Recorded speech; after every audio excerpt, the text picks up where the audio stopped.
1951 ਵਿੱਚ ਛਪਿਆ ਨਾਨਕ ਸਿੰਘ ਦਾ ਨਾਵਲ ਹੈ ਚਿੱਤਰਕਾਰ। ਪਹਿਲਾ ਭਾਗ ਮੌਤ ਦੇ ਰਾਹ 'ਤੇ। ਰਾਤ ਕਿਹੋ ਜਿਹੀ ਗੁਜ਼ਰੀ ਬੇਟਾ? ਚੰਗੀ। ਦਵਾਈ ਨੇ ਕਿਹੋ ਜਿਹਾ ਅਸਰ ਕੀਤਾ? ਚੰਗਾ। ਨੀਂਦਰ ਆ ਗਈ ਸੀ? ਤਬੀਅਤ ਕੁਝ ਬੇਚੈਨੀ ਤੇ ਨਹੀਂ ਪੈਦਾ ਹੋਈ? ਨਹੀਂ। ਮੂੰਹ ਦਾ ਸਵਾਦ ਤੇ ਖਰਾਬ ਨਹੀਂ ਮਾਲੂਮ ਹੁੰਦਾ? ਨਹੀਂ। ਮੇਰਾ ਮਤਲਬ ਇਹ ਕੌੜਾ, ਕਸੈਲਾ, ਖੱਟਾ ਜਾਂ ਬਕਬਕਾ ਤੇ ਨਹੀਂ ਜਾਪਦਾ? ਨਹੀਂ ਡਾਕਟਰ ਜੀ, ਨਹੀਂ। ਰੱਬ ਦਾ ਵਾਸਤਾ ਜੀ, ਨਾ ਮੈਨੂੰ ਪਰੇਸ਼ਾਨ ਕਰੋ। ਨਾਰਾਜ਼ ਨਾ ਹੋ ਬੇਟਾ, ਮੈਂ ਤੇਰੇ ਫਾਇਦੇ ਲਈ ਪੁੱਛ ਰਿਹਾ। ਅੱਛਾ, ਮੈਂ ਕਿਹਾ ਮਿਹਦੇ 'ਚ ਕਿਸੇ ਤਰ੍ਹਾਂ ਦੀ ਤੁਖੀ ਜਾਂ ਫਾਰਾ ਜਾਂ ਨਿੱਕਾ ਨਿੱਕਾ ਦਰਦ ਤੇ ਨਹੀਂ ਮਹਿਸੂਸ ਹੁੰਦਾ? ਮੇਰਾ ਮਤਲਬ ਇਹ ਹੈ ਕਿ ਅੰਦਰ ਕਿਸੇ ਤਰ੍ਹਾਂ ਦਾ ਬੋਝ ਤੇ ਨਹੀਂ ਜਾਪਦਾ? ਬਿਮਾਰ ਨੇ ਇੱਕ ਵਾਰੀ ਅੱਖ ਚੁੱਕ ਕੇ ਡਾਕਟਰ ਵੱਲ ਤੱਕਿਆ। ਕੁਝ ਡਰ, ਕੁਝ ਸ਼ੱਕ, ਕੁਝ ਬੇਵੱਸੀ ਤੇ ਸਭ ਤੋਂ ਜ਼ਿਆਦਾ ਗੁੱਸੇ ਦੀ ਤਲਖੀ ਭਰੀ ਹੋਈ ਸੀ ਇਹਨਾਂ ਅੱਖਾਂ 'ਚ। ਤੇ ਫਿਰ ਝੱਟ ਹੀ ਉਹਨੇ ਮੂੰਹ ਦੂਜੇ ਪਾਸੇ ਮੋੜਦਿਆਂ ਕਿਹਾ, ਮੈਨੂੰ ਸੌਣ ਦਿਓ ਡਾਕਟਰ ਜੀ। ਡਾਕਟਰ ਕੁਰਸੀ ਤੋਂ ਉੱਠ ਕੇ ਉਸੇ ਪਾਸੇ ਹੋ ਗਿਆ। ਬਸ ਮੈਂ ਬਹੁਤਾ ਨਹੀਂ ਪੁੱਛਦਾ, ਸਿਰਫ ਇੱਕ ਦੋ ਗੱਲਾਂ ਹੋਰ। ਅੱਛਾ ਇਹ ਦੱਸ ਬੇਟਾ ਵੀ ਪੇਟ 'ਚ ਕਿਸੇ ਵੇਲੇ ਹਵਾ ਫਿਰਦੀ ਤੇ ਨਹੀਂ ਮਾਲੂਮ ਹੁੰਦੀ? ਨਹੀਂ। ਤਾਂ ਇਹਦਾ ਮਤਲਬ ਸਾਫ਼ ਹੈ ਕਿ ਪਰਸੋਂ ਵਾਲੀ ਦਵਾਈ ਨੇ ਪੂਰਾ ਅਸਰ ਕੀਤਾ ਹੈ। ਜ਼ਬਾਨ ਵਿਖਾਏ ਨਾ ਜ਼ਰਾ। ਉਹਨੇ ਜ਼ਬਾਨ ਕੱਢੀ। ਸਿਰ ਅਗਾਂਹ ਕਰੇ ਨਾ। ਉਹਨੇ ਸਿਰ ਅਗਾਂਹ ਕੀਤਾ ਤੇ ਡਾਕਟਰ ਨੇ ਪੋਟਿਆਂ ਨਾਲ ਉਹਦੀਆਂ ਅੱਖਾਂ ਦੇ ਪਪੋਟੇ ਉਲਟਾ ਕੇ ਵੇਖੇ। ਹੱਥ ਉਰੇ ਕਰੇ ਨਾ। ਉਸ ਕੀਤਾ ਤੇ ਡਾਕਟਰ ਨੇ ਨਬਜ਼ ਵੇਖੀ। ਦੂਜਾ ਵੀ ਅਗਾਂਹ ਕੀਤਾ। ਕਾਫੀ ਠੀਕ ਹੈ। ਅੱਛਾ ਮੇਰਾ ਖਿਆਲ ਹੈ ਦਵਾਈ ਖੈਰ ਇਹ ਫਿਰ ਦੇਖਿਆ ਜਾਏਗਾ। ਪਹਿਲਾਂ ਇਹ ਦੱਸ ਬੇਟਾ ਵੀ ਪਹਿਲੀ ਰਾਤੀ ਜਾਂ ਪਿਛਲੀ ਰਾਤੀ, ਮੇਰਾ ਮਤਲਬ ਹੈ ਸੌਣ ਤੋਂ ਪਹਿਲਾਂ ਜਾਂ ਜਾਗਣ ਤੋਂ ਬਾਅਦ, ਭੱਸ ਡਿਕਾਰ ਤੇ ਨਹੀਂ ਸਨ ਆਏ? ਨਹੀਂ ਆਏ ਡਾਕਟਰ ਜੀ, ਨਹੀਂ ਆਏ। ਹਾਏ ਰੱਬਾ, ਮੈਂ ਬਿਲਕੁਲ ਠੀਕ ਠਾਕ ਹਾਂ। ਤੁਸੀਂ ਕਿਉਂ ਹਰ ਵੇਲੇ? ਤੇ ਰੋਣ ਹਾਕੀ ਹੋ ਕੇ ਰੋਗਣ ਨੇ ਫਿਰ ਕਰਵਟ ਬਦਲ ਲਈ। ਕੁੜੀ ਦੀ ਝੁੰਝਲਾਹਟ ਤੋਂ ਡਾਕਟਰ ਜ਼ਰਾ ਵੀ ਨਹੀਂ ਘਬਰਾਇਆ, ਜਿਸ ਤੋਂ ਜਾਪਦਾ ਸੀ ਕਿ ਉਸ ਲਈ ਇਹ ਨਵੀਂ ਗੱਲ ਨਹੀਂ। ਉਹ ਕੁਰਸੀ ਤੋਂ ਉੱਠ ਕੇ ਮੰਜੇ ਦੀ ਪਰਿਕਰਮਾ ਕਰਦਾ ਹੋਇਆ ਮੁੜ ਉਸੇ ਪਾਸੇ ਜਾ ਖੜੋਤਾ ਜਿੱਧਰ ਰੋਗਣ ਨੇ ਮੂੰਹ ਕੀਤਾ ਸੀ। ਉਹਦੀ ਪਿੱਠ ਪਲੋਸਦਾ ਬੋਲਿਆ, ਸਿਰਫ ਇੱਕ ਦੋ ਗੱਲਾਂ ਹੋਰ ਪੁੱਛਣੀਆਂ ਨੇ ਬਸ। ਅੱਛਾ ਇਹ ਦੱਸ ਪਈ। ਵਿੱਚੋਂ ਟੋਕ ਕੇ ਮਰੀਜ਼ ਆਪਣੀ ਝੁੰਝਲਾਹਟ ਨੂੰ ਦਬਾਉਂਦੀ ਹੋਈ ਬੋਲੀ, ਪਹਿਲਾਂ ਮੈਨੂੰ ਇੱਕ ਗੱਲ ਪੁੱਛ ਲੈਣ ਦਿਓ ਡਾਕਟਰ ਜੀ। ਤੁਸੀਂ ਫੇਰ ਪੁੱਛਣਾ? ਹਾਂ ਜ਼ਰੂਰ ਪੁੱਛ ਬੇਟਾ। ਇਸੇ 'ਚ ਤੇ ਸਿਆਣਪ ਹੈ। ਮਰੀਜ਼ ਜੇ ਖੁਦ ਆਪਣੀ ਬਿਮਾਰੀ ਤੇ ਕੈਫੀਅਤ ਨਹੀਂ ਦੱਸੇਗਾ ਤਾਂ ਮਰਜ਼ ਨੇ ਥੋੜਾ ਹੀ ਮੂੰਹ ਬੋਲਣਾ। ਡਾਕਟਰ ਕੋਈ ਨਜੂਮੀ ਤੇ ਹੁੰਦੇ ਨਹੀਂ ਜੋ ਬਗੈਰ ਦੱਸਿਆਂ ਹੀ ਹਰ ਗੱਲ ਨੂੰ ਸਮਝ ਲੈਣ। ਇਹ ਐਵੇਂ ਲੋਕਾਂ ਦੀ ਬਕਵਾਸ ਹੈ ਕਿ ਹਕੀਮ ਲੁਕਮਾਨ ਜ਼ਮੀਨ ਉੱਤੇ ਬਿਮਾਰ ਦੀਆਂ ਪੈੜਾਂ ਵੇਖ ਕੇ ਮਰਜ਼ ਲੱਭ ਲੈਂਦਾ ਸੀ, ਜਾਂ ਧਨਵੰਤਰੀ ਬਿਮਾਰ ਦਾ ਉਤਾਰਿਆ ਹੋਇਆ ਕੱਪੜਾ ਸੁੰਘ ਕੇ ਦੱਸ ਦਿੰਦਾ ਸੀ ਕਿ ਉਹਨੂੰ ਕੀ ਬਿਮਾਰੀ ਹੈ। ਮੈਂ ਦਾਅਵੇ ਨਾਲ ਕਹਿਣਾ ਕਿ ਬਿਮਾਰੀ ਦਾ ਥੋਹ ਪਤਾ ਤਦ ਤੀਕ ਲੱਭ ਹੀ ਨਹੀਂ ਸਕਦਾ ਜਦ ਤੀਕ ਮਰੀਜ਼ ਖੁਦ ਮੂੰਹੋਂ ਬੋਲ ਕੇ। ਠਹਿਰੋ ਡਾਕਟਰ ਜੀ, ਰੋਗਣ ਨੇ ਉਹਦੀ ਲੰਮੀ ਤਕਰੀਰ ਤੋਂ ਥੱਕ ਕੇ ਟੋਕਿਆ। ਪਹਿਲਾਂ ਮੇਰੀ ਗੱਲ ਦਾ ਜਵਾਬ ਦੇ ਦਿਓ। ਹਾਂ ਪੁੱਛ ਬੇਟਾ, ਬੜੀ ਖੁਸ਼ੀ ਨਾਲ ਪੁੱਛ। ਡਾਕਟਰ ਨੇ ਉਹਦੇ ਜਰਜਰੇ ਸਰੀਰ ਨੂੰ ਫਿਰ ਥਾਪੜਿਆ। ਮੈਨੂੰ ਇਹ ਦੱਸੋ ਡਾਕਟਰ ਜੀ, ਰੋਗਣ ਨੇ ਉਸ ਵੱਲ ਮੂੰਹ ਕਰਕੇ ਪੁੱਛਿਆ, ਮੇਰੇ ਮਰਨ 'ਚ ਅਜੇ ਕਿੰਨਾ ਕੁ ਚਿਰ ਲੱਗੇਗਾ? ਹਰੇ ਰਾਮ, ਐਸੀ ਪਾਗਲਪਨ ਦੀ ਗੱਲ ਨਾ ਬੇਟਾ, ਇਹ ਨਾਦਾਨੀ ਚੰਗੀ ਨਹੀਂ। ਇਹੋ ਜਿਹੇ ਮਨਹੂਸ ਲਫ਼ਜ਼ ਕਦੀ ਭੁੱਲ ਕੇ ਜ਼ਬਾਨ ਤੇ ਨਹੀਂ ਲਿਆਉਣੇ ਚਾਹੀਦੇ। ਤੂੰ ਅੱਗੇ ਨਾਲੋਂ ਕਾਫੀ ਸਿਹਤਯਾਬ ਹੋ ਰਹੀ ਹੈ ਡਾਕਟਰ ਜੀ। ਉਹ ਝੁੰਝਲਾ ਕੇ ਬੋਲੀ, ਮੂੰਹ ਰੱਖਣੀਆਂ ਛੱਡੋ, ਮੈਨੂੰ ਸੱਚੋ ਸੱਚ ਦੱਸੋ ਅਜੇ ਕਿੰਨਾ ਕੁ ਚਿਰ ਲਮਕੀ ਰਹਾਂਗੀ ਮੈਂ ਇਸੇ ਹਾਲਤ ਵਿੱਚ? ਸੁਣ ਕੇ ਡਾਕਟਰ 2 ਮਿੰਟ ਕਿਸੇ ਡੂੰਘੀ ਸੋਚ 'ਚ ਪਿਆ। ਉਂਗਲ ਨਾਲ ਪੁੜਪੁੜੀ ਨੂੰ ਠਕੋਰਦਾ ਰਿਹਾ, ਫਿਰ ਜਿਵੇਂ ਉਹਨੂੰ ਕਿਸੇ ਉਲਝਣ ਦਾ ਹੱਲ ਲੱਭਿਆ ਹੋਵੇ। ਤਸੱਲੀ ਭਰੀ ਆਵਾਜ਼ 'ਚ ਕਹਿਣ ਲੱਗਾ, ਓ ਆਈ ਸੀ, ਆ ਗਿਆ ਸਮਝ 'ਚ। ਜ਼ਰੂਰ ਮਿਹਦੇ 'ਚ ਤਲਖੀ ਕੁਝ ਜ਼ਿਆਦਾ ਪੈਦਾ ਹੋ ਗਈ ਹੈ, ਪਰ ਇਸ ਦੀ ਵਜ੍ਹਾ ਕੀ ਹੋ ਸਕਦੀ ਹੈ? ਸ਼ਾਇਦ ਜਿਹੜਾ ਤੂੰ ਜੂਸ ਪੀਤਾ ਹੋਏਗਾ, ਸੰਤਰੇ 'ਚ ਖਟਾਸ ਕੁਝ ਜ਼ਿਆਦਾ ਸੀ, ਜਿਹਦਾ ਅਸਰ ਖੂਨ ਦਾ ਮਿਹਦੇ ਵਿੱਚ ਤੇ ਮਿਹਦੇ ਦਾ ਸੁਭਾਅ ਵਿੱਚ ਜਾ ਪਹੁੰਚਿਆ। ਪਰ ਖੈਰ ਖਤਰੇ ਵਾਲੀ ਗੱਲ ਨਹੀਂ। ਮਰਜ਼ ਨੂੰ ਮੈਂ ਵੇਲੇ ਸਿਰ ਫੜ ਲਿਆ। 3 ਪੁੜੀਆਂ ਭੇਜਾਂਗਾ, ਫੌਰਨ ਠੀਕ ਹੋ ਜਾਏਗੀ, ਤਬੀਅਤ 'ਚ ਸਕੂਨ ਆ ਜਾਏਗਾ। ਕਿਉਂ ਬੇਟਾ, ਕੋਈ ਸਕੀਲ ਚੀਜ਼ ਤੇ ਨਹੀਂ ਸੀ ਖਾਧੀ ਰਾਤੀ ਜਾਂ ਕੱਲ ਦੁਪਹਿਰੇ? ਮਰੀਜ਼ ਨੇ ਕੋਈ ਜਵਾਬ ਨਾ ਦਿੱਤਾ। ਗੁੱਸੇ ਨਾਲ ਉਹ ਫਿਰ ਕਰਵਟ ਬਦਲ ਕੇ ਦੂਜੇ ਪਾਸੇ ਹੋ ਗਈ। ਉਵੇਂ ਹੀ ਮੰਜੇ ਦੀ ਪਰਿਕਰਮਾ ਕਰਕੇ ਦੂਸਰੀ ਬਾਹੀ ਵੱਲ ਪਹੁੰਚਦਿਆਂ ਡਾਕਟਰ ਨੇ ਪੁੱਛਿਆ, ਨਾਰਾਜ਼ ਨਹੀਂ ਹੋਈਦਾ ਬੇਟਾ? ਅੱਛਾ ਮੈਂ ਹੋਰ ਕੁਝ ਨਹੀਂ ਪੁੱਛਦਾ, ਸਿਰਫ ਇੰਨੀ ਗੱਲ ਦੱਸ ਕਿ ਇਸ ਵੇਲੇ ਖਾਣ ਨੂੰ ਕੁਝ ਜੀ ਕਰਦਾ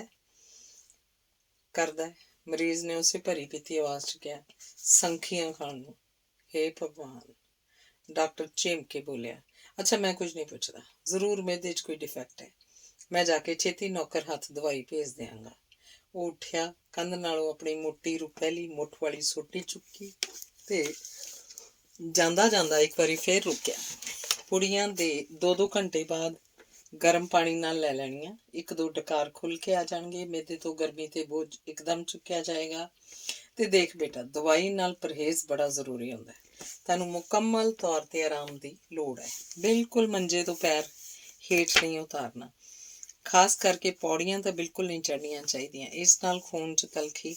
ਸੌਣ ਦਿਓ ਡਾਕਟਰ ਜੀ ਮੈਨੂੰ, ਮਰੀਜ਼ ਨੇ ਗੁੱਸੇ ਨਾਲ ਆਪਣੇ ਸਰੀਰ ਨੂੰ ਸ਼ਾਲ 'ਚ ਲੁਕਾਉਂਦਿਆਂ ਕਿਹਾ। ਤੇ ਜਦ ਡਾਕਟਰ ਹਰੇ ਰਾਮ ਕਹਿੰਦਾ ਹੋਇਆ ਕਮਰੇ 'ਚੋਂ ਬਾਹਰ ਨਿਕਲ ਗਿਆ ਤਾਂ ਮੂੰਹ 'ਚ ਬੁੜਬੁੜਾਈ, ਦਫਾ ਵੀ ਹੋ ਮਰ ਵਿੱਚੋਂ।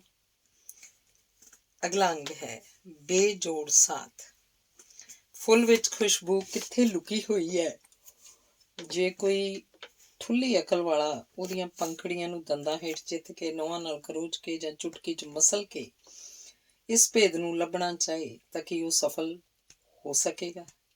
ਖੁਸ਼ਬੂ ਤਾਂ ਕੇਵਲ ਖੁਸ਼ਬੂ ਹੈ, ਉਹ ਅਨੁਭਵ ਕੀਤੀ ਜਾਂ ਮਾਣੀ ਜਾ ਸਕਦੀ ਹੈ, ਪਰ ਫੜੀ ਨਹੀਂ ਜਾ ਸਕਦੀ, ਕਚਰ ਕਚਰ ਕਰਕੇ ਖਾਧੀ ਨਹੀਂ ਜਾ ਸਕਦੀ। ਇਹੋ ਜਿਹੀ ਮੂਰਖ ਪਾਰਖੂ ਵਰਗੀ ਮੱਤ ਸੀ ਬਾਬੂ ਦਵਾਰਕਾ ਦਾਸ ਦੀ। ਜਿਸ ਸਮੇਂ ਦਾ ਇਹ ਜ਼ਿਕਰ ਹੈ, ਉਦੋਂ ਕੇਵਲ ਬਾਬੂ ਹੀ ਸੀ। ਮਗਰੋਂ ਭਾਵੇਂ ਬਾਬੂ ਤੋਂ ਲਾਲਾ ਤੇ ਲਾਲਾ ਤੋਂ ਬਾਅਦ ਸੇਠ ਸਦੀਨ ਲੱਗ ਪਿਆ ਸੀ, ਪਰ ਬਾਬੂ ਦਾ ਮਤਲਬ ਕੋਈ ਭੁਖੜਾ ਬਾਬੂ ਨਹੀਂ, ਸਗੋਂ ਇਹ ਕਿ ਆਪਣੇ ਸਾਰੇ ਖਾਨਦਾਨ 'ਚ ਉਹਨੂੰ 5-7 ਜਮਾਤਾਂ ਪੜ੍ਹਨ ਦਾ ਸੁਭਾਗ ਪ੍ਰਾਪਤ ਹੋਇਆ।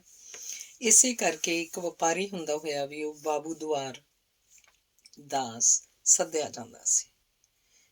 ਦਵਾਰਕਾ ਦਾਸ ਹੈ ਤਾਂ ਪੰਜਾਬੀ ਸੀ, ਜਲੰਧਰ ਦਾ ਰਹਿਣ ਵਾਲਾ, ਪਰ ਕਾਫੀ ਚਿਰ ਤੋਂ ਉਹਨੇ ਕਸ਼ਮੀਰ ਵਿੱਚ ਕਾਰੋਬਾਰ ਸ਼ੁਰੂ ਕਰ ਰੱਖਿਆ ਸੀ, ਸ੍ਰੀਨਗਰ ਦੀ ਫਰੂਟ ਮਾਰਕੀਟ ਵਿੱਚ। ਉਹ ਫਲਾਂ ਦੀ ਆੜਤ ਕਰਦਾ ਸੀ, ਜਿਸ ਦੀ ਇੱਕ ਬ੍ਰਾਂਚ ਅੰਮ੍ਰਿਤਸਰ 'ਚ ਤੇ ਇੱਕ ਹੋਰ ਬ੍ਰਾਂਚ ਜਲੰਧਰ 'ਚ ਸੀ। ਉਹਦਾ ਸਰੀਰ ਉਨੀ ਦਿਨੀ ਅੱਜ ਵਰਗਾ ਭੱਦਾ ਤੇ ਬੇਸੁਰਾ ਨਹੀਂ ਸੀ, ਨਾ ਹੀ ਅੱਜ ਵਾਂਗ ਉਹਦੀ ਗੋਗੜ ਗੋਡਿਆਂ ਤੀਕ ਢਿਲਕੀ ਹੋਈ ਸੀ। ਕੱਦ ਉਹਦਾ ਭਾਵੇਂ ਕਾਫੀ ਗਹਿੰਡਾ ਸੀ, ਫਿਰ ਵੀ ਜਵਾਨੀ ਦਾ ਕੁਝ ਨਾ ਕੁਝ ਪ੍ਰਭਾਵ ਉਸ ਉੱਤੇ ਹੈ ਸੀ। ਇਹ ਗੱਲ ਵੱਖਰੀ ਹੈ ਕਿ ਉਹਨੂੰ ਰੰਗ ਰੂਪ ਦੇਣ ਵੇਲੇ ਕੁਦਰਤ ਨੇ ਕੰਜੂਸੀ ਤੋਂ ਕੰਮ ਲਿਆ ਸੀ। ਕੁਝ ਵੀ ਹੋਵੇ, ਪਰ ਉਨੀ ਦਿਨੀ ਦਵਾਰਕਾ ਦਾਸ ਨੂੰ ਆਪਣੇ ਹੁਸਨ ਤੇ ਜਵਾਨੀ ਉੱਤੇ ਕਾਫੀ ਮਾਣ ਸੀ, ਤੇ ਇਹੋ ਸਬੱਬ ਹੈ ਕਿ 5 ਵਰ੍ਹਿਆਂ ਦੀ ਉਮਰ ਤੀਕ ਉਹਨੂੰ ਕੁਆਰਾ ਰਹਿਣਾ ਪਿਆ। ਉਹਦੀਆਂ ਖਾਬਾਂ ਵਿੱਚ ਜਿਹੋ ਜਿਹੀ ਹੂਰ ਸਮਾਈ ਸੀ, ਉਹੋ ਜਿਹੀ ਕੋਈ ਨਾ ਮਿਲ ਸਕਣ ਕਰਕੇ ਆਖਰ ਉਹਦੀ ਇਹ ਮੁਸ਼ਕਿਲ ਵੀ ਹੱਲ ਹੋ ਗਈ, ਜਦੋਂ ਕਸ਼ਮੀਰੀ ਸੌਂਦਰਯ ਦੀ ਇੱਕ ਪ੍ਰਤਿਮਾ ਉੱਤੇ ਉਹਦੀ ਨਜ਼ਰ ਜਾ ਟਿਕੀ।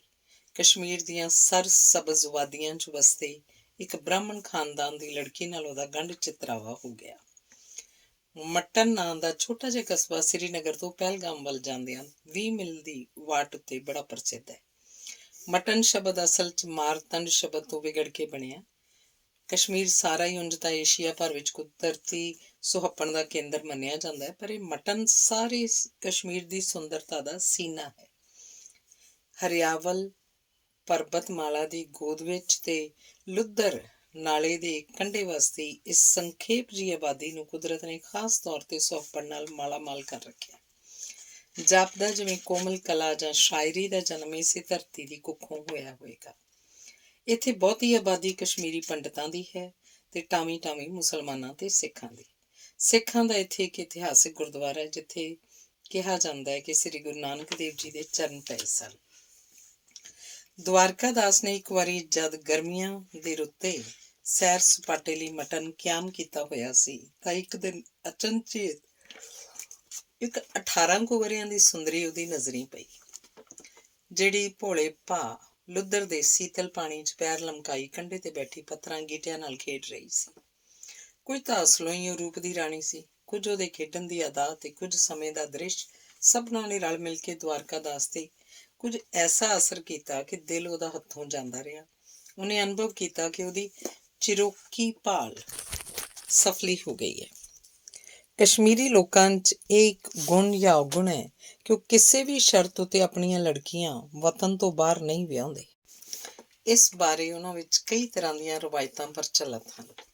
ਆਮ ਤੌਰ ਤੇ ਖਿਆਲ ਕੀਤਾ ਜਾਂਦਾ ਹੈ ਕਿ ਜਿਸ ਤਰ੍ਹਾਂ ਕੇਸਰ ਦਾ ਬੂਟਾ ਕਸ਼ਮੀਰ ਤੋਂ ਬਾਹਰ ਫਲ ਫੁੱਲ ਨਹੀਂ ਸਕਦਾ, ਇਸੇ ਤਰ੍ਹਾਂ ਉਸ ਦੇਸ਼ ਕੁੜੀਆਂ ਵੀ ਵਤਨ ਤੋਂ ਬਾਹਰ ਨਹੀਂ ਜਿਉ ਸਕਦੀਆਂ। ਕਈ ਲੋਕ ਇਹਦਾ ਕਾਰਨ ਇਹ ਦੱਸਦੇ ਹਨ ਕਿ ਕਸ਼ਮੀਰ ਕਿਉਂਕਿ ਦੇਵਤਿਆਂ ਦੇ ਹੱਥਾਂ ਦੀ ਕਿਰਤ ਹੈ, ਇਸ ਲਈ ਦੇਵਤਿਆਂ ਦੀ ਸੰਤਾਨ ਦੇ ਲਹੂ 'ਚ ਗੈਰ ਦੇਵਤਿਆਂ ਦੇ ਲਹੂ ਦੀ ਮਿਲਾਵਟ ਨਹੀਂ ਹੋਣੀ ਚਾਹੀਦੀ। ਕੁਝ ਵੀ ਹੋਵੇ, ਪਰ ਦਵਾਰਕਾ ਦਾਸ ਉਸ ਸੁੰਦਰੀ ਨੂੰ ਅਪਣਾਉਣ ਵਿੱਚ ਕਾਮਯਾਬ ਹੋ ਹੀ ਗਿਆ, ਭਾਵੇਂ ਕਿ ਇਸ ਕੰਮ ਲਈ ਉਹਨੂੰ ਕਈ ਇੱਕ ਜਾਲਸਾਜ਼ੀਆਂ ਕਰਨੀਆਂ ਪਈਆਂ। ਉਹਨੇ ਇੱਕ ਪ੍ਰੋਤ ਨੂੰ ਵੱਢੀ ਤਾਰ ਕੇ ਆਪਣੇ ਖਾਨਦਾਨ ਦਾ ਇੱਕ ਨਕਲੀ ਸ਼ਜ਼ਰਾ ਤਿਆਰ ਕਰਵਾਇਆ, ਜਿਸ 'ਚ ਉਹਨੇ ਆਪਣੀ ਜ਼ਾਤ ਖੱਤਰੀ ਦੀ ਥਾਂ ਬ੍ਰਾਹਮਣ ਪ੍ਰਗਟ ਕੀਤੀ। ਕੁੜੀ ਦੇ ਪੇਕੇ ਬ੍ਰਾਹਮਣ ਸਨ। ਦੂਜਾ, ਉਹਨੇ ਆਪਣੇ ਖਾਨਦਾਨ ਦਾ ਮੁੱਢਲਾ ਸੰਬੰਧ ਕਸ਼ਮੀਰ ਨਾਲ ਜੋੜ ਦਿੱਤਾ। ਫਿਰ ਵੀ ਕੁੜੀ ਦੇ ਮਾਪਿਆਂ ਨੇ ਇੱਕ ਸ਼ਰਤ ਖਰੀ ਕਰ ਲਈ ਕਿ ਉਹ ਲੜਕੀ ਨੂੰ ਕਸ਼ਮੀਰ ਤੋਂ ਬਾਹਰ ਨਹੀਂ ਭੇਜਣਗੇ। ਪਰ 1000 ਸ਼ਰਤਾਂ ਪਿਆ ਕੋਈ ਕਰੇ, ਵਿਆਹ ਦੀ ਵੇਦੀ ਤੋਂ ਬਾਅਦ ਉਹਨਾਂ ਦੀ ਕੀਮਤ ਕੀ ਰਹਿ ਜਾਂਦੀ ਹੈ। ਦਵਾਰਕਾ ਦਾਸ ਨੇ ਖੁਸ਼ੀ-ਖੁਸ਼ੀ ਸ਼ਰਤ ਮੰਨ ਲਈ, ਜਿਹੜੀ ਵਿਆਹ ਤੋਂ 3 ਵਰ੍ਹੇ ਬਾਅਦ ਟੁੱਟ ਗਈ। ਪਰ ਸ਼ਰਤ ਟੁੱਟਣ ਨਾਲ ਵਿਆਹ ਥੋੜ੍ਹਾ ਟੁੱਟ ਸਕਦਾ ਸੀ। ਵਿਚਾਰੀ ਮਧੂਬਾਲਾ ਨੂੰ ਰੋਂਦਿਆਂ ਕਲਪਦਿਆਂ ਆਪਣਾ ਪਿਆਰਾ ਵਤਨ ਛੱਡ ਕੇ ਪੰਜਾਬ ਦੀ ਧਰਤੀ ਨੂੰ ਅਪਣਾਉਣਾ ਪਿਆ। ਕਾਰਨ, ਦਵਾਰਕਾ ਦਾਸ ਨੇ ਪੰਜਾਬ 'ਚ ਕੁਝ ਨਵਾਂ ਤੇ ਵਧੇਰੇ ਨਫੇਵੰਦਾ ਕਾਰੋਬਾਰ ਕਰਨ ਦਾ ਫੈਸਲਾ ਕਰ ਲਿਆ ਸੀ। ਮਧੂਬਾਲਾ ਦੇ ਮਾਪਿਆਂ ਨੂੰ ਛੇਤੀ ਆਪਣੀ ਜੁਆਈ ਦੀ ਕੀਤੀ ਹੋਈ 420 ਦਾ ਪਤਾ ਲੱਗ ਗਿਆ, ਜਿਸ ਕਰਕੇ ਉਹਨਾਂ ਦੇ ਦਿਲ ਨੂੰ ਕਾਫੀ ਸਦਮਾ ਪਹੁੰਚਿਆ। ਪਰ ਹੁਣ ਕੀ ਹੋ ਸਕਦਾ ਸੀ। ਵਿਚਾਰੇ ਜ਼ਹਿਰ ਦੇ ਘੁੱਟ ਵਾਂਗ ਇਸ ਦੁੱਖ ਨੂੰ ਪੀ ਗਏ। ਪਰ ਜਿਉਂ ਹੀ ਉਹਨਾਂ ਨੂੰ ਪਤਾ ਲੱਗਾ ਕਿ ਦਵਾਰਕਾ ਦਾਸ ਉਹਨਾਂ ਦੀ ਲੜਕੀ ਨੂੰ ਪੰਜਾਬ ਲਿਜਾ ਰਿਹਾ ਹੈ, ਉਹਨਾਂ ਦੇ ਕਲੇਜੇ ਵਿੰਨ੍ਹੇ ਗਏ। ਕਾਫੀ ਬੋਲ ਬੁਲਾਰਾ ਹੋਇਆ ਤੇ ਨਤੀਜੇ ਦੇ ਤੌਰ ਤੇ ਦੋਹਾਂ ਧਿਰਾਂ ਵਿੱਚ ਸਾਰੀ ਉਮਰ ਲਈ ਨਾ ਮਿਲਵਰਤਨ ਦਾ ਮੁੱਢ ਵੱਜ ਗਿਆ। ਦਵਾਰਕਾ ਦਾਸ ਜਾਂਦਾ ਹੋਇਆ ਇੱਥੋਂ ਤੱਕ ਕਹਿ ਗਿਆ ਕਿ ਜੇ ਮੈਂ ਮਧੂਬਾਲਾ ਨੂੰ ਜਿਉਂਦੇ ਜੀ ਪੇਕੇ ਘਰ ਦਾ ਨਾਂ ਵੀ ਲੈਣ ਦਿਆਂ ਤਾਂ ਮੈਨੂੰ ਥੂ ਕਰਕੇ ਕਹਿਣਾ। ਤੇ ਜਿਹਦੇ ਜਵਾਬ 'ਚ ਮਧੂਬਾਲਾ ਨੇ ਦੇ ਅਣਖੀ ਪਿਓ ਨੇ ਵੀ ਕਹਿਤਾ, ਜਾਓ, ਮੇਰੇ ਭਾਣੇ ਧੀ ਵੀ ਮਰ ਗਈ ਤੇ ਜਵਾਈ ਵੀ, ਤੇ ਮੈਂ ਅੱਜ ਤੁਸਾਂ ਦੋਹਾਂ ਦਾ ਸਰਾਧ ਕੀਤਾ। ਤੇ ਉਸ ਦਿਨ ਤੋਂ ਬਾਅਦ ਵਿਚਾਰੀ ਮਧੂਬਾਲਾ ਨੂੰ ਪੇਕੇ ਘਰ ਦੀਆਂ ਦਹਿਲੀਜ਼ਾਂ ਤੇ ਪੈਰ ਰੱਖਣਾ ਨਸੀਬ ਨਾ ਹੋਇਆ। ਸਮਾਜ ਤੇ ਸੰਜੋਗ ਦੀ ਬੱਧੀ ਹੋਈ ਮਧੂਬਾਲਾ ਨੇ ਆਪਣੇ ਸਾਰੇ ਜਜ਼ਬਿਆਂ ਤੇ ਮਨੋਭਾਵਾਂ ਨੂੰ ਪਤੀਵਰਤ ਧਰਮ ਤੇ ਹਵਨ ਕੁੰਡ ਦੀ ਆਹੂਤੀ ਬਣਾ ਦਿੱਤਾ। ਕਸ਼ਮੀਰੀ ਮਾਪੇ ਪਤਾ ਨਹੀਂ ਜਾਣ ਕੇ ਹੀ ਆਪਣੀ ਸੰਤਾਨ ਦਾ ਨਾਂ ਉਹਦੇ ਗੁਣ ਕਰਮ ਸੁਭਾਅ ਅਨੁਸਾਰ ਰੱਖਿਆ ਕਰਦੇ ਨੇ, ਜਾਂ ਇਤਫਾਕਿਆ ਹੀ ਮਧੂਬਾਲਾ ਆਪਣੇ ਨਾਂ ਦੇ ਅਨੁਕੂਲ ਸੀ। ਉਹਦੇ ਰੰਗ ਰੂਪ ਵਿੱਚ, ਉਹਦੀ ਬੋਲਚਾਲ ਵਿੱਚ ਤੇ ਉਹਦੀਆਂ ਹਰਕਤਾਂ 'ਚ ਜਿਵੇਂ ਕੁਦਰਤ ਦੇ ਕਾਰੀਗਰ ਨੇ ਕੇਵਲ ਇੱਕੋ ਹੀ ਮਸਾਲਾ ਵਰਤਿਆ ਸੀ, ਮਧੁਰਤਾ। ਉਹਦੀ ਤੱਕਣੀ ਇੱਕ ਸ਼ਾਂਤਮਈ ਤੇ ਨਿਸ਼ਪਾਪ ਜਿਹਾ ਕਟਾਕਸ਼ ਸੀ, ਜਿਹਦੀ ਉਪਮਾ ਸ਼ਾਇਦ ਗੰਗਾ ਦੀ ਲਹਿਰ ਤੋਂ ਬਿਨਾਂ ਹੋਰ ਕਿਸੇ ਚੀਜ਼ ਨਾਲ ਨਹੀਂ ਕੀਤੀ ਜਾ ਸਕਦੀ। ਪਰ ਸੰਜੋਗ ਦੇ ਦੇਵਤਾ ਨੇ ਸ਼ਾਇਦ ਇਹ ਜੋੜਨ ਲੱਗਿਆਂ ਇੱਕ ਭਾਰੀ ਭੁੱਲ ਕੀਤੀ। ਮਧੂਬਾਲਾ ਦੀ ਰੂਪ ਮਾਧੁਰੀ ਦਾ ਰਸ ਮਾਣਨ ਲਈ ਜੇ ਕਿਸੇ ਭੰਵਰੇ ਦੀ ਲੋੜ ਸੀ ਤਾਂ ਭਾਗ ਵਿਧਾਤਾ ਨੇ ਜਾਣ ਕੇ ਜਾਂ ਅਣਜਾਣੇ ਉਹਦੀ ਥਾਂ ਭੂੰਡ ਦੀ ਚੋਣ ਕਰ ਦਿੱਤੀ। ਦਵਾਰਕਾ ਦਾਸ ਦੇ ਅੰਦਰ ਰੂਪ ਰਸ ਮਾਣਨ ਦੀ ਤਮੰਨਾ ਘੱਟ ਨਹੀਂ ਸੀ, ਪਰ ਫੁੱਲ ਦੀਆਂ ਪੰਖੜੀਆਂ ਨੂੰ ਮਸਲ ਕੇ, ਚਿੱਤ ਨਪਿੱਤ ਕੇ, ਬਿਨਾਂ ਇਸ ਗੱਲ ਦੇ ਅਹਿਸਾਸ ਤੋਂ ਕਿ ਇਸ ਨਾਲ ਫੁੱਲ ਦੀ ਸੁੰਦਰਤਾ ਨਸ਼ਟ ਹੋ ਜਾਏਗੀ, ਉਸ ਵਿੱਚ ਉਹ ਰਸ ਮਾਣਨ ਦਾ ਆਦੀ ਸੀ। ਜਿਉਂ-ਜਿਉਂ ਪੱਤੀਆਂ ਮਸਲੀਂਦੀਆਂ ਗਈਆਂ, ਫੁੱਲ ਦੀ ਰੂਪ ਮਾਧੁਰੀ ਗੁਆਚਦੀ ਗਈ। ਗੰਗਾ ਦੇ ਜਿਸ ਪਾਵਨ ਜਲ ਵਿੱਚ ਉਹ ਦਵਾਰਕਾ ਦਾਸ ਸ਼ਰਾਬ ਦਾ ਨਸ਼ਾ ਲੱਭਣਾ ਚਾਹੁੰਦਾ ਸੀ, ਉਹਨੂੰ ਨਾ ਲੱਭ ਸਕਿਆ। ਕੰਵਲ ਮਧੂ ਦਾ ਰਸ ਮਾਣਨ ਲਈ ਜਿਸ ਭੰਵਰੇ ਦੀ ਲੋੜ ਸੀ, ਮਧੂਬਾਲਾ ਨੂੰ ਉਹਦੀ ਪ੍ਰਾਪਤੀ ਨਾ ਹੋ ਸਕੀ ਤੇ ਨਤੀਜਾ ਅਸੰਤੁਸ਼ਟਤਾ, ਦੁਪਾਸੀ ਤੇ ਸਦੀਵੀ ਅਸੰਤੁਸ਼ਟਤਾ।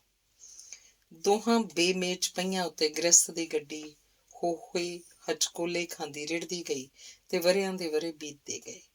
ਦਵਾਰਕਾ ਦਾਸ ਜਿਉਂ-ਜਿਉਂ ਆਪਣੇ ਦਾਨਵੀ ਪਿਆਰ ਨਹੀਂ, ਨਿਰੀਪੁਰੀ ਤਲਖ ਵਾਸ਼ਨਾ ਦਾ ਵਖਾਲਾ ਕਰਦਾ, ਮਧੂਬਾਲਾ ਦੇ ਦੈਵੀ ਮਨ ਉੱਤੇ ਉਪਰਾਮਤਾ ਦੀ ਮੋਹਰ ਛਾਪ ਲੱਗਦੀ ਗਈ।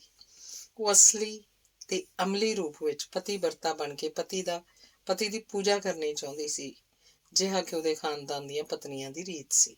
ਪਰ ਪਤੀ ਦੇ ਦਾਨਵੀ ਸੁਭਾਅ ਤੇ ਬਾਜ਼ਾਰੀ ਜੇ ਭੜਕੀਲੇ ਪ੍ਰੇਮ ਵਿਚਾਲੇ ਵਿਖਾਲੇ ਨੇ ਕਦੀ ਵੀ ਉਹਦੀ ਤਮੰਨਾ ਪੂਰੀ ਨਾ ਹੋਣ ਦਿੱਤੀ। ਉਹ ਕਦੀ ਇੱਕ ਵਾਰੀ ਵੀ ਪਤੀ ਨੂੰ ਦੇਵਤਾ ਰੂਪ 'ਚ ਨਾ ਵੇਖ ਸਕੀ। ਜਿਹੜੇ ਪਦਾਰਥਾਂ ਦਾ ਨਾਂ ਲੈਣਾ ਵੀ ਮਧੂਬਾਲਾ ਦੇ ਪੇਕੇ ਖਾਨਦਾਨ 'ਚ ਵਰਜਿਤ ਸੀ, ਉਹ ਦਵਾਰਕਾ ਦਾਸ ਦਾ ਦਿਨ ਰਾਤ ਦਾ ਖਾਜਾ ਸਨ। ਮਾਸ, ਮੱਛੀ, ਸ਼ਰਾਬ। ਪਤਨੀ ਦੇ ਪਵਿੱਤਰ ਸੁਹੱਪਣ ਨੂੰ ਮਾਨਣ ਲਈ ਪਤੀ ਨੂੰ ਜਿਹੋ ਜਿਹਾ ਵਰਤਾਅ ਕਰਨਾ ਚਾਹੀਦਾ ਹੈ, ਦਵਾਰਕਾ ਦਾਸ ਉੱਕਾ ਹੀ ਬੇਖਬਰ ਸੀ। ਫੁੱਲ ਜਦੋਂ ਵੀ ਉਹਦੇ ਕਾਬੂ ਆਉਂਦਾ, ਉਹ ਆਪਣੀ ਰਾਖਸ਼ੀ ਸੁਭਾਅ ਅਨੁਸਾਰ ਉਹਦੀਆਂ ਪੱਤੀਆਂ ਨੂੰ ਮਸਲ ਕੇ, ਖਰੋਚ ਕੇ, ਚਿੱਤ ਚੱਬ ਕੇ ਉਸ ਵਿੱਚੋਂ ਸਵਾਦ ਮਾਣਨ ਦਾ ਯਤਨ ਕਰਦਾ। ਸ਼ਾਇਦ ਉਹਨੂੰ ਇਹੋ ਹੀ ਸਵਾਦ ਮਾਣਨ ਦਾ ਅਭਿਆਸ ਸੀ, ਪਰ ਮਧੂਬਾਲਾ ਆਪਣੇ ਆਪ ਨੂੰ ਬਾਜ਼ਾਰੀਪੁਣੇ ਦੇ ਰੋਗਾਂ 'ਚ ਨਾ ਡੋਬ ਸਕੀ। ਪਤੀ ਜਿਉਂ-ਜਿਉਂ ਉਹਨੂੰ ਮਾਦਕ ਰੰਗੀਨੀਆਂ 'ਚ ਰੰਗਣ ਲਈ ਤਰਲੋ ਮੱਛੀ ਹੁੰਦਾ, ਤਿਉਂ-ਤਿਉਂ ਹੋਰ ਭੜਕਦੀ, ਹੋਰ ਡਰਦੀ, ਹੋਰ ਪਿਛਾਂਹ ਹਟਦੀ, ਤੇ ਉਹਦੀ ਉਪਰਾਮਤਾ 'ਚ ਹੋਰ ਵਾਧਾ ਹੋਈ ਜਾਂਦਾ। ਬਨਾਂ 'ਚ ਉਡਾਰੀਆਂ ਲਾ ਕੇ ਚਹਿਕਣ ਵਾਲੀ ਬੁਲਬੁਲ ਨੂੰ ਚਿੜੀਆਂ ਦੇ ਪਿੰਜਰੇ ਵਿੱਚ ਡੱਕ ਕੇ ਜੇ ਕੋਈ ਉਹਨੂੰ ਹੀਰਿਆਂ ਮੋਤੀਆਂ ਦਾ ਚੋਗਾ ਪਾ ਕੇ ਗਾਉਣ ਲਈ ਮਜਬੂਰ ਕਰੇ ਤਾਂ ਕੀ ਉਹ ਗਾਏਗੀ? ਜੇ ਕਦੀ ਬੱਧੀ ਰੁੱਧੀ ਗਾਉਣਾ ਵੀ ਚਾਹੇਗੀ ਤਾਂ ਉਹਦੇ ਗਲੇ 'ਚੋਂ ਨਿਕਲੀ ਹੋਈ ਹਰ ਇੱਕ ਸੁਰ ਸਿਸਕੀਆਂ ਤੇ ਹਟਕੋਰੀ ਬਣ ਕੇ ਰਹਿ ਜਾਏਗੀ।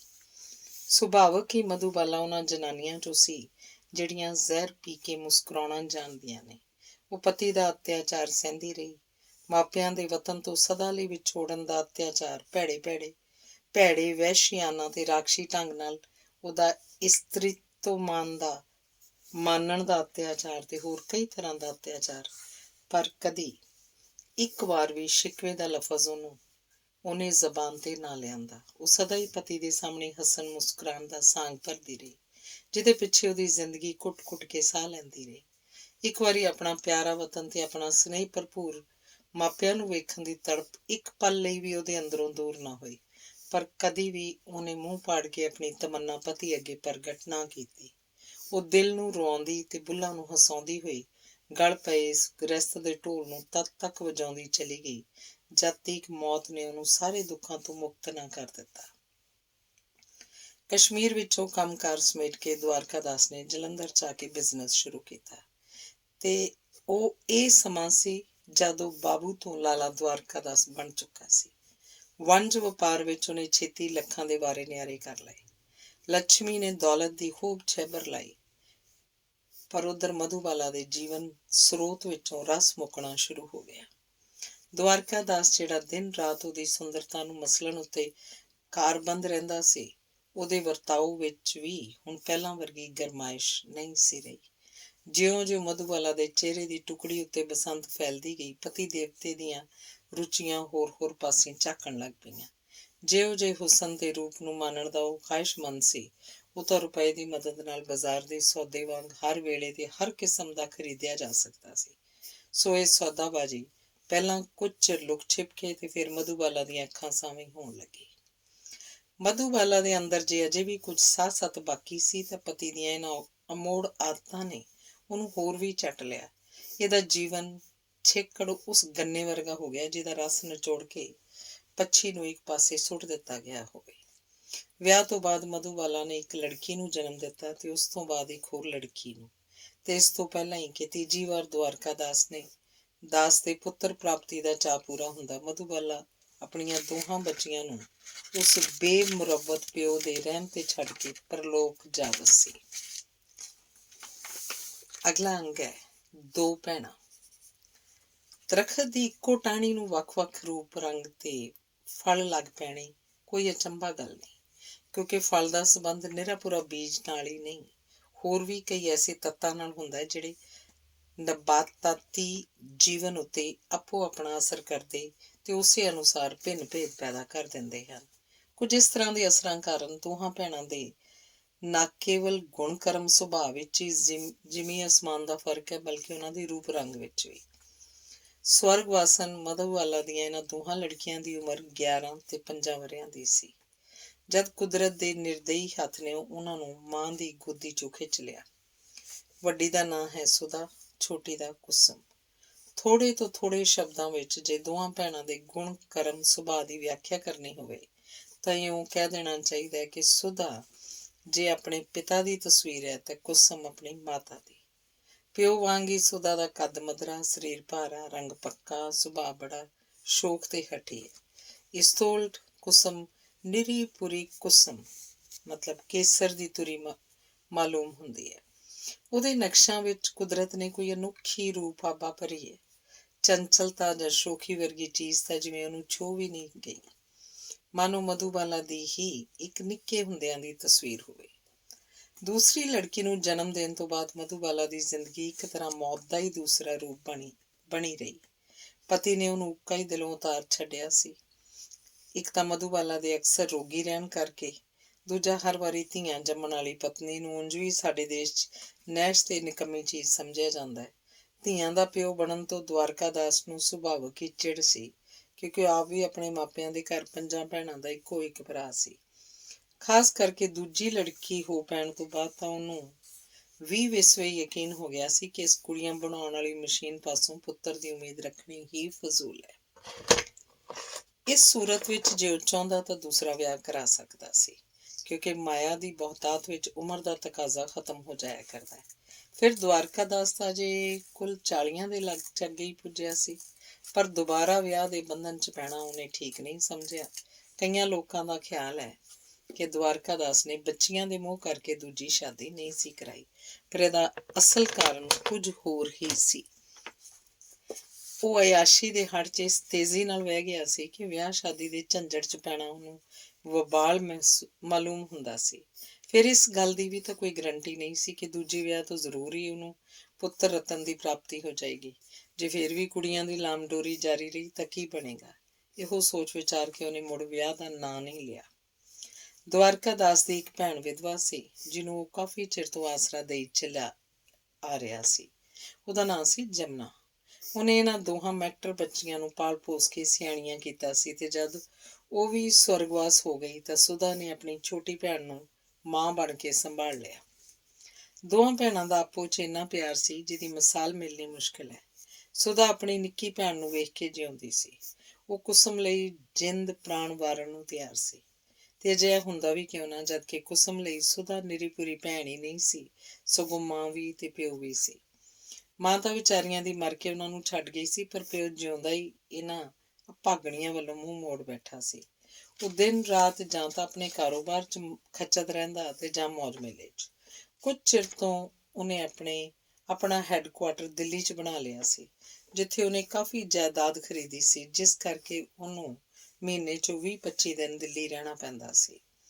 ਜਲੰਧਰ ਵਿੱਚ ਵੀ ਉਹਨੇ ਇੱਕ ਛੱਡ ਕੇ ਕਈ ਕੋਠੀਆਂ ਤੇ ਮਕਾਨ ਬਣਾ ਲਏ ਸਨ, ਜਿਨ੍ਹਾਂ ਵਿੱਚੋਂ ਇੱਕ ਕੋਠੀ 'ਚ ਦੋਵੇਂ ਭੈਣਾਂ ਆਪਣੇ ਨੌਕਰਾਂ ਚਾਕਰਾਂ ਸਮੇਤ ਰਹਿ ਰਹੀਆਂ ਸਨ। ਵੈਸੇ ਦਵਾਰਕਾ ਦਾਸ ਹਰ ਤਰ੍ਹਾਂ ਨਾਲ ਉਹਨਾਂ ਦੀ ਖਬਰਗੀਰੀ ਰੱਖਦਾ ਸੀ। ਘਰ 'ਚ ਨੌਕਰਾਂ ਚਾਕਰਾਂ ਦੀ ਕੋਈ ਘਾਟ ਨਹੀਂ ਸੀ, ਨਾ ਹੀ ਖਰਚ ਵੱਲੋਂ ਕਿਸੇ ਗੱਲ ਦੀ ਕਮੀ ਸੀ। 15ਵੇਂ ਵਰ੍ਹੇ ਪਹੁੰਚਦਿਆਂ ਨੂੰ ਸੁਧਾ ਦਾ ਵਿਆਹ ਇੱਕ ਚੰਗੇ ਰੱਜੇ ਪੁੱਜੇ ਖਾਨਦਾਨ 'ਚ ਹੋ ਗਿਆ ਸੀ, ਪਰ ਕੁਦਰਤ ਦੀ ਖੇਡ ਕੇ ਵਿਆਹ ਤੋਂ ਬਾਅਦ ਵੀ ਸੁਧਾ ਤੋਂ ਪੇਕਾ ਨਹੀਂ ਛੁੱਟ ਸਕਿਆ। ਵਿਆਹੀ ਵਰੀ ਧੀ ਦਾ ਪੇਕੇ ਬੂਹੇ ਤੇ ਬੈਠੀ ਰਹਿਣਾ ਭਾਵੇਂ ਅਤ ਦਰਜੇ ਦੀ ਦੁਖਦਾਈ ਝਾਕੀ ਹੁੰਦੀ ਹੈ, ਪਰ ਢੋਈ ਕੁਝ ਐਸਾ ਆ ਕੇ ਢੁੱਕਿਆ ਕਿ ਸੁਧਾ ਨੂੰ ਸਹੁਰੇ ਘਰ ਦਾ ਸੁੱਖ ਮੰਨਣਾ ਨਸੀਬ ਨਾ ਹੋ ਸਕਿਆ। ਵਿਆਹ ਤੋਂ ਥੋੜਾ ਹੀ ਚਿਰ ਬਾਅਦ ਲਾੜੇ ਦਾ ਦਿਲ ਵਹੁਟੀ ਵੱਲੋਂ ਭਰ ਗਿਆ। ਮੁੰਡਾ ਚੰਗਾ ਮੂੰਹ ਹੱਥ ਲੱਗਦਾ ਤੇ ਅਪ ਟੂ ਡੇਟ ਸੀ। ਧਨੀ ਨੌਜਵਾਨਾਂ ਵਾਂਗ ਉਹਨੇ ਵੀ ਕਲਪਨਾ ਦੇ ਰੰਗਾਂ ਨਾਲ ਆਪਣੀ ਹੋਣ ਵਾਲੀ ਦੁਲਹਨ ਦੀ ਤਸਵੀਰ ਦਿਲ ਦੇ ਚੌਕਟੇ 'ਚ ਉਤਾਰੀ ਸੀ, ਪਰ ਵਿਆਹ ਤੋਂ ਬਾਅਦ ਜਦ ਉਹਨੂੰ ਪਤਾ ਲੱਗਾ ਕਿ ਵਹੁਟੀ ਉਹਦੀਆਂ ਖ਼ਾਬਾਂ ਦੇ ਅਨੁਕੂਲ ਨਹੀਂ ਤਾਂ ਉਹਦੀਆਂ ਸਾਰੀਆਂ ਉਮੀਦਾਂ ਤੇ ਪਾਣੀ ਫਿਰ ਗਿਆ। ਪਹਿਲਾਂ ਕੁਝ ਚਿਰ ਤਾਂ ਗੱਲ ਵਿੱਚ ਧੁਖਦੀ ਰਹੀ, ਪਰ ਛੇਕੜ ਮੁੰਡੇ ਨੇ ਮੂੰਹ ਪਾੜ ਕੇ ਮਾਪਿਆਂ ਨੂੰ ਕਹਿ ਦਿੱਤਾ ਕਿ ਉਹ ਵਹੁਟੀ ਨੂੰ ਕਿਸੇ ਸ਼ਰਤ ਤੇ ਵੀ ਵਸਾਉਣ ਨੂੰ ਤਿਆਰ ਨਹੀਂ। ਦਵਾਰਕਾ ਦਾਸ, ਜਿਹੜਾ ਉਸ ਵੇਲੇ ਤੀਕ ਲਾਲਾ ਤੋਂ ਸੇਠ ਸਦੀਨ ਲੱਗ ਪਿਆ ਸੀ, ਕਲੇਜਾ ਫੜ ਕੇ ਬੈਠ ਗਿਆ। ਜਿਸ ਡਰ ਕਰਕੇ ਉਹਨੇ ਮੁੰਡੇ ਵਾਲਿਆਂ ਨੂੰ ਵੱਧ ਚੜ ਕੇ ਦਾਜ ਦਿੱਤਾ ਤੇ ਪੈਸੇ ਨੂੰ ਪਾਣੀ ਵਾਂਗ ਰੋੜਿਆ ਸੀ, ਛੇਕੜ ਉਹੀ ਗੱਲ ਹੋ ਕੇ ਰਹੀ। ਮੁੰਡੇ ਦਾ ਇਨਕਾਰ ਉਸ ਲਈ ਸਧਾਰਨ ਗੱਲ ਨਹੀਂ ਸੀ, ਸਗੋਂ ਐਟਮ ਬੰਬ ਬਣ ਕੇ ਉਹਦੀ ਦੁਨੀਆ 'ਚ ਆ ਫਟਿਆ। ਉਹਨੇ ਬੜੇ ਯਤਨ ਕੀਤੇ ਕਿ ਕਿਵੇਂ ਇਹ ਜੋੜ ਜੁੜਿਆ ਰਹਿ ਸਕੇ। ਰੁਪਏ ਦਾ ਚੋਗਾ ਹੋਰ ਵੱਧ ਚੜ ਕੇ ਮੁੰਡੇ ਅੱਗੇ ਸੁੱਟਿਆ ਗਿਆ, ਪਰ ਬੇਅਰਥ। ਜੇ ਕੋਈ ਗਰੀਬ ਮੁੰਡਾ ਹੁੰਦਾ ਤਾਂ ਜ਼ਰੂਰ ਚਾਂਦੀ ਦਾ ਛਿੱਤਰ ਖਾ ਕੇ ਰਾਹ ਰਸਤੇ ਆ ਜਾਂਦਾ, ਪਰ ਉਹਦੇ ਜਵਾਈ ਨੂੰ ਪੈਸੇ ਦੀ ਤੋਟ ਨਹੀਂ ਸੀ। ਉਹਦੇ ਮਾਪੇ ਵੀ ਦਵਾਰਕਾ ਦਾਸ ਵਾਂਗ ਲੱਖਾਂ 'ਚ ਖੇਡਦੇ ਸਨ। ਸੋ ਸਾਰੀਆਂ ਕੋਸ਼ਿਸ਼ਾਂ ਅਕਾਰਤ ਗਈਆਂ ਤੇ ਸੁਧਾ ਛੁੱਟੜ ਹੋ ਕੇ ਪਿਓ ਦੇ ਬੂਹੇ ਤੇ ਬੈਠ ਗਈ। ਸੁਧਾ ਵਿੱਚ ਇੱਕ ਹੋਰ ਗੁਣ ਹੈ ਸੀ ਜਾਂ ਨਹੀਂ, ਪਰ ਆਪਣੇ ਪਿਓ ਵਾਂਗ ਉਹ ਧੁੰਦ ਹੀ ਪੱਕੀ ਨਿਕਲੀ। ਉਹਨੇ ਜਦ ਆਪਣੇ ਪਤੀ ਦੇ ਇਸ ਹੰਕਾਰ ਭਰੇ ਰਵੱਈਏ ਦਾ ਪਤਾ ਲੱਗਾ ਤਾਂ ਸੁਣ ਕੇ ਨਾ ਤਾਂ ਰੋਈ ਨਾ ਸਿਸਕੀ, ਸਗੋਂ ਅਣਖ ਤੇ ਸਵੈਮਾਨ ਦੇ ਹਥਿਆਰ ਨੂੰ ਹੱਥ 'ਚ ਲੈ ਕੇ ਉਹ ਲਲਕਾਰੀ, ਮੈਂ ਵੀ ਜੇ ਆਪਣੇ ਪਿਓ ਦੀ ਧੀ ਆਂ, ਕਦੇ ਭੁੱਲ ਕੇ ਵੀ ਸਹੁਰਿਆਂ ਦਾ ਨਾਂ ਨਹੀਂ ਲਾਂਗੀ। ਸਮਝਾਂਗੀ ਰੰਡੀ ਹੋ ਗਈਆਂ ਤੇ ਰੰਡੇਪਾ ਮੈਂ ਹੱਸ ਤੁਸ ਕੇ ਪੇਕਿਆਂ ਦੇ ਘਰ ਗੁਜ਼ਾਰ ਲਾਂਗੀ। ਆਪਣੇ ਇਸ ਬੋਲੇ ਹੋਏ ਨੂੰ ਨਿਭਾਉਣ ਵਿੱਚ ਵੀ ਸੁਧਾ ਨੇ ਪੂਰੀ ਮਰਦਾਨਗੀ ਦਾ ਸਬੂਤ ਦਿੱਤਾ। ਉਹ ਆਪਣੀ ਭੈਣ ਨੂੰ ਹਿੱਕ ਨਾਲ ਲਾ ਕੇ ਸਬਰ ਸੰਤੋਖ ਨਾਲ ਬੈਠ ਗਈ। ਪਿਓ ਉਹਦਾ ਜਦੋਂ ਵੀ ਦੁੱਖ ਸੰਤਾਪ ਦਾ ਸ਼ਬਦ ਜ਼ਬਾਨ ਤੇ ਲਿਆਉਂਦਾ, ਸੁਧਾ ਪੂਰੇ ਠਰਮੇ ਤੇ ਭਰੋਸੇ ਭਰੇ ਰੌਣ ਝਾਕਦੀ, ਪਿਤਾ ਜੀ ਕਿਉਂ ਤੁਸੀਂ ਦੁੱਖ ਮਨਾਉਂਦੇ ਹੋ? ਮੈਨੂੰ ਤੇ ਇਸ ਗੱਲ ਦਾ ਇੰਨਾ ਵੀ ਰੰਜ ਨਹੀਂ ਜਿੰਨੀ ਮਾਂ ਉੱਤੇ ਸਫੇਦੀ। ਕੌਣ ਕਹਿ ਸਕਦਾ ਸੁਧਾ ਦੇ ਇਹ ਵਾਕ ਉਹਦੇ ਹਿਰਦੇ ਚੋਂ ਨਿਕਲਦੇ ਸਨ ਜਾਂ ਕੇਵਲ ਜ਼ਬਾਨੋਂ ਹੀ? ਪਰ ਇਸ ਸਾਰੇ ਮਾਮਲੇ ਵਿੱਚ ਜਿਹੜੀ ਸਭ ਤੋਂ ਅਨੋਖੀ ਗੱਲ ਦਿਖਾਈ ਦਿੰਦੀ ਸੀ ਉਹ ਇਹ ਕਿ ਆਪਣੀ ਛੋਟੀ ਭੈਣ ਨਾਲ ਸੁਧਾ ਦਾ ਵਰਤਾਓ ਕਿਸੇ ਅਚੰਭਿਤ ਜਿਹੇ ਕਿਸਮ ਦਾ ਹੋ ਗਿਆ। ਦੋਹਾਂ ਭੈਣਾਂ ਦਾ ਪਿਆਰ ਬੇਓੜਕ ਸੀ, ਮਾਨੋ ਦੋਹਾਂ ਦੇ ਇੱਕ ਦੂਜੀ 'ਚ ਪ੍ਰਾਣ ਸਾਂਝੇ ਸਨ। ਦੋਵੇਂ ਇੱਕ ਦੂਜੀ ਲਈ ਪਾਣੀ ਦੀ ਥਾਂ ਪਸੀਨਾ ਡੋਲਦੀਆਂ ਸਨ। ਕੀ ਮਜਾਲ ਜੋ ਘੜੀ ਭਰ ਵਿਛੜ ਸਕਣ। ਪਰ ਇੰਨਾ ਹੋਣ ਤੇ ਵੀ ਸੁਧਾ ਦੇ ਹਿਰਦੇ 'ਚ ਕੁਸਮ ਦੇ ਵਿਰੁੱਧ ਇੱਕ ਲੁਕਵਾਂ ਤੇ ਬਹੁਤ ਹੀ ਬਰੀਕ ਜਿਹਾ ਜਜ਼ਬਾ ਪੈਦਾ ਹੋ ਗਿਆ। ਨਾ ਜਾਣੀਏ ਇਸੇ ਗੱਲ ਦਾ ਪ੍ਰਤੀਕਰਮ ਹੋਏ ਕਿ ਸੁਧਾ ਜਿੰਨੀ ਕਰੂਪ ਸੀ, ਕੁਸਮ ਓਨੀ ਸੋਹਣੀ। ਡੂੰਘਾਈ ਨਾਲ ਤੱਕਿਆ ਜਾਏ ਤਾਂ ਸੁਧਾ ਦੇ ਅੰਦਰ ਆਪਣੀ ਭੈਣ ਪ੍ਰਤੀ ਈਰਖਾ ਦਾ ਜਜ਼ਬਾ ਕੋਈ ਨਵਾਂ ਨਹੀਂ, ਸਗੋਂ ਕਿਸੇ ਗੁਪਤ ਰੂਪ ਵਿੱਚ ਉਸੇ ਦਿਨ ਤੋਂ ਪੈਦਾ ਹੋ ਗਿਆ ਸੀ ਜਿਸ ਦਿਨ ਕੁਸਮ ਦਾ ਜਨਮ ਹੋਇਆ। ਹੋਸ਼ ਸੰਭਾਲਣ ਤੋਂ ਹੀ ਸੁਧਾ ਦੇ ਹਿਰਦੇ 'ਚ ਆਪਣੀ ਕੁਰੂਪਤਾ ਦਾ ਅਹਿਸਾਸ ਹੁਕਮ ਖੜੋਤਾ ਸੀ। ਖਾਸ ਕਰਕੇ ਨਿੱਕੀ ਹੁੰਦੀ ਨੂੰ ਜਦ ਕੋਈ ਕਾਲੀ ਕਲੂਟੀ, ਬਾਂਦਰ ਮੂੰਹੀ, ਮੱਸਿਆ ਦੀ ਰਾਤ ਆਦਿ ਵਿਸ਼ੇਸ਼ਣਾਂ ਨਾਲ ਹਾਸਾ ਮਖੌਲ ਕਰਦਾ ਤਾਂ ਸੁਧਾ ਦੀ ਨਿੱਕੀ ਜਿਹੀ ਹਿੱਕ 'ਚ ਜਵਾਲਾਮੁਖੀ ਫਟਣ ਵਾਲੀ ਹੋ ਜਾਂਦੀ। ਉਹ ਕੁਚਲੇ ਹੋਏ ਸੱਪ ਵਾਂਗ ਅੰਦਰੇ ਅੰਦਰ ਵਿਸ ਘੋਲਦੀ ਰਹਿੰਦੀ। ਕਿਸੇ ਸੋਹਣੀ ਕੁੜੀ ਨੂੰ ਵੇਖ ਕੇ ਜੇ ਉਹਦੇ ਕਲੇਜੇ ਨੂੰ ਪਿੱਛੂ ਡੰਗਣ ਲੱਗਦੇ ਤਾਂ ਕਿਸੇ ਬਦਸ਼ਕਲ ਕੁੜੀ ਨੂੰ ਵੇਖ ਕੇ ਉਹਦੇ ਅੰਦਰ ਤਸੱਲੀ ਜਿਹੀ ਦਾ ਅਨੁਭਵ ਹੁੰਦਾ। ਵੱਡੇ ਬੱਚੇ ਤੋਂ ਬਾਅਦ ਜਦ ਘਰ 'ਚ ਛੋਟਾ ਬੱਚਾ ਆ ਜਾਏ ਤਾਂ ਇੱਕ ਤਰ੍ਹਾਂ ਨਾਲ ਵੱਡੇ ਦੀ ਬਾਦਸ਼ਾਹਤ ਖਤਮ ਹੋ ਜਾਇਆ ਕਰਦੀ ਹੈ ਤੇ ਮਾਪਿਆਂ ਦਾ ਝੁਕਾਅ ਛੋਟੇ ਵੱਲ ਹੋ ਜਾਂਦਾ ਹੈ। ਕੁਸਮ ਜਦੋਂ ਜੰਮੀ ਸੀ ਤਾਂ ਵਿਚਾਰੀ ਸੁਧਾ ਨਾਲ ਵੀ ਇਹੋ ਸਲੂਕ ਹੋਇਆ, ਪਰ ਇੰਨੇ ਉੱਤੇ ਹੀ ਮਾਮਲਾ ਖਤਮ ਨਹੀਂ ਹੋ ਗਿਆ। ਬਦਸ਼ਕਲ ਸੁਧਾ ਦੇ ਟਾਕਰੇ ਵਿੱਚ ਕੁਸਮ ਨਿਰੀ ਪੁਰੀ ਦੰਦ ਖਾਂਦੀ ਪੁਤਲੀ ਹੋਣ ਕਰਕੇ ਤੇ ਨਕਸ਼ ਨੈਣ ਉਹਦੇ ਦਿਲ ਖਿੱਚਵੇਂ ਹੋਣ ਕਰਕੇ ਉਹ ਸਾਰੇ ਟੱਬਰ ਨੂੰ ਪਿਆਰੀ ਲੱਗਦੀ ਸੀ। ਜਿਉਂ ਹੀ ਕੋਈ ਕੁਸਮ ਨੂੰ ਕੁੱਛੜ ਚੁੱਕ ਲੈਂਦਾ ਕਿ ਉਹਦੇ ਸੁਹੱਪਣ ਦੀਆਂ ਵਾਰਾਂ ਗਾਈਆਂ ਜਾਣ ਲੱਗਦੀਆਂ। ਤੇ ਜਿਹੜੀ ਗੱਲ ਸੁਧਾ ਦੇ ਸੀਨੇ 'ਚ ਭਾਲੇ ਘੋਪਣ ਵਾਲੀ ਸੀ ਉਹ ਇਹ ਕਿ ਹਰ ਕੋਈ ਕੁਸਮ ਦੀ ਤਾਰੀਫ ਕਰਦਾ ਹੋਇਆ ਸੁਧਾ ਨਾਲ ਉਹਦਾ ਟਾਕਰਾ ਸ਼ੁਰੂ ਕਰ ਦਿੰਦਾ। ਸੁਧਾ ਤੇ ਇਹਦੇ ਸਾਹਮਣੇ ਅਸਲੋਂ ਹੀ ਬਨਮਾਣੂ ਜਿਹਾ ਲੱਗਦਾ ਹੈ। ਸੁਧਾ ਤੇ ਨਿਰੀਪੁਰੀ ਮੱਸਿਆ ਹੈ ਤੇ ਕੁਸਮ ਨਿਰੀਪੁਰੀ ਪੁੰਨਿਆ। ਕਹਿਣ ਦੀ ਲੋੜ ਨਹੀਂ ਕਿ ਕੁਦਰਤ ਦੇ ਸੁਘੜ ਹੱਥਾਂ ਦਾ ਘੜਿਆ ਹੋਇਆ ਇਹ ਖਿਡੌਣਾ ਸੁਧਾ ਨੂੰ ਵੀ ਘੱਟ ਪਿਆਰਾ ਨਹੀਂ ਸੀ ਲੱਗਦਾ। ਉਹ ਕੁਸਮ ਨੂੰ ਚੁੰਮਦੀ, ਪੁਚਕਾਰਦੀ, ਰੱਜਦੀ ਨਹੀਂ ਸੀ, ਪਰ ਅਣਜਾਣੇ ਤੇ ਅਚਿੰਤੇ ਹੀ ਉਹਦੇ ਸੀਨੇ 'ਚ ਇੱਕ ਤੁਕ-ਤੁਕੀ ਜਿਹੀ ਹਰ ਵੇਲੇ ਹੁੰਦੀ ਰਹਿੰਦੀ ਸੀ। ਉਹਨੂੰ ਇਸ ਗੱਲ ਦਾ ਦੁੱਖ ਨਹੀਂ ਸੀ ਕਿ ਕੁਸਮ ਭੈਣ ਕਿਉਂ ਸੋਹਣੀ ਹੈ, ਦੁੱਖ ਉਹਨੂੰ ਇਸ ਗੱਲ ਦਾ ਸੀ ਕਿ ਉਹ ਵੀ ਕੁਸਮ ਵਰਗੀ ਸੋਹਣੀ ਕਿਉਂ ਨਹੀਂ। ਦੋਵਾਂ ਭੈਣਾਂ ਦੇ ਸੁਭਾਅ 'ਚ ਕਿੰਨਾ ਕੁ ਫਰਕ ਹੈ ਇਹਦਾ ਅਨੁਮਾਨ ਇਸੇ ਗੱਲ ਤੋਂ ਲੱਗ ਸਕਦਾ ਹੈ ਕਿ ਸੁਧਾ ਜਿੰਨਾ ਆਪਣੀ ਕਰੂਪਤਾ ਦੇ ਅਹਿਸਾਸ ਨਾਲ ਪੁਰ ਭਰੀ ਹੋਈ ਸੀ, ਕੁਸਮ ਓਨਾ ਹੀ ਆਪਣੇ ਸੁਹੱਪਣ ਦੇ ਅਹਿਸਾਸ ਤੋਂ ਬੇਖਬਰ। ਕੁਝ ਚਿਰ ਬਾਅਦ ਸੁਧਾ ਦੇ ਅੰਦਰ ਇੱਕ ਨਵੀਂ ਤਬਦੀਲੀ ਪੈਦਾ ਹੋਈ ਤੇ ਉਹ ਇਹ ਕਿ ਉਹਨੂੰ ਦੁਨੀਆ 'ਚ ਸਭ ਤੋਂ ਬਹੁਤੀ ਜੇ ਕਿਸੇ ਚੀਜ਼ ਤੋਂ ਨਫ਼ਰਤ ਸੀ ਤਾਂ ਸੁਹੱਪਣ ਤੋਂ। ਹੁਣ ਉਹਨੂੰ ਇਹ ਅਰਮਾਨ ਨਹੀਂ ਸੀ ਕਿ ਉਹ ਵੀ ਸੋਹਣੀ ਹੁੰਦੀ, ਬਲਕਿ ਉਹਦੇ ਅੰਦਰੋਂ ਅਕਸਰ ਇਹ ਕਾਮਨਾ ਉੱਠਦੀ, ਕਾਸ਼ ਸਾਰੀ ਦੁਨੀਆ ਬਦਸੂਰਤ ਹੁੰਦੀ, ਸੁਹੱਪਣ ਕਿਤੋਂ ਢੂੰਡਿਆ ਨਾ ਲੱਭਦਾ। ਕਦਾਚਿਤ ਉਹਦੇ ਮਨ ਦੀ ਅਜਿਹੀ ਬਣਤਰ ਬਣਾਉਣ ਵਿੱਚ ਉਹਦੇ ਨਾਮੁਰਾਦ ਵਿਆਹ ਦਾ ਵੀ ਬਹੁਤ ਸਾਰਾ ਹੱਥ ਹੋਵੇ, ਕਿਉਂਕਿ ਉਹਦਾ ਪਤੀ ਜਿਹਨੇ ਉਸ ਨੂੰ ਛੁੱਟੜ ਕਰਕੇ ਬਿਠਾਲਤਾ ਸੀ, ਹੱਦ ਤੋਂ ਜ਼ਿਆਦਾ ਸੋਹਣਾ ਤੇ ਸਡੌਲ ਸੀ। ਸ਼ਾਇਦ ਇਸੇ ਦਾ ਪ੍ਰਤੀਕਰਮ ਰੂਪ ਸੋਹਣਾ ਹੋਣਾ ਉਹਦੀਆਂ ਨਜ਼ਰਾਂ 'ਚ ਸਭ ਤੋਂ ਵੱਡਾ ਗੁਨਾਹ ਬਣ ਗਿਆ ਸੀ। ਇਸੇ ਹੀ ਮਾਨਸਿਕ ਬਣਤਰ ਦਾ ਨਤੀਜਾ ਹੈ ਕਿ ਸੁਧਾ ਨੂੰ ਕੁਸਮ ਦੀ ਸੁੰਦਰਤਾ ਦਿਨੋਂ ਦਿਨ ਅਸਹਿਜ ਜਾਪਣ ਲੱਗ ਪਈ। ਉਹਦਾ ਹਰ ਘੜੀ ਇਹੋ ਯਤਨ ਹੁੰਦਾ ਕਿ ਕੁਸਮ ਨੂੰ ਕਦੀ ਭੁੱਲ ਕੇ ਵੀ ਇਹ ਗੁਮਾਨ ਨਾ ਹੋਵੇ ਕਿ ਉਹ ਸੋਹਣੀ ਹੈ। ਉਹ ਹਰ ਵੇਲੇ ਤੇ ਹਰ ਹੀਲੇ ਕੁਸਮ ਉੱਤੇ ਐਸਾ ਅਸਰ ਬਣਾਈ ਰੱਖਦੀ ਜਿਸ ਨਾਲ ਨਾ ਕੇਵਲ ਕੁਸਮ ਆਪਣੇ ਰੂਪ ਹੁਸਨ ਤੋਂ ਹੀ ਅਣਜਾਣ ਰਹੇ, ਸਗੋਂ ਇੱਕ ਹੱਦ ਤੀਕ ਆਪਣੇ ਆਪ ਨੂੰ ਬਦਸ਼ਕਲ ਵੀ ਮਹਿਸੂਸ ਕਰੇ। ਤੇ ਇਸ ਫਨ ਵਿੱਚ ਸੁਧਾ ਨੂੰ ਕਾਫੀ ਸਫਲਤਾ ਮਿਲੀ, ਜਿਹਦਾ ਕਾਰਨ ਕੁਸਮ ਦਾ ਨਿਰੋਲ ਭੋਲਾਪਨ ਹੀ ਆਖਿਆ ਜਾ ਸਕਦਾ ਹੈ। ਮਿਸਾਲ ਦੇ ਤੌਰ ਤੇ ਕੁਸਮ ਦੇ ਗੋਰੇ ਰੰਗ ਬਾਰੇ ਸੁਧਾ ਦੀ ਇਹ ਰਾਏ ਹੁੰਦੀ, ਵੇਖੋ ਕਿਕਨ ਚਿੱਟਾ ਫਟਕੜੀ ਰੰਗ ਹੋ ਗਿਆ ਹੈ ਤੇਰਾ, ਜਿੱਕਣ ਲਹੂ ਦੀ ਬੂੰਦ ਹੀ ਨਹੀਂ ਰਹੀ ਜੁੱਸੇ 'ਚ। ਤੇ ਉਹਦੇ ਨਾਜ਼ੁਕ ਅੰਗਾਂ ਤੇ ਸੋਹਣੇ ਪਤਲੇ ਲੰਮੇ ਕੱਦ ਬਾਰੇ ਸੁਧਾ ਅਕਸਰ ਕਿਹਾ ਕਰਦੀ, ਹੱਡੀਆਂ ਦਾ ਪਿੰਜਰ ਜਿਹਾ, ਵੇਖ ਕੇ ਵੀ ਡਰ ਹੁੰਦਾ ਹੈ। ਭਲਾ ਹੋਰ ਨਹੀਂ ਤਾਂ ਬੰਦੇ ਦੀਆਂ ਪਸਲੀਆਂ ਤੇ ਕੱਜੀਆਂ ਹੋਣ, ਮੁਰਦਾ ਜੀਕਰ ਕਬਰ 'ਚੋਂ ਉੱਠ ਕੇ ਲਿਆਂਦਾ ਹੋਇਆ। ਮੈਂ ਕਹਿੰਦੀ ਹਾਂ ਤੇਰਾ ਖਾਧਾ ਪੀਤਾ ਜਾਂਦਾ ਕਿੱਧਰ ਏ? ਦਿਨੋਂ ਦਿਨ ਕਿਹੜਾ ਇਹੋ ਜਿਹੀ ਜਿਹਾ ਅਕਲਦਾਨ ਨਾ ਹੋਏਗਾ ਜਿਹੜਾ ਇਸ ਲਾਸ਼ ਨਾਲ ਵਿਆਹ ਕਰਾਉਣ ਤੇ ਰਾਜ਼ੀ ਹੋਵੇ। ਇਹ ਅਖਾਣ ਕੇ ਫਲਾਣਾ ਹੱਥ ਲਾਇਆ ਮੈਲਾ ਹੁੰਦਾ ਹੈ, ਯਕੀਨਨ ਕੁਸਮ ਉੱਤੇ ਘਟਦਾ ਸੀ। ਉਹਦੇ ਅੰਗਾਂ ਦੀ ਸੁਕੁਮਾਰਤਾ, ਉਹਦੀ ਤੱਕਣੀ 'ਚ ਭੋਲਾਪਨ ਨੇ ਉਹਦੀ ਸੁਬਕ ਤੇ ਗੋਰੀ ਨਿਛੋਹ ਚਿਹਰੇ ਦੀ ਟੁਕੜੀ ਵੇਖ ਕੇ ਯਕੀਨ ਜਿਹਾ ਵੱਧ ਜਾਂਦਾ ਸੀ, ਜਿਵੇਂ ਇਸ ਕੁੜੀ ਦੇ ਅੰਗ ਜ਼ਰੂਰ ਹੀ ਹੱਥ ਲਾਇਆ ਮੈਲੇ ਹੋ ਜਾਣਗੇ। ਉਹਦੇ ਹੋਂਠ ਅਸਲੋਈ ਕਵਲ ਦੀਆਂ ਪੰਖੜੀਆਂ ਨਾਲ ਮੇਲ ਖਾਂਦੇ ਸਨ।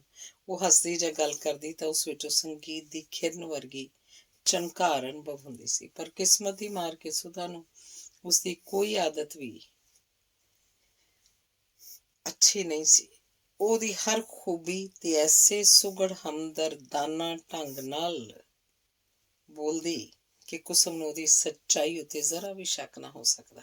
ਉਹਦੇ ਦਿਲ ਨੂੰ ਸੱਚਮੁੱਚ ਇਸ ਤਰ੍ਹਾਂ ਦਾ ਆਭਾਸ ਹੋਣ ਲੱਗ ਪਿਆ ਕਿ ਜੇ ਉਹ ਕੁਰੂਪ ਨਹੀਂ ਤਾਂ ਇਹ ਤਾਂ ਯਕੀਨੀ ਹੈ ਕਿ ਉਹਦੇ ਸਰੀਰ ਦਾ ਜਾਂ ਉਹਦੇ ਚਿਹਰੇ ਵਿੱਚ ਕੁਝ ਵੀ ਐਸਾ ਨਹੀਂ ਜੋ ਸ਼ਲਾਘਾਯੋਗ ਹੋਵੇ। ਆਪਣੀ ਵੱਡੀ ਭੈਣ ਦੀ ਹਰ ਇੱਕ ਗੱਲ ਜਾਂ ਰਾਏ ਨੂੰ ਕੁਸਮ ਆਕਾਸ਼ਬਾਣੀ ਤੋਂ ਘੱਟ ਨਹੀਂ ਸੀ ਸਮਝਦੀ। ਉਹਦੇ ਦਿਲ ਨੂੰ ਨਿਸ਼ਚਾ ਹੋ ਚੁੱਕਾ ਸੀ ਕਿ ਆਪਣੀ ਹਰ ਪਹਿਲੂ ਤੋਂ ਅਯੋਗਤਾ ਦੇ ਕਾਰਨ ਭਾਵੇਂ ਉਹਨੂੰ ਸਾਰੀ ਉਮਰ ਕੁਆਰੀ ਹੀ ਰਹਿਣਾ ਪਵੇ। ਕੁਸਮ ਦਾ ਦਿਲ ਅਸਲੋਂ ਹੀ ਨਾਜ਼ੁਕ ਸੀ, ਇੰਨਾ ਨਾਜ਼ੁਕ ਜਿਹੜਾ ਤੱਤੀ ਫੂਕ ਨਾਲ ਹੀ ਹਿੱਸ ਜਾਵੇ। ਤੇ ਆਪਣੀ ਭੈਣ ਦੇ ਪਾਏ ਹੋਏ ਅਸਰਾਂ ਦਾ ਫਲ ਰੂਪ ਉਹ ਹਰ ਵੇਲੇ ਇਸੇ ਚਿੰਤਾ 'ਚ ਡੁੱਬੀ ਰਹਿੰਦੀ, ਮੈਂ ਕਿਉਂ ਆਈ ਇਸ ਦੁਨੀਆ ਉੱਤੇ, ਜਦ ਕਿ ਕਿਸੇ ਦੇ ਦਿਲ ਨੂੰ ਖਿੱਚਣ ਵਾਲਾ ਕੋਈ ਨਾ ਮਾਤਰ ਵੀ ਗੁਣ ਮੇਰੇ 'ਚ ਨਹੀਂ। ਜੇ ਮੇਰਾ ਵਿਆਹ ਨਾ ਹੋਇਆ ਜਾਂ ਵੱਡੀ ਭੈਣ ਵਾਂਗ ਮੈਨੂੰ ਵੀ ਕੋਈ ਵਿਆਹ ਕੇ ਸੁੱਟ ਗਿਆ ਤਾਂ ਕੀ ਕਰਾਂਗੀ? ਅੱਗੇ ਪਿਓ ਦੇ ਬੂਹੇ ਤੇ ਇੱਕ ਪਥੱਲਾ ਮਾਰੀ ਬੈਠੀ ਹੈ, ਫਿਰ ਇੱਕ ਹੋਰ ਬੈਠ ਜਾਏਗੀ।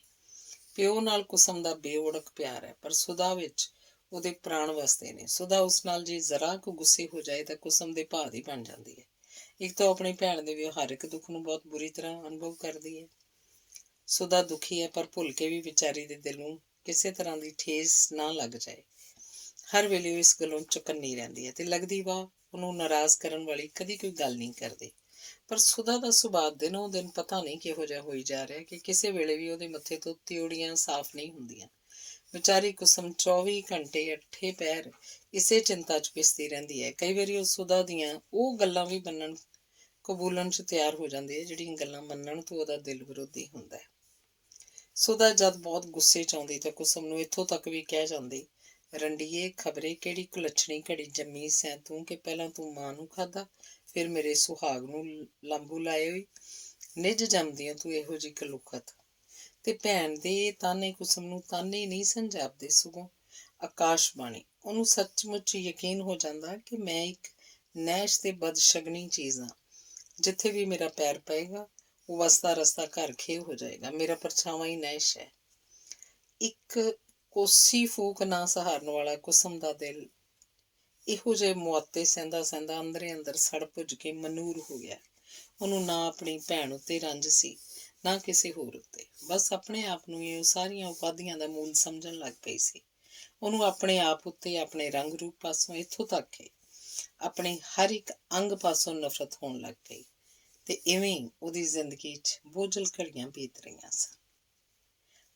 ਅਗਲਾ ਅੰਗ ਹੈ ਜੀਵਨ ਕਿਸ਼ਤੀ ਡੂੰਘੇ ਪਾਣੀ ਵਿੱਚ। 15ਵੇਂ ਤੋਂ ਬਾਅਦ ਜਦ ਕੁਸਮ ਨੂੰ 16ਵਾਂ ਵਰ੍ਹਾ ਚੜ੍ਹ ਪਿਆ ਤੇ ਜਦ ਜਵਾਨੀ ਦੀਆਂ ਉਮੰਗਾਂ ਹੋਰ ਮੁਟਿਆਰਾਂ ਵਾਂਗ ਉਹਦੇ ਅੰਦਰ ਵੀ ਹਨੇਰੀ ਰਾਤ 'ਚ ਤਾਰੇ ਦੀ ਲੋ ਵਾਂਗ ਅਟਖੇਲੀਆਂ ਲੈਣ ਲੱਗ ਪਈਆਂ ਤੇ ਜਦ ਉਹਦੇ ਅੰਗਾਂ ਉੱਤੇ ਵੀ ਜੋਬਨ ਦੀ ਡਲਕ ਹੋਣ ਲੱਗ ਪਈ ਤਾਂ ਹੌਲੀ ਹੌਲੀ ਇੱਕ ਨਵਾਂ ਭੇਦ ਉਸ ਉੱਤੇ ਖੁੱਲ੍ਹਣਾ ਸ਼ੁਰੂ ਹੋਇਆ। ਉਹ ਜਦ ਕੱਪੜੇ ਬਦਲਣ ਤੋਂ ਬਾਅਦ ਸ਼ੀਸ਼ੇ ਦੇ ਸਾਹਮਣੇ ਖੜੀ ਹੋ ਕੇ ਗੁੱਤ ਕਰਨ ਲੱਗਦੀ ਤਾਂ ਆਪਣੀ ਕੁਰੂਪਤਾ ਬਾਰੇ ਉਹਦਾ ਦਿਲ ਸ਼ੱਕੀ ਹੋ ਉੱਠਦਾ। ਕੀ ਮੈਂ ਸੱਚਮੁੱਚ ਕੁਰੂਪ ਹਾਂ? ਕੀ ਮੇਰਾ ਸਰੀਰ ਵਾਕਈ ਕਬਰ 'ਚੋਂ ਕੱਢ ਕੇ ਲਿਆਂਦੀ ਹੋਈ ਲਾਸ਼ ਵਰਗਾ? ਇਸੇ ਭੁਲੇਖੇ ਵੱਸ ਕੁਸਮ ਕਦੀ ਘੱਟ ਵੱਧ ਹੀ ਆਪਣੇ ਬਣਾ ਸ਼ਿੰਗਾਰ ਵੱਲ ਧਿਆਨ ਦਿੰਦੀ ਸੀ। ਇੱਥੋਂ ਤੱਕ ਕਿ ਕਈ ਦਿਨ ਉਹਨੂੰ ਕੰਘੀ ਤੱਕ ਵਾਹਿਆਂ ਬੀਤ ਜਾਂਦੇ। ਜਦੋਂ ਵੀ ਉਹਦੇ ਮੱਥੇ ਦੇ ਵਾਲ ਕੁਝ ਖਿੱਲਰ ਪੁੱਲਰ ਜਾਂਦੇ ਤਾਂ ਉਹ ਹੱਥ ਵਿੱਚ ਕੰਘੀ ਫੜ ਕੇ ਬੇਦਿਲੇ ਜਿਹੇ ਢੰਗ ਨਾਲ ਉਵੇਂ ਹੀ ਪਲਾਤੀ ਵਾਲਾਂ ਦੀ ਤਹਿ ਬਿਠਾਲ ਛੱਡਦੀ ਤੇ ਬਸ। ਪਰ ਇੱਧਰ ਕੁਝ ਚਿਰ ਤੋਂ ਸਹਿਜ ਸੁਭਾਈ ਕੰਘੀ ਨਾਲ ਉਹਦੀ ਕੁਝ ਵਧੇਰੇ ਦਿਲਚਸਪੀ ਪੈਦਾ ਹੋ ਗਈ। ਆਪਣੀ ਕੁਰੂਪਤਾ ਬਾਰੇ ਉਹਨੂੰ ਇੱਕ ਵਾਰੀ ਸ਼ੱਕ ਪਿਆ ਸੋ ਪਿਆ ਹੀ ਰਹਿ ਗਿਆ। ਬਲਕਿ ਥੋੜੇ ਦਿਨਾਂ ਬਾਅਦ ਤਾਂ ਇਹ ਸ਼ੱਕ ਕੁਝ ਯਕੀਨੀ ਜਿਹਾ ਬਣਨਾ ਸ਼ੁਰੂ ਹੋ ਗਿਆ ਜਦ ਕੁਸਮ ਦੀ ਇਨਕਲਾਬੀ ਜ਼ਿੰਦਗੀ 'ਚ ਇੱਕ ਨਵੀਂ ਹਸਤੀ ਨੇ ਆ ਪ੍ਰਵੇਸ਼ ਕੀਤਾ। ਇਹ ਪ੍ਰਵੇਸ਼ ਕਰਨ ਵਾਲੀ ਗੱਲ ਵੀ ਇੱਕ ਜਾਦੂਗਰੀ ਜਿਹੀ ਹੀ ਸਮਝਣੀ ਚਾਹੀਦੀ ਹੈ, ਜਿਹੜੀ ਇੱਕ ਸਧਾਰਨ ਜਿਹੇ ਵਾਕਿਆ ਤੋਂ ਉੱਠ ਕੇ ਇੱਕ ਭਿਆਨਕ ਘਟਨਾ ਦੇ ਰੂਪ ਵਿੱਚ ਜਾ ਪਲਟੀ। ਗੱਲ ਇਉਂ ਹੋਈ ਕਿ ਰੋਜ਼ ਸ਼ਾਮ ਨੂੰ ਦੋਵੇਂ ਭੈਣਾਂ ਆਪਣੀ ਕਾਰ, ਜਿਹੜੀ ਦੁਆਰਕਾ ਦਾਸ ਨੇ ਕੇਵਲ ਇਹਨਾਂ ਹੀ ਖਾਤਰ ਖਰੀਦੀ ਸੀ, ਤੇ ਬੈਠ ਕੇ ਸੈਰ ਕਰਨ ਜਾਂਦੀਆਂ ਸਨ। ਇਹ ਉਹ ਭਾਗਾ 47 ਦਾ ਸਾਲ ਸੀ ਜਦੋਂ ਦੇਸ਼ ਦੀ ਵੰਡ ਤੋਂ ਬਾਅਦ ਮੁਲਕਾਂ ਦੀ ਆਬਾਦੀ ਇੱਧਰੋਂ ਉੱਧਰ ਤੇ ਉੱਧਰੋਂ ਇੱਧਰ ਮਾਰੀ ਫਿਰਦੀ ਸੀ, ਜਦ ਮਨੁੱਖਤਾ ਇੰਨੀ ਸਸਤੀ ਹੋ ਗਈ ਸੀ ਕਿ ਲੱਖਾਂ ਇਨਸਾਨ ਬੇਸਰੋ ਸਾਮਾਨੀ ਦੀ ਹਾਲਤ ਵਿੱਚ ਸੜਕਾਂ ਉੱਤੇ, ਮੈਦਾਨਾਂ ਤੇ, ਬਾਗਾਂ 'ਚ, ਗੁਰਦੁਆਰਿਆਂ, ਮੰਦਰਾਂ ਤੇ ਸਰਾਵਾਂ 'ਚ ਕੀੜਿਆਂ ਕਾਢਿਆਂ ਵਾਂਗ ਕੁਰਬਲ ਕਰਦੇ ਫਿਰਦੇ ਸਨ। ਕੁਸਮ ਦਾ ਦਿਲ ਅਸਲੋਂ ਹੀ ਕਮਜ਼ੋਰ ਸੀ। ਜ਼ਰਾ ਜਿੰਨਾ ਕੋਈ ਕਰੁਣਾ ਦ੍ਰਿਸ਼ ਵੇਖ ਕੇ ਉਹ ਇੰਨੀ ਸਹਿਮ ਜਾਂਦੀ ਕਿ ਘੰਟਿਆਂ ਬਾਅਦ ਹੀ ਉਹਦੀ ਹਾਲਤ ਠੀਕ ਹੋਣ 'ਚ ਨਹੀਂ ਸੀ ਆਉਂਦੀ। ਇੱਕ ਦਿਨ ਪਾਕਿਸਤਾਨੋਂ ਆਏ ਇੱਕ ਕਾਫਲੇ ਵਿੱਚ ਕੁਝ ਫੱਟੜਾਂ ਨੂੰ ਵੇਖ ਕੇ ਉਹਨੂੰ ਗਸ਼ ਆ ਗਈ ਸੀ, ਜਿਹਦਾ ਅਸਰ ਕਈ ਦਿਨ ਉਸ ਉੱਤੇ ਰਿਹਾ। ਇਸ ਤੋਂ ਬਾਅਦ ਸੁਦਾ ਦੀ ਇਹੋ ਕੋਸ਼ਿਸ਼ ਰਹਿੰਦੀ ਕਿ ਇਹੋ ਜਿਹਾ ਕੋਈ ਕਰੁਣਾ ਦ੍ਰਿਸ਼ ਕੁਸਮ ਦੀ ਨਜ਼ਰੀ ਨਾ ਪਏ। ਪਰ ਰੱਬ ਦਾ ਭਾਣਾ ਜੇ ਇੱਦਾਂ ਹੀ ਵਰਤਣਾ ਸੀ ਤਾਂ ਇਹਨੂੰ ਕੌਣ ਰੋਕਦਾ। ਜਿਉਂ ਹੀ ਇੱਕ ਦਿਨ ਸ਼ਾਮ ਦੀ ਸੈਰ ਤੋਂ ਬਾਅਦ ਦੋਵੇਂ ਭੈਣਾਂ ਕਾਰ 'ਚੋਂ ਮੁੜੀਆਂ ਆ ਰਹੀਆਂ ਸਨ ਕਿ ਸੜਕ ਉੱਤੇ ਕੁਝ ਭੀੜ ਵੇਖ ਕੇ ਕੁਸਮ ਨੇ ਡਰਾਈਵਰ ਨੂੰ ਕਾਰ ਰੋਕਣ ਲਈ ਕਿਹਾ। ਦ੍ਰਿਸ਼ ਸੱਚਮੁੱਚ ਹੀ ਭਿਆਨਕ ਸੀ। ਸੜਕ ਦੀ ਪਟੜੀ ਉੱਤੇ, ਜਿੱਥੇ ਦੂਰ ਤੱਕ ਰਿਫਿਊਜ਼ੀਆਂ ਦੇ ਟੱਬਰ ਡੇਰੇ ਪਏ ਸਨ, ਇੱਕ ਅੱਧਖੜ ਉਮਰ ਦੀ ਜਨਾਨੀ ਨੂੰ ਬੱਚਾ ਹੋ ਪਿਆ ਸੀ, ਤੇ ਬੱਚਾ ਵੀ ਮੋਇਆ ਹੋਇਆ, ਕਿਉਂਕਿ ਉਹ ਪੂਰੇ ਵਕਤ ਤੋਂ 2 ਮਹੀਨੇ ਪਹਿਲਾਂ ਹੀ ਹੋ ਗਿਆ ਸੀ। ਰਸਤੇ ਵਿੱਚ ਡਰਾਉਣੀਆਂ ਘਟਨਾਵਾਂ ਦੇ ਅਸਰਾਂ ਨੇ ਅਭਾਗਣੀ ਮਾਂ ਨੂੰ ਇਸ ਹਾਲਤ ਤੱਕ ਪਹੁੰਚਾਤਾ ਸੀ। ਬੱਚੇ ਨੂੰ ਮੁਰਦਾ ਤੇ ਮਾਂ ਨੂੰ ਨੀਮ ਮੁਰਦਾ ਹਾਲਤ ਵਿੱਚ ਤੱਕਦਿਆਂ ਹੀ ਕੁਸਮ ਨੂੰ ਗਸ਼ ਆ ਗਈ, ਤੇ ਜਦ ਦੁਬਾਰਾ ਉਹਨੂੰ ਹੋਸ਼ ਆਈ ਤਾਂ ਉਹਨੇ ਆਪਣੇ ਆਪ ਨੂੰ ਘਰ 'ਚ ਆਪਣੇ ਬਿਸਤਰੇ ਤੇ ਵੇਖਿਆ ਕਿ ਇੱਕ ਓਪਰੇ ਨੌਜਵਾਨ ਨੂੰ, ਜਿਹੜਾ ਪੂਰੇ ਦਿਲ ਨਾਲ ਉਹਨੂੰ ਹੋਸ਼ 'ਚ ਲਿਆਉਣ ਦਾ ਯਤਨ ਕਰ ਰਿਹਾ, ਤੇ ਉਹ ਇੱਕ ਡਾਕਟਰ ਸੀ। ਕਮਰੇ 'ਚ ਉਸ ਵੇਲੇ ਹੋਰ ਕੋਈ ਨਹੀਂ ਸੀ ਛੁੱਟ ਉਸ ਡਾਕਟਰ ਤੋਂ। ਸ਼ਾਇਦ ਮਰੀਜ਼ ਦੀ ਰੱਖਿਆ ਲਈ ਡਾਕਟਰ ਨੇ ਸਭਨਾਂ ਨੂੰ ਕਮਰੇ 'ਚੋਂ ਬਾਹਰ ਕੱਢ ਦੇਣਾ ਜ਼ਰੂਰੀ ਸਮਝਿਆ ਹੋਵੇ। ਬੇਹੋਸ਼ੀ ਦੀ ਹਾਲਤ ਵਿੱਚ ਉਹ ਪਰਤਦਿਆਂ ਜਦ ਕੁਸਮ ਨੇ ਅੱਖਾਂ ਖੋਲ੍ਹੀਆਂ ਤਾਂ 2 ਮੋਟੀਆਂ ਮਤਵਾਲੀਆਂ ਅੱਖਾਂ ਨੂੰ ਆਪਣੇ ਉੱਤੇ ਝੁਕੀਆਂ ਹੋਈਆਂ ਵੇਖ ਕੇ ਪਹਿਲਾਂ ਤਾਂ ਉਹ ਕੁਝ ਘਬਰਾਈ, ਪਰ ਝੱਟ ਹੀ ਉਹਦੀ ਘਬਰਾਹਟ ਦੂਰ ਹੋ ਗਈ ਜਦ ਉਹਨਾਂ ਅੱਖਾਂ 'ਚ ਉਹਨੂੰ ਕਿਸੇ ਡੂੰਘੇ ਰੋਮਾਂਸ ਦੀ ਝਲਕ ਵਿਖਾਈ ਦਿੱਤੀ। ਇਸੇ ਵੇਲੇ ਸੁਦਾ ਅੰਦਰ ਆਈ ਤੇ ਆਉਂਦੀ ਕੁਸਮ ਦੇ ਸਰੀਰ ਨੂੰ ਬਾਹਾਂ ਵਿੱਚ ਭਰਦੀ ਹੋਈ ਡੱਡੋ ਲਿੱਕੀ ਹੋ ਕੇ ਬੋਲੀ, ਪੋਪੀ, ਮੈਂ ਜੋ ਤੈਨੂੰ ਮਨੇ ਕਰਦੀ ਸਾਂ ਵੀ ਇਹੋ ਜਿਹੀ ਥਾਵਾਂ ਤੇ ਨਾ ਜਾਇਆ ਕਰ। ਕੁਸਮ ਨੂੰ ਨਿੱਕੀ ਹੁੰਦੀ ਤੋਂ ਹੀ ਘਰ ਦੇ ਪਿਆਰ ਨਾਲ ਪੋਪੀ ਕਹਿ ਕੇ ਬੁਲਾਇਆ ਕਰਦੇ ਸਨ। ਮਗਰੋਂ ਸੁਦਾ ਨੇ ਸਾਰੀ ਗੱਲ ਉਹਨੂੰ ਸੁਣਾਈ ਕਿ ਕਿਸ ਤਰ੍ਹਾਂ ਉਹਦੇ ਬੇਹੋਸ਼ ਹੋਣ ਤੋਂ ਬਾਅਦ ਵੀ ਇਤਫਾਕ ਨਾਲ ਹੀ ਇਹ ਮਿਹਰਬਾਨ ਡਾਕਟਰ ਕਿਤੋਂ ਆ ਪਹੁੰਚਿਆ, ਜਿਹੜਾ ਰਿਫਿਊਜੀ ਬਿਮਾਰਾਂ ਦੀ ਦੇਖਭਾਲ ਲਈ ਨਿਯਤ ਸੀ, ਤੇ ਜਿਹਨੇ ਉਸ ਅਭਾਗਣੀ ਮਾਂ ਦੀ ਸੰਭਾਲ ਲਈ ਸ਼ਲਾਘਾਯੋਗ ਪ੍ਰਬੰਧ ਕੀਤਾ। ਤੇ ਫਿਰ ਸੁਦਾ ਨੇ ਦੱਸਿਆ ਕਿ ਇਸੇ ਡਾਕਟਰ ਦੀ ਮਦਦ ਨਾਲ ਕੁਸਮ ਨੂੰ ਮੋਟਰ 'ਚ ਪਾ ਕੇ ਘਰ ਪਹੁੰਚਾਇਆ ਗਿਆ।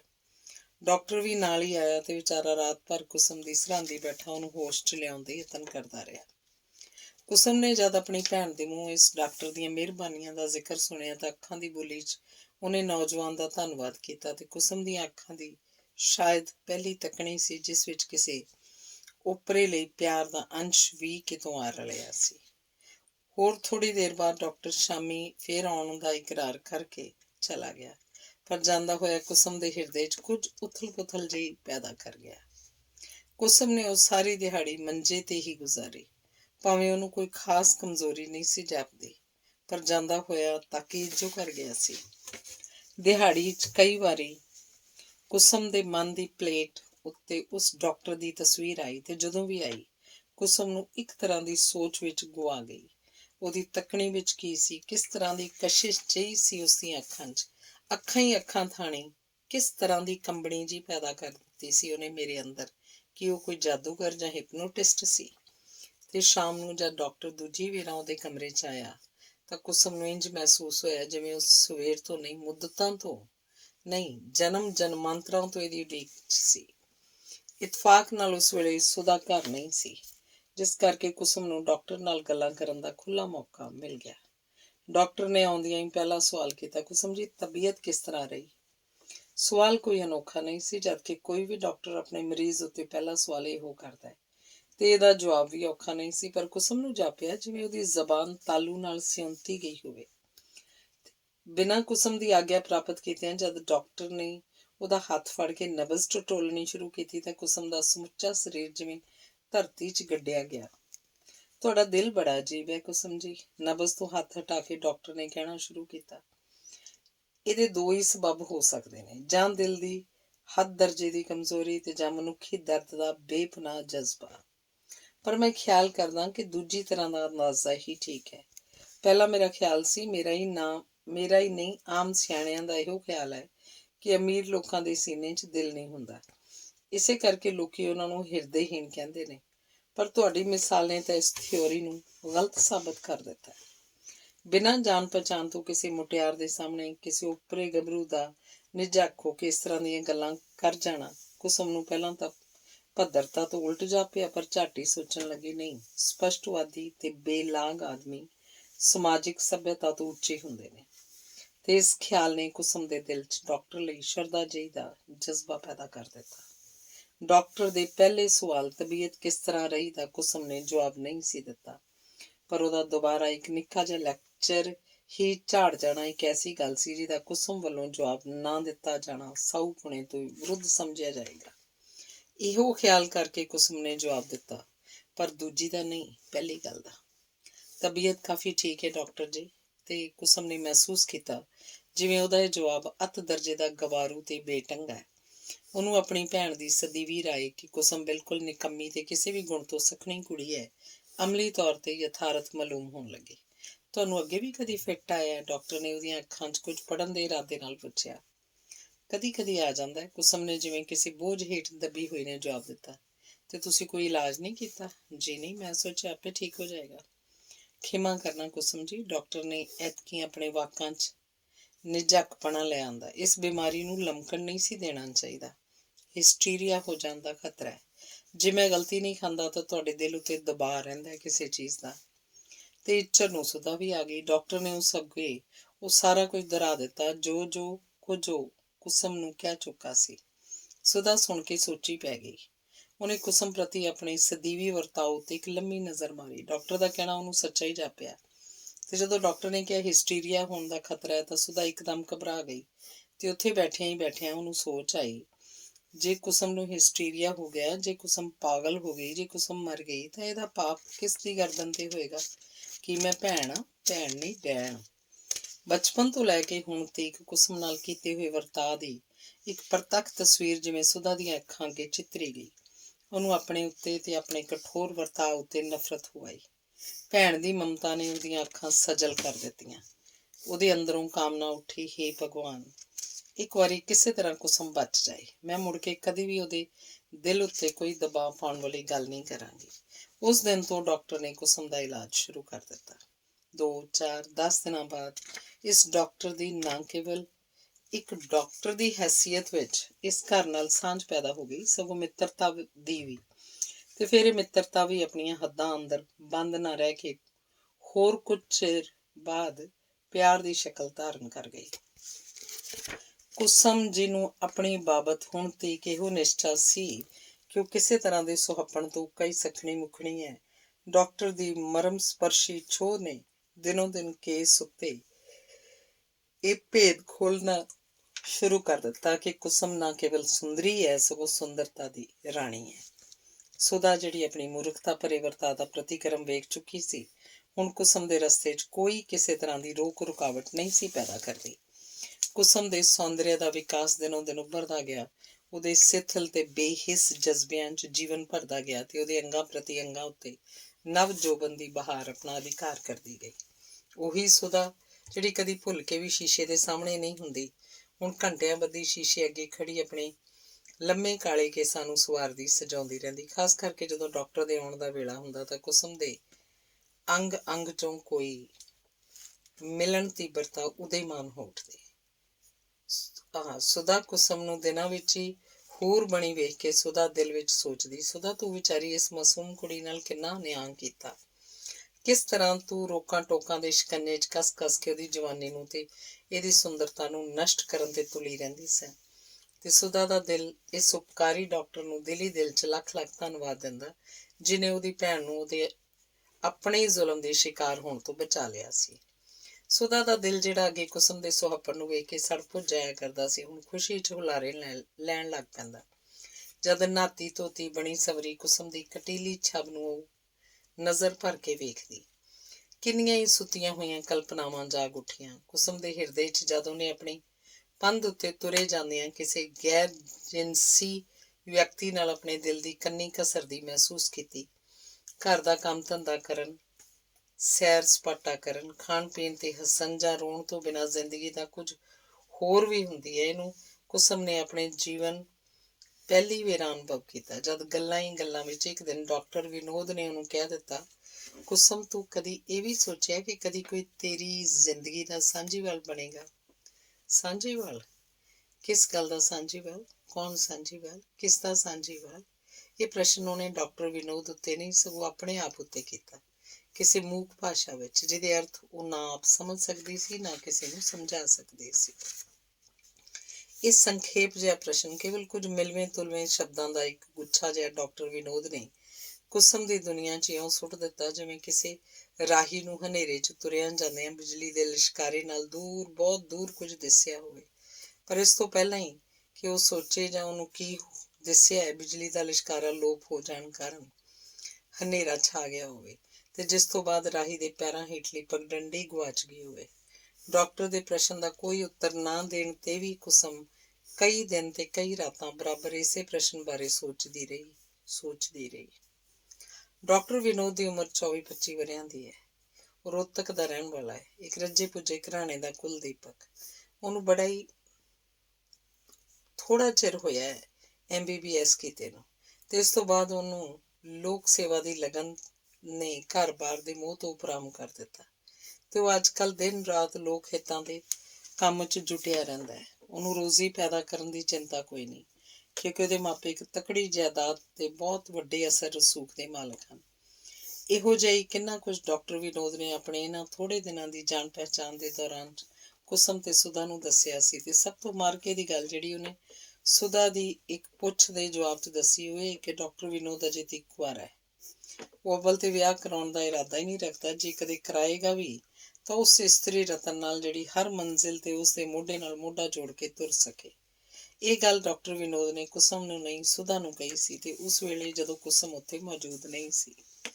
ਸੁਦਾ ਦੇ ਦਿਲ 'ਚ ਇੱਕ ਮਿੱਠੀ ਜਿਹੀ ਗੁਦਗੁਦੀ ਪੈਦਾ ਹੋਈ, ਕਾਸ਼ ਕਦੀ ਇਹੋ ਜਿਹੇ ਲੋਕ ਸ਼ੈਦਾਈ ਦਾ ਸੰਜੋਗ ਮੇਰੀ ਕੁਸਮ ਨਾਲ ਹੋ ਸਕੇ।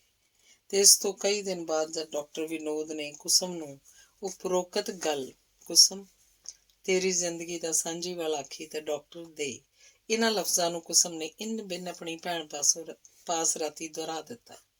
ਭੋਲੀ ਕੁਸਮ ਅਜੇ ਤੀਕ ਨਹੀਂ ਸੀ ਜਾਣਦੀ ਕਿ ਇਹੋ ਜਿਹੀਆਂ ਗੱਲਾਂ ਕੇਵਲ ਦਿਲ ਦੇ ਹੀ ਸੰਦੂਕ 'ਚ ਬੰਦ ਰੱਖੀ ਦੀਆਂ ਨੇ। ਉਸ ਉੱਤੇ ਵੱਡੀ ਭੈਣ ਦਾ ਕੁਝ ਪ੍ਰਭਾਵ ਹੀ ਇਹੋ ਜਿਹਾ ਸੀ ਕਿ ਕੋਈ ਗੱਲ ਭਾਵੇਂ ਚੰਗੀ ਭਾਵੇਂ ਭੈੜੀ, ਛੋਟੀ ਭਾਵੇਂ ਵੱਡੀ, ਉਹ ਸੁਦਾ ਪਾਸੋਂ ਲੁਕਾ ਕੇ ਨਹੀਂ ਸੀ ਰੱਖ ਸਕਦੀ। ਤੇ ਤੂੰ ਕੀ ਜਵਾਬ ਦਿੱਤਾ? ਸੁਦਾ ਨੇ ਪੀਡੀ ਜੀ ਮੁਸਕਣੀ ਲੈ ਕੇ ਉਹਨੂੰ ਪੁੱਛਿਆ। ਕੁਝ ਵੀ ਨਹੀਂ, ਕੁਸਮ ਉਸੇ ਸਰਲਤਾ 'ਚ ਬੋਲੀ। ਮੈਂ ਭਲਾ ਕੀ ਜਵਾਬ ਦੇਣਾ ਸੀ? ਇਹੋ ਜਿਹੀਆਂ ਗੱਲਾਂ ਕੋਈ ਬਗਾਨੇ ਆਦਮੀਆਂ ਨਾਲ ਕਰੀ ਦੀਆਂ ਨੇ। ਹੋਰ ਕੀ ਕਹਿੰਦਾ ਸੀ? ਸੁਦਾ ਨੇ ਹੋਰ ਪਕੇਰੀ ਬਣ ਕੇ ਪੁੱਛਿਆ। ਹੋਰ ਕੀ? ਕੁਸਮ ਨੇ ਮਤਲਬ ਨਾ ਸਮਝ ਕੇ ਸੁਦਾ ਦੇ ਪ੍ਰਸ਼ਨ ਤੇ ਪ੍ਰਸ਼ਨ ਕੀਤਾ। ਸੁਦਾ ਬੋਲੀ, ਕਦੀ ਕੋਈ ਹੋਰ ਵੀ ਇਸ ਤਰ੍ਹਾਂ ਦੀ ਗੱਲ ਉਸ ਤੇਰੇ ਨਾਲ ਕੀਤੀ? ਇੱਕ ਦਿਨ ਸੋਚ ਕੇ ਕੁਸਮ ਬੋਲੀ, ਕਹਿੰਦਾ ਸੀ ਕੁਸਮ, ਪੰਜਾਬ ਦੀ ਕਿਸੇ ਕੁੜੀ ਵਿੱਚ ਮੈਂ ਤੇਰੇ ਜਿੰਨਾ ਸੁਹੱਪਣ ਕਦੀ ਨਹੀਂ ਵੇਖਿਆ। ਤੇ ਤੂੰ ਕੀ ਜਵਾਬ ਦਿੱਤਾ? ਮੈਂ ਆਖਿਆ, ਮੈਂ ਤੇ ਅਸਲੋਂ ਹੀ ਬਦਸ਼ਕਲ ਆ, ਜੀਕਣ ਕਬਰ ਚੋਂ ਕੱਢਿਆ ਹੋਇਆ ਮੁਰਦਾ। ਤੇ ਡਾਕਟਰ ਨੇ ਕੀ ਜਵਾਬ ਦਿੱਤਾ? ਡਾਕਟਰ ਕਹਿਣ ਲੱਗਾ, ਇਹੋ ਤੇਰੀ ਸੁਹੱਪਣ ਦੀ ਇੰਤਹਾ ਹੈ ਕਿ ਤੂੰ ਆਪਣੀ ਸੁਹੱਪਣ ਤੋਂ ਉੱਕਾ ਹੀ ਬੇਖਬਰ ਹੈ। ਹੋਰ ਕੀ ਕਿਹਾ ਉਹਨੇ? ਹੋਰ ਆਖਣ ਲੱਗਾ, ਤੇ ਤੇਰੇ ਇਸੇ ਭੋਲੇਪਨ ਨੇ। ਕੁਸਮ ਬੋਲਦੀ ਚੁੱਪ ਹੋ ਗਈ। ਹਾਂ, ਕੀ ਭੋਲੇਪਨ ਨੇ? ਸੁਦਾ ਨੇ ਪੁੱਛਿਆ। ਕੁਝ ਨਹੀਂ, ਦੱਸਦੀ ਕਿਉਂ ਨਹੀਂ? ਝਾਟੋ, ਮੈਨੂੰ ਸ਼ਰਮ ਆਉਂਦੀ ਹੈ ਬੀਬੀ। ਇਹ ਤਾਂ ਐਵੇਂ ਊਟ ਪਟਾਂਗ ਗੱਲਾਂ ਕਰਨ ਲੱਗ ਪਿਆ। ਤੇ ਸੁਦਾ ਨੇ ਇਸ ਖੁੱਲੀ ਹੋਈ ਕਿਤਾਬ ਦੇ ਵਰਕਿਆਂ ਨੂੰ ਹੋਰ ਫੋਲਣ ਦੀ ਲੋੜ ਨਹੀਂ ਸਮਝੀ। ਇੱਕੋ ਵਰਕੇ ਦਾ ਪੜ੍ਹਿਆ ਹੋਇਆ ਮਜ਼ਮੂਨ ਉਸ ਲਈ ਕਾਫੀ ਸੀ। ਤੇ ਉਸ ਉੱਤੇ ਦਿਨ ਬੀਤਦੇ ਗਏ, ਨੇੜਤਾ ਵੱਧਦੀ ਗਈ, ਸੰਕੋਚ ਘਟਦਾ ਗਿਆ। ਕੁਸਮ ਦੇ ਜੀਵਨ ਮੰਦਰ 'ਚ ਡਾਕਟਰ ਵਿਨੋਦ ਦੀ ਮੂਰਤੀ ਸਥਾਪਿਤ ਹੁੰਦੀ ਗਈ। ਪੂਜਾ ਆਰੰਭ ਹੋਈ ਤੇ ਅਗਲਾ ਅੰਗ ਹੈ ਜੀਵਨ ਕਿਸ਼ਤੀ ਘੁੰਮਣ ਘੇਰ ਵਿੱਚ। ਘੜੀ ਦਾ ਖੁੰਝਿਆ ਆਦਮੀ ਕੋਹਾਂ ਤੇ ਜਾ ਪੈਂਦਾ ਹੈ। ਇਹ ਲੋਕੋਕਤੀ ਸੱਚੀ ਹੈ, ਪਰ ਘੜੀ ਦੀ ਖੁੰਝੀ ਹੋਈ ਨਾਰੀ ਸ਼ਾਇਦ ਕੋਹਾਂ ਤੇ ਨਹੀਂ, ਲੱਖਾਂ ਕਰੋੜਾਂ ਕੋਹਾਂ ਤੋਂ ਵੀ ਦੂਰ ਉੱਥੇ ਜਾ ਪੈਂਦੀ ਹੈ ਜਿੱਥੋਂ ਮੁੜ ਕੇ ਉਹਨੂੰ ਰੱਬ ਦੀ ਰੱਬਤਾ ਵੀ ਮੁੜ ਕੇ ਉਸਦੀ ਅਸਲੀ ਟਿਕਾਣੇ ਤੇ ਨਹੀਂ ਲਿਆ ਸਕਦੀ। ਕਿੰਨੀ ਤਰਸਯੋਗ ਹੈ ਇਸ ਭਾਗਣੀ ਦੀ ਜੀਵਨ ਲੀਲਾ।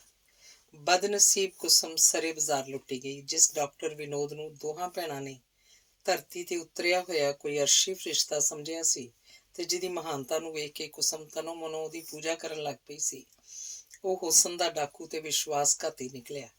ਕੁਸਮ ਉੱਤੇ ਆਪਣੇ ਵਡਿੱਤਣ ਦਾ ਪ੍ਰਭਾਵ ਪਾਉਣ ਤੋਂ ਬਾਅਦ ਉਹਨੇ ਐਸੀ ਮਧੁਰਤਾ ਭਰੇ ਢੰਗ ਨਾਲ ਪਿਆਰ ਦੇ ਡੋਰੇ ਸੁੱਟਣੇ ਸ਼ੁਰੂ ਕੀਤੇ ਕਿ ਵਿਚਾਰੀ ਬਾਲੜੀ ਬਹੁਤ ਛੇਤੀ ਆਪਣੇ ਸਤੀਤਵ ਦੀ ਭੇਟਾ ਲੈ ਕੇ ਉਹਦੇ ਕਦਮਾਂ 'ਚ ਆ ਟੱਠੀ।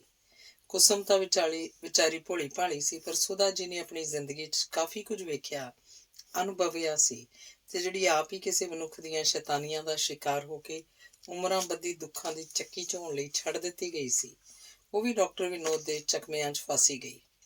ਆਪਣੇ ਵੱਲੋਂ ਉਹਨੇ ਬੜੀ ਸਿਆਣਪ ਕੀਤੀ, ਜੋ ਚੰਗੀ ਤਰ੍ਹਾਂ ਦੇਖਣ ਭਾਲਣ ਤੇ ਖੋਜਣ ਪਰਖਣ ਤੋਂ ਬਾਅਦ ਉਹਨੇ ਕੁਸਮ ਲਈ ਇੱਕ ਯੋਗ ਵਰ ਚੁਣ ਲਿਆ ਸੀ। ਇਸੇ ਕਰਕੇ ਉਹਨੇ ਇਤਮਿਨਾਨ ਦਾ ਸਾਹ ਲਿਆ ਕਿ ਜੇ ਉਹ ਆਪ ਦੁਰਭਾਗ ਦੇ ਚੱਕਰ 'ਚ ਫਸ ਕੇ ਕਿਸਮਤ ਦੀਆਂ ਪੁਹਾਟੜੀਆਂ ਖਾ ਰਹੀ ਹੈ ਤਾਂ ਘੱਟੋ ਘੱਟ ਉਹਦੀ ਭੈਣ ਦਾ ਭਵਿੱਖ ਤਾਂ ਉਜਲਾ ਹੋਏਗਾ। ਪਰ ਛੇਕੜ ਜਦ ਉਹਨੂੰ ਪਤਾ ਲੱਗਾ ਕਿ ਡਾਕਟਰ ਵਿਨੋਦ ਦੀ ਦਗੇਬਾਜ਼ੀ ਦਾ ਸ਼ਿਕਾਰ ਹੋ ਕੇ ਵਿਚਾਰੀ ਕੁਸਮ ਕਿਸੇ ਪਾਸੇ ਜੋਗੀ ਨਹੀਂ ਰਹੀ, ਤਾਂ ਮੱਥੇ ਤੇ ਦੁਹੱਥੜ ਮਾਰ ਕੇ ਰਹਿ ਗਈ। ਮਾਮਲਾ ਕਿਵੇਂ ਇੰਨੀ ਛੇਤੀ ਵਿਗੜ ਗਿਆ? ਸੁਧਾ ਨੂੰ ਜਦ 20 ਵਿਸਵੇ ਯਕੀਨ ਹੋ ਗਿਆ ਕਿ ਡਾਕਟਰ ਵਿਨੋਦ ਕੁਸਮ ਲਈ ਹਰ ਲਿਹਾਜ਼ ਨਾਲ ਲੋੜੀਂਦਾ ਹੈ ਤੇ ਬਰ ਮਿਚਵਾਂ ਵਾਰਾ ਹੈ, ਤਾਂ ਉਹਨੇ ਕੁਝ ਐਸੇ ਢੰਗ ਨਾਲ ਦੋਹਾਂ ਦਾ ਰਸਤਾ ਸਾਫ਼ ਕਰ ਦਿੱਤਾ ਜਿਸ ਤੋਂ ਉਹਦੀ ਮੁਰਾਦ ਸੀ ਕਿ ਦੋਵੇਂ ਹੋਰ ਇੱਕ ਦੂਜੇ ਦੇ ਸੁਭਾਅ ਪ੍ਰਭਾਵ ਤੋਂ ਜਾਣੂ ਹੋ ਕੇ ਆਪੋ ਵਿੱਚ ਚੰਗੀ ਤਰ੍ਹਾਂ ਰਚ ਮਿਚ ਜਾਣ। ਅੱਗ ਦਾ ਡਰਿਆ ਜਿਵੇਂ ਟਟਾਣੇ ਪਾਸੋਂ ਡਰਦਾ ਹੈ, ਤਿਵੇਂ ਸੁਧਾ ਦੇ ਦਿਲ ਨੂੰ ਹਰ ਵੇਲੇ ਇਹ ਤੌਖਲਾ ਖਾਂਦਾ ਰਹਿੰਦਾ ਕਿ ਕੁਸਮ ਦੇ ਭਾਗ ਦਾ ਗ੍ਰਹਿ ਚੱਕਰ ਮਤੇ ਉਸੇ ਵਾਂਗ ਪੁੱਠਾ ਨਾ ਪੈ ਜਾਏ। ਉਹਦੀ ਚਾਹ ਸੀ ਦੋਵੇਂ ਇੱਕ ਦੂਜੇ ਦੇ ਗੁਣਾਂ ਦੋਸ਼ਾਂ ਤੋਂ ਜਿੰਨੇ ਜਾਣੂ ਹੋ ਜਾਣਗੇ, ਉਨਾ ਹੀ ਕੁਸਮ ਦਾ ਭਵਿੱਖ ਬੇਖਤਰਾ ਤੇ ਸੁਹੰਡਣਾ ਰਹੇਗਾ। ਤੇ ਜਿਉਂ-ਜਿਉਂ ਦਿਨ ਬੀਤਦੇ ਚਲੇ ਗਏ, ਸੁਧਾ ਨੂੰ ਆਪਣੀ ਇਹ ਚੋਣ ਸੁਖਮਈ ਤੇ ਨਿਰਦੋਸ਼ ਪ੍ਰਤੀਤ ਹੁੰਦੀ ਗਈ। ਡਾਕਟਰ ਵਿਨੋਦ ਨੂੰ ਜਿੰਨਾ ਹੀ ਘੋਖਦੀ ਪਰਚੋਲਦੀ, ਉਹਨੂੰ 12 ਵੰਨੀ ਸੋਨਾ ਹੀ ਨਜ਼ਰ ਆਉਂਦਾ। ਬਾਕੀ ਰਹੀ ਕੁਸਮ ਦੀ ਗੱਲ, ਉਸ ਵਿਚਾਰੀ ਦੀ ਅੱਖ ਤਾਂ ਅਸਲੋਂ ਹੀ ਨੇੜਦਰਸ਼ੀ ਸੀ। ਡਾਕਟਰ ਵਿਨੋਦ ਦੀ ਪ੍ਰਾਪਤੀ ਉਸ ਲਈ ਇਸ ਦੁਨੀਆ ਦੇ ਕਿਸੇ ਅਜਿਹੇ ਸਵਰਗ ਦੀ ਸਥਾਪਨਾ ਸੀ ਜਿਸ ਦੇ ਇੱਕ ਪਲ ਲਈ ਉਹ 100 ਜ਼ਿੰਦਗੀਆਂ ਵਾਰ ਕੇ ਵੀ ਇਸ ਸੌਦੇ ਨੂੰ ਸਸਤਾ ਸਮਝਦੀ ਸੀ। ਉਹਨੂੰ ਖ਼ਾਬ 'ਚ ਵੀ ਖਿਆਲ ਨਹੀਂ ਸੀ ਕਿ ਵਿਨੋਦ ਵਰਗਾ ਸੰਨਿਮਰ ਲੋਕ ਭਲਾਈ ਦਾ ਆਸ਼ਿਕ ਤੇ ਪਿਆਰ ਦਾ ਪੁਤਲਾ ਉਹਨੂੰ ਪ੍ਰਾਪਤ ਹੋ ਸਕੇਗਾ। ਉਹਨੂੰ ਯਕੀਨ ਵੱਜ ਚੁੱਕਾ ਸੀ ਕਿ ਸਾਰੀ ਕਾਇਨਾਤ ਵਿੱਚ ਕਾਦਰ ਨੇ ਕੇਵਲ ਡਾਕਟਰ ਵਿਨੋਦ ਦੀ ਹੀ ਸਾਜਨਾ ਸਾਜੀ ਹੈ, ਜਿਹੜਾ ਮਨੁੱਖੀ ਜਾਮੇ 'ਚ ਹੁੰਦਾ ਹੋਇਆ ਦੈਵੀ ਗੁਣਾਂ ਨਾਲ ਸ਼ਰਾਬੋਰ ਹੈ। 1 ਮਹੀਨਾ, 2 ਮਹੀਨੇ, 3 ਮਹੀਨੇ ਇਸੇ ਪਿਆਰ ਪੂਜਾ 'ਚ ਬੀਤ ਗਏ। ਇੱਥੋਂ ਤੱਕ ਕਿ ਤੀਜੇ ਮਹੀਨੇ ਦੇ ਮੋਢੇ 'ਚ ਡਾਕਟਰ ਵਿਨੋਦ ਦਾ ਅਕਸਰ ਖਾਣਾ ਪੀਣਾ ਵੀ ਇਸੇ ਘਰ 'ਚ ਹੁੰਦਾ, ਤੇ ਜਦ ਕਦੀ ਰਿਫਿਊਜੀ ਬਿਮਾਰਾਂ ਦੀ ਭੀੜ ਕਰਕੇ ਉਹਨੂੰ ਚਿਰਾਕੀ ਵੇਲ ਮਿਲਦੀ ਤਾਂ ਉਹਨੂੰ ਰਾਤ ਵੀ ਉਹਨਾਂ ਦੇ ਘਰ ਹੀ ਗੁਜ਼ਾਰਨੀ ਪੈਂਦੀ।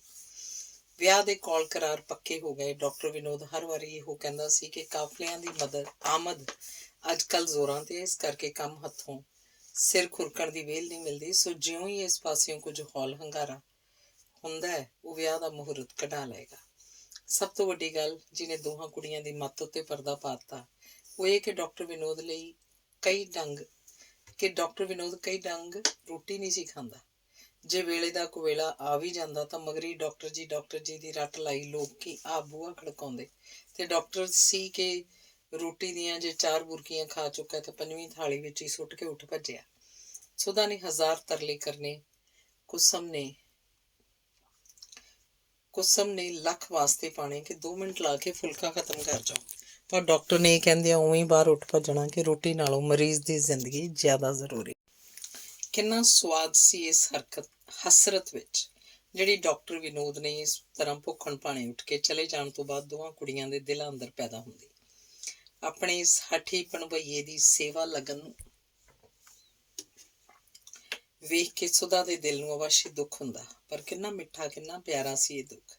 ਕੁਸਮ ਦੇ ਨਿੱਕੇ ਜਿਹੇ ਮਨ 'ਚ ਸਮੁੰਦਰ ਦੇ ਜੁਆਰ ਭਾਟੇ ਵਾਂਗ ਲਹਿਰਾਂ ਤੇ ਲਹਿਰਾਂ ਉੱਠਦੀਆਂ ਕਿ ਕਦੋਂ ਹੋਏਗਾ ਉਹ ਸੁਭਾਗਾ ਦਿਨ ਜਦੋਂ ਸਮਾਜਿਕ ਤੌਰ ਤੇ ਆਪਣੇ ਦੇਵਤਾ ਦੀ ਪੁਜਾਰਨ ਪ੍ਰਵਾਨ ਕੀਤੀ ਜਾਏਗੀ।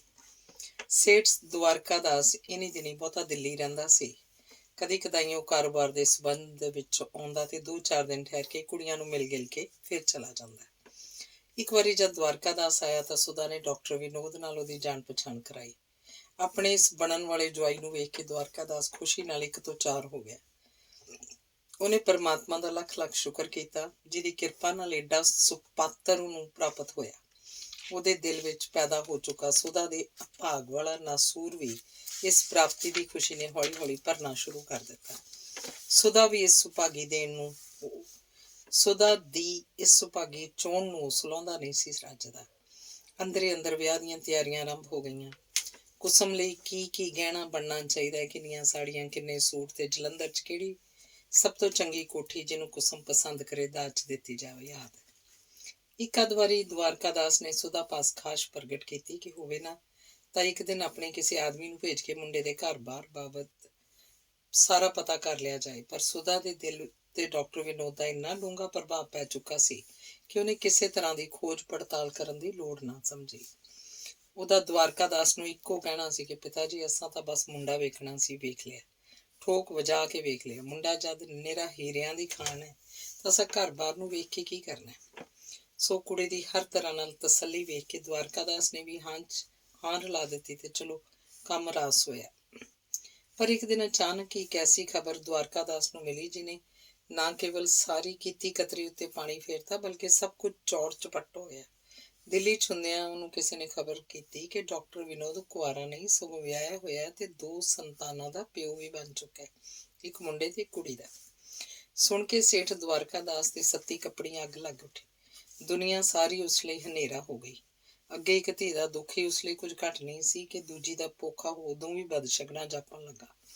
ਉਹਨੂੰ ਸ਼ੱਕ ਸੀ ਕਿ ਮਤੇ ਕਿਸੇ ਦੁਖੀ ਨੇ ਹੁੰਦੇ ਕੰਮ 'ਚ ਵਿਘਨ ਪਾਉਣ ਲਈ ਐਵੇਂ ਝੂਠੀ ਅਫਵਾਹ ਉਡਾਤੀ ਹੋਵੇ। ਸੋ ਕਿਸੇ ਵੀ ਸ਼ਰਤ ਤੇ ਰਿਸ਼ਤਾ ਸਿਰੇ ਚੜ੍ਹ ਸਕੇ ਇਹੋ ਇਰਾਦਾ ਕਰਕੇ ਉਸੇ ਦਿਨ ਆਪਣੀ ਮੋਟਰ 'ਚ ਸਵਾਰ ਹੋ ਕੇ ਖੋਜ ਪੜਤਾਲ ਲਈ ਉੱਠ ਭੱਜਿਆ ਤੇ ਉੱਥੇ ਜਾ ਕੇ ਉਹਨੂੰ ਪਤਾ ਲੱਗਾ ਕਿ ਜੋ ਕੁਝ ਉਹਨੇ ਸੁਣਿਆ ਸੀ ਉਸ ਵਿੱਚ ਰਤੀ ਰਵਾਲਵੀ ਅਤਕਥਨੀ ਨਹੀਂ ਸੀ। ਡਾਕਟਰ ਵਿਨੋਦ ਵਿਆਹਿਆ ਹੋਇਆ ਸੀ ਤੇ ਉਹਦੀਆਂ ਨਾ ਕੇਵਲ 2 ਸੰਤਾਨਾਂ ਸਨ ਸਗੋਂ ਤੀਜੀ ਦੀ ਆਮਦ ਵੀ ਹੋਣ ਵਾਲੀ ਸੀ। ਸੋ ਇਸ ਹਾਲਤ ਵਿੱਚ ਕਿਸੇ ਨੂੰ ਕੁਝ ਕਹਿਣਾ ਫਜ਼ੂਲ ਸਮਝ ਕੇ ਦਵਾਰਕਾਦਾਸ ਦੰਦਾਂ ਹੇਠ ਜੀਭ ਦੇ ਕੇ ਮੁੜ ਆਇਆ। ਉਹਦੇ ਦਿਲ ਨੂੰ ਬੜਾ ਭਾਰੀ ਸਦਮਾ ਸੀ ਕਿ ਇਸ ਡਾਕਟਰ ਦੇ ਬੱਚੇ ਨੇ ਜਾਣ ਬੁੱਝ ਕੇ ਇਹੋ ਜਿਹਾ ਲੁੱਚਪੁਣਾ ਕੀਤਾ ਕਿਉਂ। ਇੱਕ ਵਾਰੀ ਤਾਂ ਉਹਦੀ ਸਲਾਹ ਹੋਈ ਕਿ ਇਹੋ ਜਿਹੇ ਕਮੀਨੇ ਨੂੰ ਅਦਾਲਤ ਵਿੱਚ ਘਸੀਟ ਕੇ ਉਹਦੀ ਸ਼ੈਤਾਨੀ ਦਾ ਮਜ਼ਾ ਚਖਾਇਆ ਜਾਵੇ। ਪਰ ਮੁਸ਼ਕਿਲ ਤਾਂ ਇਹ ਸੀ ਕਿ ਪੇਟ ਪਾੜਾਂ ਤੇ ਪੱਟੀ ਕਿੱਥੇ ਬੰਨਾਂ। ਨਮੋਸ਼ੀ ਕੋਈ ਥੋੜ੍ਹੀ ਜਿਹੀ ਤਾਂ ਨਹੀਂ ਸੀ।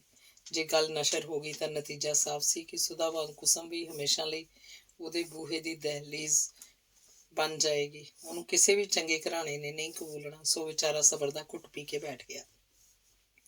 ਪਰ ਅਸਲ ਵਿੱਚ ਇਹ ਤਾਂ ਬਦਨਸੀਬੀ ਦਾ ਝਾਵਲਾ ਮਾਤਰ ਹੀ ਉਹਦੇ ਸਾਹਮਣੇ ਆਇਆ ਸੀ। ਅਸਲ ਮੁਸੀਬਤ ਅਜੇ ਤੱਕ ਉਹਦੀ ਦ੍ਰਿਸ਼ਟੀ ਗੋਚਰ ਹੀ ਨਹੀਂ ਸੀ ਹੋਈ। ਆਪਣੇ ਜਾਣੇ ਦਵਾਰਕਾਦਾਸ ਇੰਨਾ ਸੋਚ ਕੇ ਚੁੱਪ ਹੋ ਬੈਠਾ ਕਿ ਚਲੋ ਇੱਕ ਦਰ ਬੱਧਾ 100 ਦਰ ਖੁੱਲ੍ਹਾ, ਜਿੱਥੇ ਕੁੜੀ ਦਾ ਸੰਜੋਗ ਹੋਏਗਾ ਹੋ ਹੀ ਜਾਏਗਾ। ਪਰ ਉਹਨੂੰ ਕੀ ਪਤਾ ਸੀ ਕਿ ਅਭਾਗਣੀ ਕੁਸਮ ਨੂੰ ਜਿਹੜੀ ਬੱਜ ਲੱਗ ਚੁੱਕੀ ਉਹਦਾ ਦਾਗ ਕਿਆਮਤ ਤੱਕ ਵੀ ਉਹਦੇ ਮੱਥੇ ਤੋਂ ਨਹੀਂ ਮਿਟਣਾ। ਕੁਸਮ ਦੇ ਸਰੀਰ ਉੱਤੇ ਮਾਂਪਣੇ ਦੇ ਲੱਛਣ ਉਘੜਦੇ ਆ ਰਹੇ ਸਨ ਤੇ ਇਸ ਭੇਦ ਨੂੰ ਹਾਲ ਦੀ ਘੜੀ ਸੁਧਾ ਨੇ ਆਪਣੇ ਪਿਓ ਤੱਕ ਨਹੀਂ ਸੀ ਅਪੜਨ ਦਿੱਤਾ। ਉੱਧਰ ਜਦ ਡਾਕਟਰ ਵਿਨੋਦ ਨੂੰ ਆਪਣੇ ਪੋਲ ਖੁੱਲ੍ਹਣ ਬਾਰੇ ਕੁਝ ਭਿਣਕ ਪਈ ਤਾਂ ਚੁੱਪ ਕੀਤਾ ਹੀ ਇੱਕ ਦਿਨ ਪੱਤਰਾ ਵੱਜ ਗਿਆ। ਜਾਂਦਾ ਹੋਇਆ ਦੋਹਾਂ ਕੁੜੀਆਂ ਦੇ ਚੰਗੇ ਚੰਗੇ ਗਹਿਣੇ ਤੇ ਨਕਦੀ ਉੱਤੇ ਵੀ ਹੱਥ ਸਾਫ਼ ਕਰ ਗਿਆ। ਦੋਵੇਂ ਵਿਚਾਰੀਆਂ ਕਿਸਮਤ ਨੂੰ ਰੋ ਕੇ ਰਹਿ ਗਈਆਂ। ਉਮੀਦਾਂ ਦਾ ਸੂਰਜ ਜਿਹਨੂੰ ਉਦੇਮਾਨ ਹੁੰਦਿਆਂ ਕਈ ਮਹੀਨੇ ਲੱਗ ਜਾਣੇ ਸਨ, ਡੁੱਬਣ ਲੱਗਿਆ ਉਹਨੇ ਇੱਕ ਘੜੀ ਦੀ ਢਿੱਲ ਨਾ ਲਾਈ।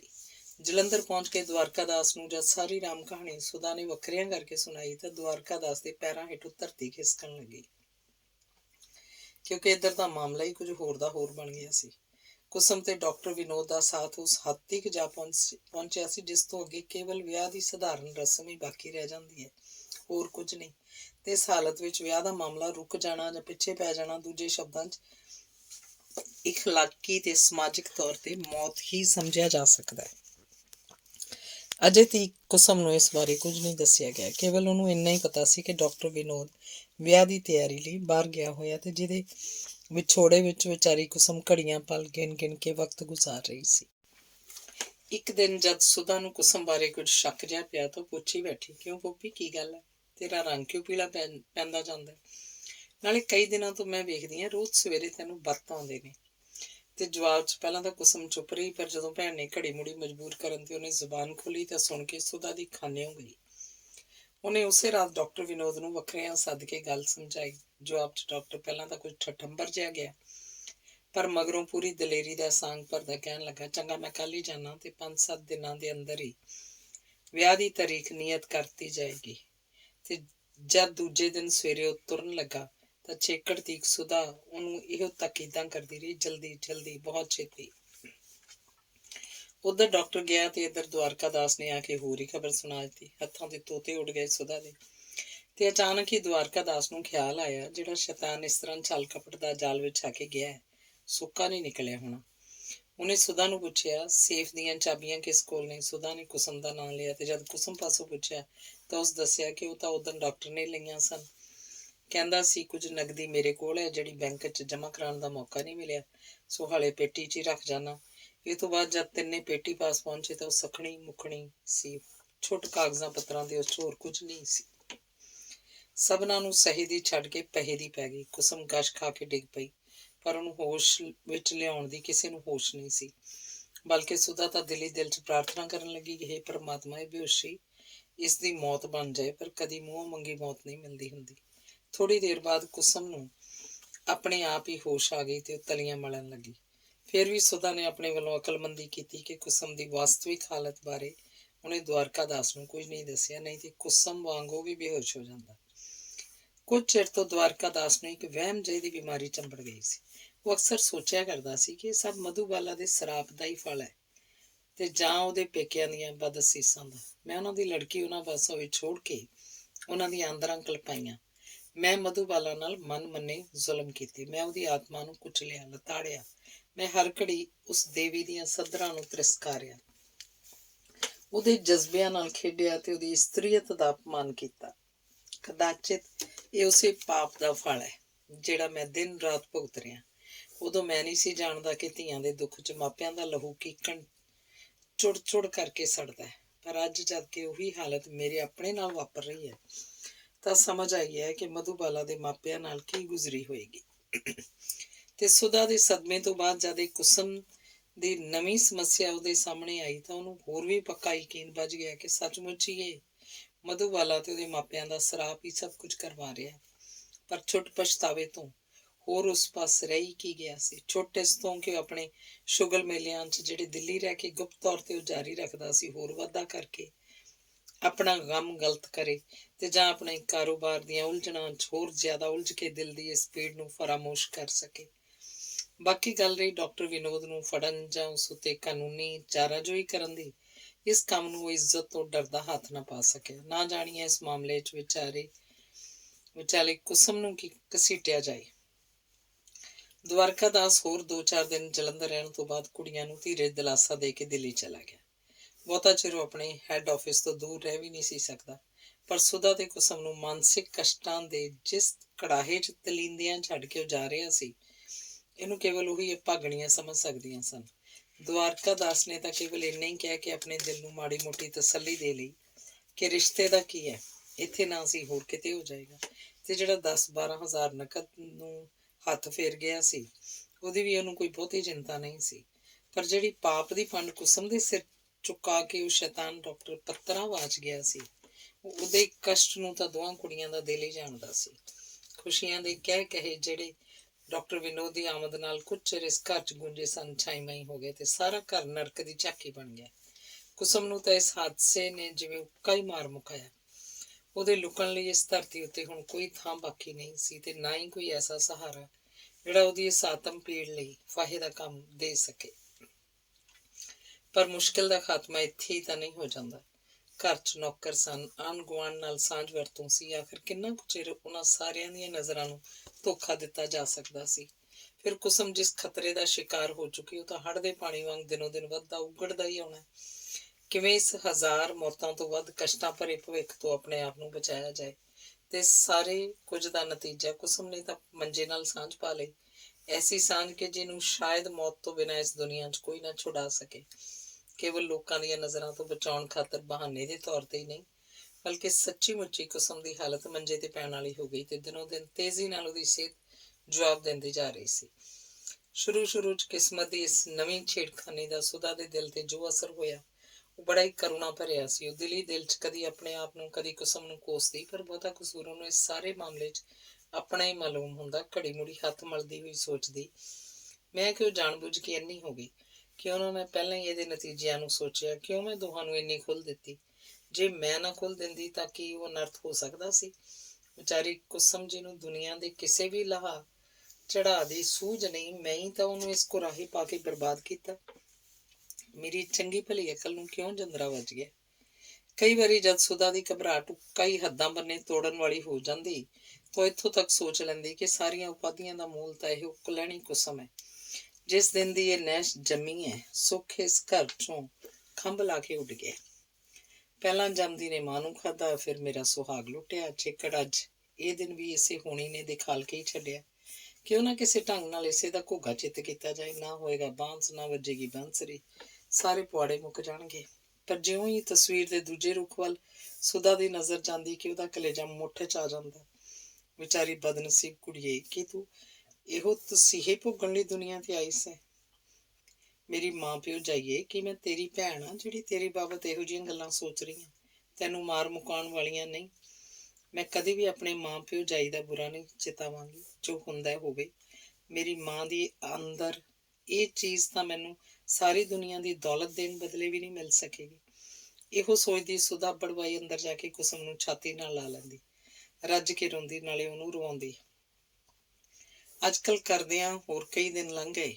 ਹਰ ਦਿਨ ਜਿਹੜਾ ਪਹਿਲੇ ਤੋਂ ਬਾਅਦ ਚੜ੍ਹਦਾ, ਇਹਨਾਂ ਦੋਹਾਂ ਕੁੜੀਆਂ ਲਈ ਨਵੇਂ ਤੋਂ ਨਵੀਂ ਮੁਸੀਬਤ ਦਾ ਸੁਨੇਹਾ ਲੈ ਕੇ ਚੜ੍ਹਦਾ।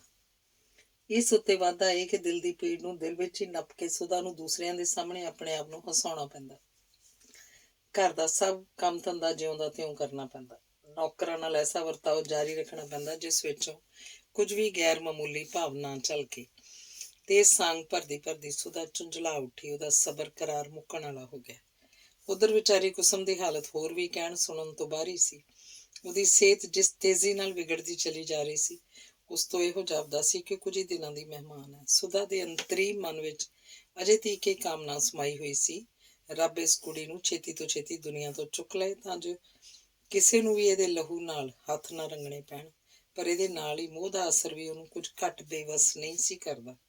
ਇਸ ਉੱਤੇ ਸਭ ਤੋਂ ਵੱਡੀ ਬਿਪਤਾ ਇੱਕ ਹੋਰ ਸੀ, ਉਹ ਇਹ ਕਿ ਕੁਸਮ ਦੀਆਂ ਸਹੇਲੀਆਂ ਜਿਹੜੀਆਂ ਉਹਦੀਆਂ ਸਕੂਲ ਫੈਲੋ ਤੇ ਕਲਾਸ ਫੈਲੋ ਵੀ ਸਨ, ਕੁਸਮ ਨੇ ਬਿਮਾਰੀ ਕਰਕੇ 10ਵੀਂ 'ਚ ਪੜ੍ਹਾਈ ਛੱਡ ਦਿੱਤੀ ਸੀ, ਕੁਸਮ ਨਾਲ ਬੇਓੜਕ ਪਿਆਰ ਕਰਦੀਆਂ ਸੀ। ਉਹਨਾਂ ਦਾ ਉਹ ਦਿਨ ਕਈ ਵਾਰੀ ਉਹਦੀ ਖਬਰ ਸੁਰਤ ਲੈਣ ਆਉਂਦੀਆਂ। ਭਾਵੇਂ ਸੁਦਾ ਨੇ ਬਥੇਰਾ ਉਹਨਾਂ ਨੂੰ ਕਿਹਾ ਕਿ ਡਾਕਟਰ ਨੇ ਮਰੀਜ਼ ਨੂੰ ਕਿਸੇ ਨਾਲ ਮਿਲਣ ਗਿਲਣ ਤੋਂ ਮਨਾ ਕੀਤਾ, ਪਰ ਫਿਰ ਵੀ ਉਹ ਟਲਦੀਆਂ ਨਹੀਂ ਸੀ। ਨਾ ਹੀ ਕੁਸਮ ਉਹਨਾਂ ਨੂੰ ਮਿਲੇ ਬਿਨਾਂ ਰਹਿ ਸਕਦੀ ਸੀ। ਦਿਨਾਂ ਵਿੱਚ ਹੀ ਵਿਚਾਰੀ ਕੁਸਮ ਪੀਤੀ ਗਈ। ਉਹਦੇ ਚਿਹਰੇ ਦੀ ਟੁਕੜੀ ਉੱਤੇ ਬਸੰਤ ਛਾ ਗਈ ਤੇ ਸਰੀਰ ਦਾ ਲਹੂ ਜਿਵੇਂ ਅੰਦਰੇ ਅੰਦਰ ਕਈ ਚੂਲੀਆਂ ਭਰ ਤੇ ਪੀਵੀ ਜਾ ਰਿਹਾ ਸੀ। ਬੁਖਾਰ ਜਿਹੜਾ ਅੱਗੇ ਉਹਨੂੰ ਕਦੇ ਕਦਾਈ ਹੁੰਦਾ ਸੀ, ਹੁਣ ਉਹਦੀ ਮਾਤਰਾ ਦਿਨੋਂ ਦਿਨ ਵੱਧਦੀ ਜਾ ਰਹੀ ਸੀ। ਖਾਣ ਪੀਣ ਵੱਲੋਂ ਤਾਂ ਜਿਵੇਂ ਕੁਸਮ ਨੇ ਸਹੁੰ ਪਾ ਲਈ ਸੀ। ਜ਼ਰਾ ਜਿੰਨੀ ਕੋਈ ਚੀਜ਼ ਖਾ ਲੈਂਦੀ ਕਿ ਡਕਾਰ ਸ਼ੁਰੂ ਹੋ ਜਾਂਦੀ, ਛਾਤੀ ਸੜਨ ਲੱਗ ਪੈਂਦੀ। ਇੱਥੋਂ ਤੱਕ ਕਿ ਫਲਾਂ ਦਾ ਜੂਸ ਵੀ ਪਚਾਉਣਾ ਉਸ ਲਈ ਮੁਸ਼ਕਿਲ ਹੋ ਗਿਆ। ਛੇਕੜ ਮਜਬੂਰ ਹੋ ਕੇ ਛਾਤੀ ਤੇ ਪੱਥਰ ਰੱਖ ਕੇ ਸੁਦਾ ਨੂੰ ਕੁੜੀਆਂ ਦਾ ਕੁਸਮ ਪਾਸ ਜਾਣਾ ਬੰਦ ਕਰਨਾ ਪਿਆ, ਜਿਹਨੂੰ ਕੁਸਮ ਨੇ ਬੁਰੀ ਤਰ੍ਹਾਂ ਮਹਿਸੂਸ ਕੀਤਾ। ਆਪਣੀਆਂ ਅੰਗ ਸਹੇਲੀਆਂ 'ਚ ਹੁੰਦਿਆਂ ਉਹਦਾ ਦਿਲ ਕੁਝ ਨਾ ਕੁਝ ਪਰਚਿਆ ਰਹਿੰਦਾ ਸੀ ਤੇ ਉਹਨਾਂ ਦੇ ਜਾਣ ਤੋਂ ਬਾਅਦ ਫਿਰ ਉਹਨੂੰ ਡੋਬੂ ਪੈਣ ਲੱਗਦੇ। ਪਰ ਕੁੜੀਆਂ ਦਾ ਹੋਰ ਬਹੁਤਾ ਚਿਰ ਇਸ ਪਾਸ ਆਉਣਾ ਖਤਰੇ ਤੋਂ ਖਾਲੀ ਨਹੀਂ ਸੀ। ਇਸ ਦੇ ਇਲਾਜ ਲਈ ਸ਼ਹਿਰ ਦੇ ਇੱਕ ਬੁੱਢਵਰੇਸ 'ਚ ਡਾਕਟਰ ਨੂੰ ਨਿਯਤ ਕੀਤਾ ਗਿਆ, ਜਿਹੜਾ ਡਾਕਟਰ ਪੁਰੀ ਦੇ ਨਾਂ ਨਾਲ ਮਸ਼ਹੂਰ ਸੀ ਤੇ ਜਿਹਦਾ ਯਕੀਨ ਸੀ ਕਿ ਰੋਗੀ ਨੂੰ ਡਾਕਟਰ ਦੀਆਂ ਦਵਾਵਾਂ ਨਾਲ ਉਹਦੀਆਂ ਗੱਲਾਂ ਬਹੁਤ ਲਾਭ ਪਹੁੰਚਾਉਂਦੀਆਂ ਨੇ। ਇਸ ਡਾਕਟਰ ਦੇ ਹੱਥ 'ਚ ਕੁਝ ਸ਼ਫਾ ਹੈ ਜਾਂ ਨਹੀਂ, ਤੇ ਉਹਦੇ ਇਲਾਜ ਨਾਲ ਰੋਗੀ ਨੂੰ ਕੁਝ ਲਾਭ ਵੀ ਹੁੰਦਾ ਹੈ ਕਿ ਨਹੀਂ, ਬਿਨਾਂ ਇਸ ਗੱਲ ਦਾ ਖਿਆਲ ਕੀਤਿਆਂ ਸੁਦਾ ਨੇ ਡਾਕਟਰ ਪੁਰੀ ਨਾਲ ਰੋਜ਼ 2 ਵੇਲੇ ਆਉਣ ਦਾ ਠੇਕਾ ਕਰ ਛੱਡਿਆ ਸੀ। ਹਰ ਹਫ਼ਤੇ ਉਹਨੂੰ ਨਿਯਤ ਫੀਸ ਤੇ ਰਕਮ ਦੇ ਦਿੱਤੀ ਜਾਂਦੀ ਸੀ। ਉਸ ਪਾਸੋਂ ਕਦੀ ਸ਼ਾਇਦ ਹੀ ਪੁੱਛਿਆ ਜਾਂਦਾ ਹੋਏ ਕਿ ਮਰੀਜ਼ ਨੂੰ ਕੁਝ ਆਰਾਮ ਹੈ ਜਾਂ ਨਹੀਂ। ਬਸ ਡਾਕਟਰ ਦਾ ਫਰਜ਼ ਇੰਨਾ ਹੈ ਕਿ ਉਹ ਸਵੇਰੇ ਤੇ ਸ਼ਾਮੀ ਆ ਕੇ ਮਰੀਜ਼ ਨੂੰ ਦੇਖ ਜਾਏ, ਲੋੜੀਂਦੀ ਦਵਾਈ ਦੇ ਜਾਏ। ਇਹੋ ਜਿਹੀਆਂ ਸਾਮੀਆਂ ਕਿਸੇ ਕਿਸਮਤ ਵਾਲੇ ਡਾਕਟਰ ਨੂੰ ਹੀ ਮਿਲਦੀਆਂ ਨੇ। ਸੋ ਡਾਕਟਰ ਪੁਰੀ ਵੀ ਅਜਿਹੀ ਖੁਸ਼ਕਿਸਮਤਾਂ ਵਿੱਚੋਂ ਇੱਕ ਸੀ। ਇਸ ਡਾਕਟਰ ਨੂੰ ਖਾਸ ਤੌਰ ਤੇ ਚੁਣਨ ਵਿੱਚ ਸੁਦਾ ਨੇ ਇੱਕ ਹੋਰ ਵੀ ਲਾਭ ਦੇਖਿਆ। ਉਹ ਇਹ ਕਿ ਡਾਕਟਰ ਪੁਰੀ ਪਰਦੇਸੀ ਸੀ, ਰਿਫਿਊਜੀ। ਕੁੜੀਆਂ ਦਾ ਆਉਣਾ ਜਾਣਾ ਜਦੋਂ ਦਾ ਬੰਦ ਹੋਇਆ, ਕੁਸਮ ਦੇ ਸੁਭਾਅ 'ਚ ਇੱਕ ਅਜੀਬ ਤਰ੍ਹਾਂ ਦੀ ਤਬਦੀਲੀ ਆ ਰਹੀ ਹੈ।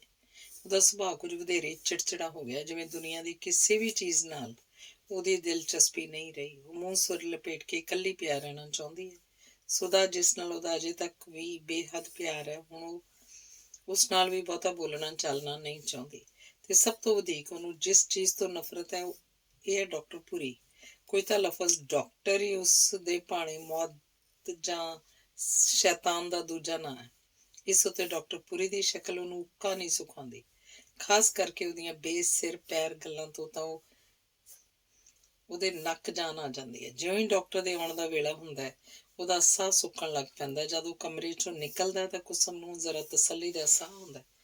ਬਾਕੀ ਰਿਹਾ ਦਵਾ ਦਾਰੂ ਵਰਤਣ ਦਾ ਸਵਾਲ, ਇਸ ਗੱਲ ਦੀ ਤਾਂ ਕੁਸਮ ਨੇ ਸਹੁੰ ਪਾਈ ਹੋਈ ਹੈ। ਇੱਧਰ ਡਾਕਟਰ ਦਵਾਈ ਦੇ ਕੇ ਜਾਂਦਾ ਹੈ, ਉੱਧਰ ਉਹਦੇ ਪਿੱਠ ਮੋੜਨ ਦੀ ਢਿੱਲ ਹੁੰਦੀ ਹੈ। ਕੁਸਮ ਬਾਰੀ ਖੋਲ ਕੇ ਦਵਾਵਾਂ ਨੂੰ ਹੇਠਾਂ ਮੋਰੀ 'ਚ ਸੁੱਟ ਜਾਂਦੀ ਹੈ। ਅਗਲਾ ਅੰਗ ਹੈ ਡੁੱਬਦਿਆਂ ਦੇ ਤਰਲੇ। ਜੇਠ ਬੀਤਣ ਤੋਂ ਬਾਅਦ ਹਾੜ ਚੜ੍ਹ ਪਿਆ ਤੇ ਗਰਮੀ ਆਪਣੇ ਪੂਰੇ ਜੋਬਨ ਤੇ ਸੀ। ਪਰ ਮੌਸਮ ਦੀ ਤਬਦੀਲੀ ਦਾ ਅਸਰ ਤਾਂ ਵਿਚਾਰੇ ਗਰੀਬਾਂ ਤੇ ਹੁੰਦਾ ਹੈ। ਤਾਈਓ ਕਿਸੇ ਕਿਹਾ, ਆਇਆ ਹੁਨਾਲ ਤੇ ਮੋਏ ਗਰੀਬ, ਆਇਆ ਸਿਆਲ ਤਾਂ ਮੋਏ ਗਰੀਬ। ਅਮੀਰਾਂ ਲਈ ਜੇ ਹੁਨਾਲ 'ਚ ਸਿਆਲ ਪੈਦਾ ਕੀਤਾ ਜਾ ਸਕਦਾ ਹੈ ਤਾਂ ਸਿਆਲ 'ਚ ਹੁਨਾਲ ਵੀ। ਸੇਠ ਦੁਆਰਕਾ ਦਾਸ ਦੀ ਇਹ ਕੋਠੀ ਵਿੱਚ ਜਿੰਨੇ ਕਮਰੇ ਨੇ, ਲਗਭਗ ਓਨੇ ਬਿਜਲੀ ਦੇ ਪੱਖੇ ਹੋਣਗੇ। ਫਿਰ ਇੱਥੇ ਗਰਮੀ ਦਾ ਸਵਾਲ ਹੀ ਕਦੋਂ ਪੈਦਾ ਹੋ ਸਕਦਾ ਹੈ। ਪਰ ਇੰਨੇ ਐਸ਼ਵਰਯ ਦੇ ਹੁੰਦੇ ਵੀ ਜਿੱਥੇ ਮਨ ਦੀ ਦੁਨੀਆ ਨਾ ਕੇਵਲ ਗੈਰ ਆਬਾਦ ਸਗੋਂ ਤਬਾਹ ਹਾਲ ਹੋਵੇ, ਉੱਥੇ ਸੁੱਖ ਜਾਂ ਸ਼ਾਂਤੀ ਦਾ ਵਾਸ ਕਿਵੇਂ ਹੋ ਸਕਦਾ ਹੈ। ਵਿਚਾਰੀਆਂ ਦੋਹਾਂ ਬਦਨਸੀਬ ਭੈਣਾਂ ਲਈ ਤਾਂ ਇਸ ਘਰ ਦੀ ਛੋਟੀ ਤੋਂ ਲੈ ਕੇ ਵੱਡੀ ਚੀਜ਼ ਤੱਕ ਸੱਪਾਂ ਟੂਇਆਂ ਦਾ ਰੂਪ ਬਣੀ ਹੋਈ ਹੈ। ਫਿਰ ਸੱਪ ਟੂਏ ਵੀ ਕਿਹੜੇ, ਜਿਨ੍ਹਾਂ ਦਾ ਜ਼ਹਿਰ ਪਲ ਪਲ ਵੱਧਦਾ ਹੀ ਜਾ ਰਿਹਾ ਹੋਵੇ। ਡਾਕਟਰ ਪੁਰੀ ਦੀਆਂ ਦਵਾਵਾਂ ਤੋਂ ਨਾ ਕੁਝ ਸਰਨਾ ਸੀ ਨਾ ਸਰਿਆ, ਪਰ ਰੋਗੀ ਦੇ ਸਿਹਤਯਾਬ ਹੋਣ ਲਈ ਤਾਂ ਉਹਨੂੰ ਨਹੀਂ ਨਿਯਤ ਕੀਤਾ ਗਿਆ।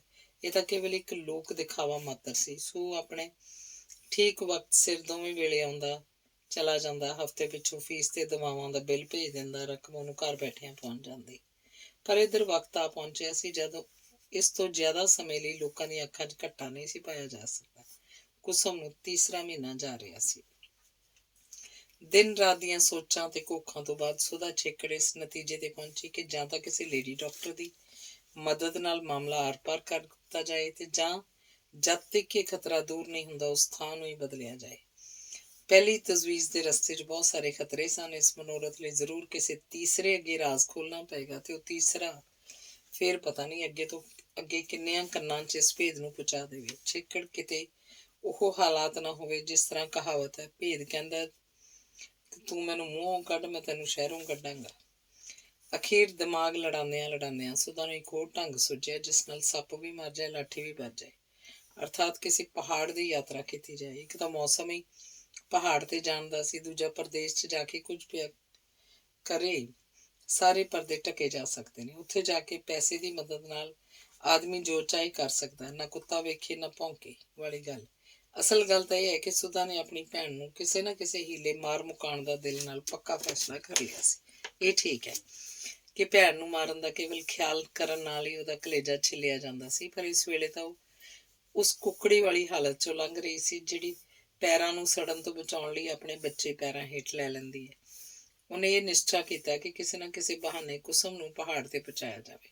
ਫਿਰ ਤਾਂ ਉਹਨੂੰ ਮਾਰ ਮੁਕਾਉਣਾ ਕੁਝ ਵੀ ਮੁਸ਼ਕਿਲ ਨਹੀਂ ਹੋਏਗਾ। ਕਿਸੇ ਪਹਾੜੀਏ ਨੂੰ 150 ਰੁਪਏ ਦਾ ਲਾਲਚ ਦੇ ਕੇ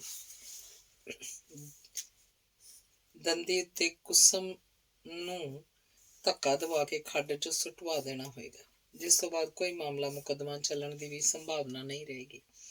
ਹਰ ਕੋਈ ਸਮਝੇਗਾ ਕਿ ਦੰਦੀ ਤੋਂ ਪੈਰ ਤਿਲਕਣ ਨਾਲ ਖੱਡ 'ਚ ਜਾ ਪਈ ਤੇ ਮਾਮਲਾ ਖਤਮ। ਇਸ ਫੈਸਲੇ ਨੂੰ ਦਿਲ 'ਚ ਪੱਕਾ ਕਰਕੇ ਜਦੋਂ ਉਹਨੇ ਕੁਸਮ ਅੱਗੇ ਪਹਾੜ ਦੀ ਸੈਰ ਦਾ ਜ਼ਿਕਰ ਕੀਤਾ ਤਾਂ ਸੁਣ ਕੇ ਕੁਸਮ ਅੱਡੀ ਤੋਂ ਚੋਟੀ ਤੱਕ ਕੰਬ ਉੱਠੀ। ਉਹਦੇ ਦਿਲ 'ਚ ਪਹਿਲਾਂ ਹੀ ਜਿਹੜਾ ਸ਼ੱਕ ਗੁਜ਼ਰਿਆ ਉਹ ਇਹ ਕਿ ਸ਼ਾਇਦ ਭੈਣ ਉਹਨੂੰ ਪਰਦੇਸ 'ਚ ਲਿਜਾ ਕੇ ਮਾਰ ਸੁੱਟਣਾ ਚਾਹੁੰਦੀ ਹੈ। ਆਪਣੇ ਸਰੀਰ ਨਾਲ ਜਾਂ ਇਸ ਦੁਨੀਆ ਨਾਲ ਭਾਵੇਂ ਕੁਸਮ ਦਾ ਮੋਹ ਹੁਣ ਨਾ ਮਾਤਰ ਵੀ ਨਹੀਂ ਸੀ ਰਹਿ ਗਿਆ, ਫਿਰ ਵੀ ਮੌਤ ਦਾ ਖਿਆਲ ਆਉਂਦੇ ਹੀ ਉਹਦੇ ਅੰਦਰ ਇੱਕ ਭਿਆਨਕ ਜਿਹੀ ਕੰਬਣੀ ਛਿੜ ਗਈ। ਉਹ ਡਰੀਆਂ ਡਰੀਆਂ ਅੱਖਾਂ ਨਾਲ ਤੱਕਦੀ ਬੋਲੀ, ਬੀਬੀ ਉੱਥੇ ਲੈ ਜਾ ਕੇ ਮੈਨੂੰ। ਤੇ ਉਸ ਤੋਂ ਅੱਗੇ ਉਹ ਕੁਝ ਨਾ ਬੋਲ ਸਕੀ। ਡਡਿਆ ਕੇ ਚਿੰਬੜ ਗਈ ਸੁਦਾ ਉਹਦੇ ਗਲ ਨਾਲ। ਭੂਪੀ, ਤੂੰ ਮੈਨੂੰ ਡੈਣ ਸਮਝਦੀ ਹੈ? ਫਿਰ ਕਿਉਂ ਪਰਦੇਸਾਂ 'ਚ ਲੈ ਜਾ ਕੇ ਮੇਰਾ ਮੁਰਦਾ ਰੋਲਣਾ ਹੈ ਬੀਬੀ? ਕੁਸਮ ਨੇ ਰੋ ਕੇ ਕਿਹਾ।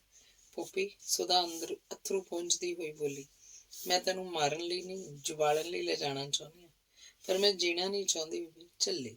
ਬੀਬੀ ਮੈਨੂੰ ਕਿਧਰੇ ਨਾ ਲੈ ਜਾ, ਪਾਗਲ ਕਿਸੇ ਥਾਂ ਦੀ। ਬੀਬੀ ਮੈਂ ਇੱਥੇ ਹੀ ਰਹਾਂਗੀ। ਚੁੱਪ ਸ਼ੁਦੈਨ। ਆਖਰ ਸੁਦਾ ਦਾ ਫੈਸਲਾ ਕੁਸਮ ਨੂੰ ਪ੍ਰਵਾਨ ਕਰਨਾ ਪਿਆ ਜਦ ਉਹਨੇ ਇੱਕ ਲੰਮੀ ਤਕਰੀਰ ਕਰਕੇ ਉਹਨੂੰ ਯਕੀਨ ਦਿਵਾ ਦਿੱਤਾ ਕਿ ਬਾਹਰ ਜਾ ਕੇ ਉਹ ਕੁਸਮ ਦਾ ਜਣੇਪਾ ਬੜੀ ਸੰਭਾਲ ਨਾਲ ਕਟਾਏਗੀ ਤੇ ਫਿਰ ਉਹਦੀ ਸੰਤਾਨ ਨੂੰ ਕਿਸੇ ਲੋੜਵੰਦ ਦੇ ਹਵਾਲੇ ਕਰਕੇ ਜਾਂ ਹੋਰ ਨਹੀਂ ਤਾਂ ਮਾਰ ਮੁਕਾ ਕੇ ਇਸ ਮੁਸੀਬਤ ਤੋਂ ਛੁਟਕਾਰਾ ਪਾਏਗੀ।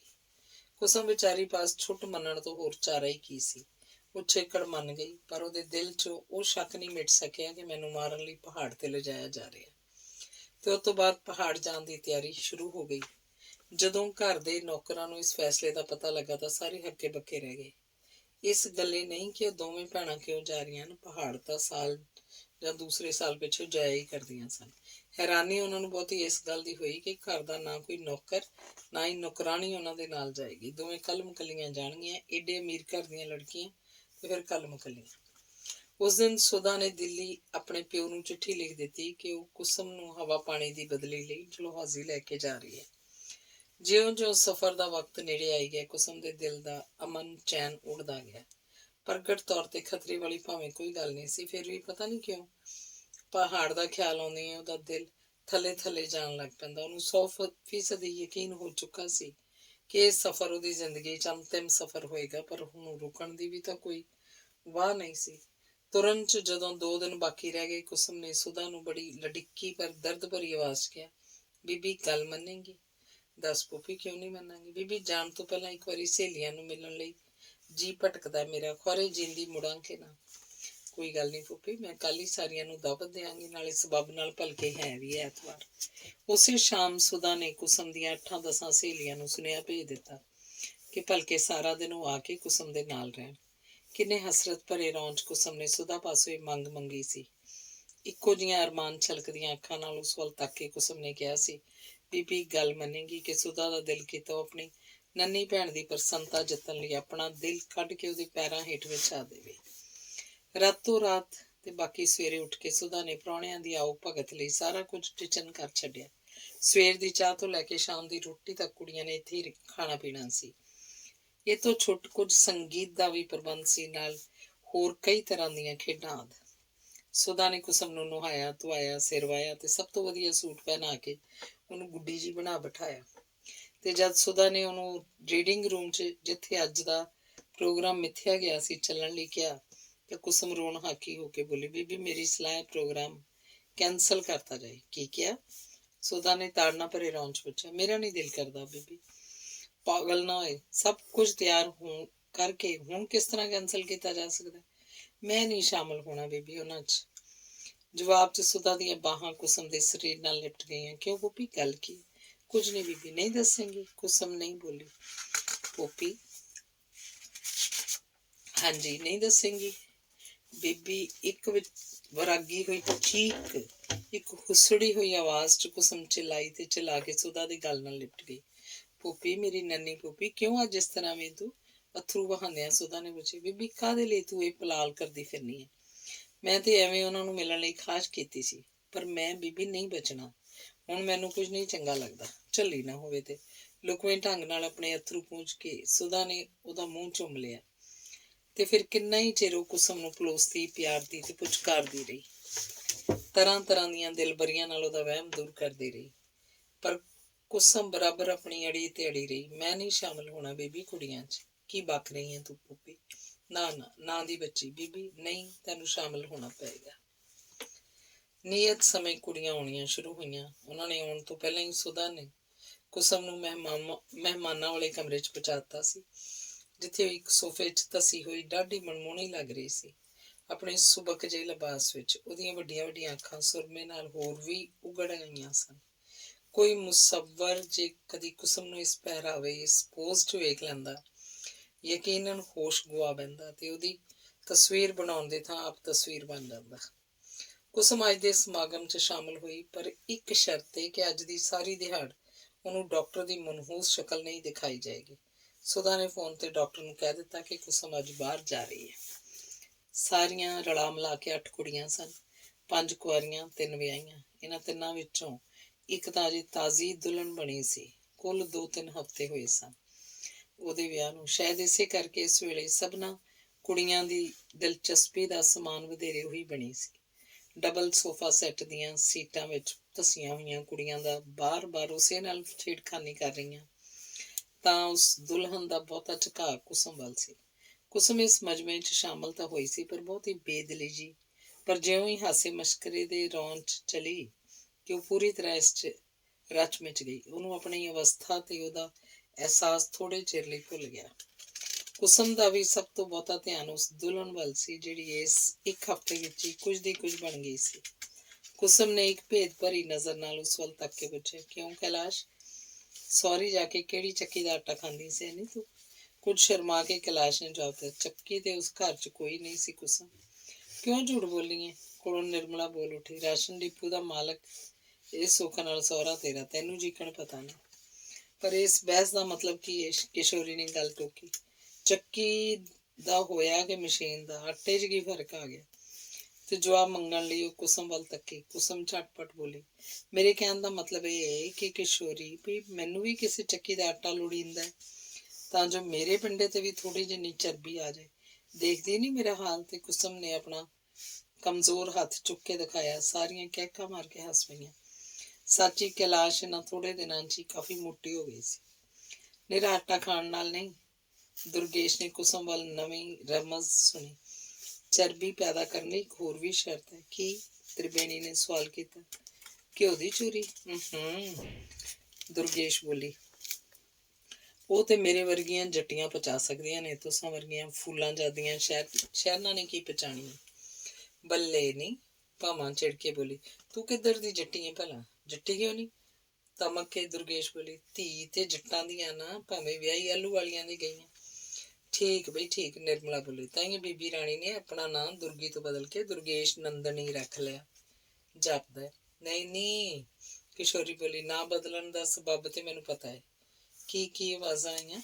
ਉਹ ਬੋਲੀ, ਸਾਡੇ ਜੀਜਾ ਸਾਹਿਬ ਨਾਵਲਾਂ ਦੇ ਬੜੇ ਸ਼ੌਕੀਨ ਨੇ, ਖਾਸ ਕਰਕੇ ਬੰਕਿਮ ਚੰਦਰ ਦੇ।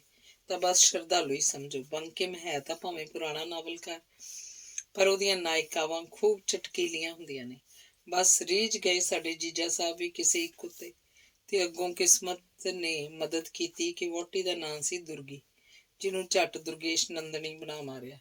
ਬੰਕਿਮ ਦੇ ਸਭ ਤੋਂ ਵਧੀਆ ਨਾਵਲ ਦਾ ਤੇ ਉਹਦੀ ਹੀਰੋਇਨ ਦਾ ਵੀ ਤਾਂ ਇਹੋ ਨਾਂ ਸੀ। ਚੋਟ ਬੜੀ ਟਿਕਾਣੇ ਤੇ ਪਈ, ਜਿਹਦਾ ਜਵਾਬ ਦੁਰਗੇਸ਼ ਪਾਸ ਨਹੀਂ ਸੀ। ਸਭਨਾਂ ਕੁੜੀਆਂ ਨੇ ਕਿਸ਼ੋਰੀ ਦੀ ਦਾਦ ਦਿੱਤੀ। ਦੁਰਗੇਸ਼ ਨੂੰ ਠਿੱਠ ਹੋਣਾ ਪਿਆ। ਏਦਾਂ ਹੀ ਹਾਸੇ ਠੱਠੇ, ਛੇੜਛਾੜ, ਟੋਕ ਮਸ਼ਕਰੀ ਤੇ ਗਾਉਣ ਖੇਡਣ ਦੀ ਮਹਿਫਿਲ ਕਾਫੀ ਚਿਰ ਗਰਮ ਰਹੀ। ਉਧਰ ਸੁਧਾ ਬੜੀ ਸਰਗਰਮੀ ਨਾਲ ਮਹਿਮਾਨ ਨਵਾਜ਼ੀ ਦੇ ਆਰ ਪਾਰ 'ਚ ਲੱਗੀ ਸੀ।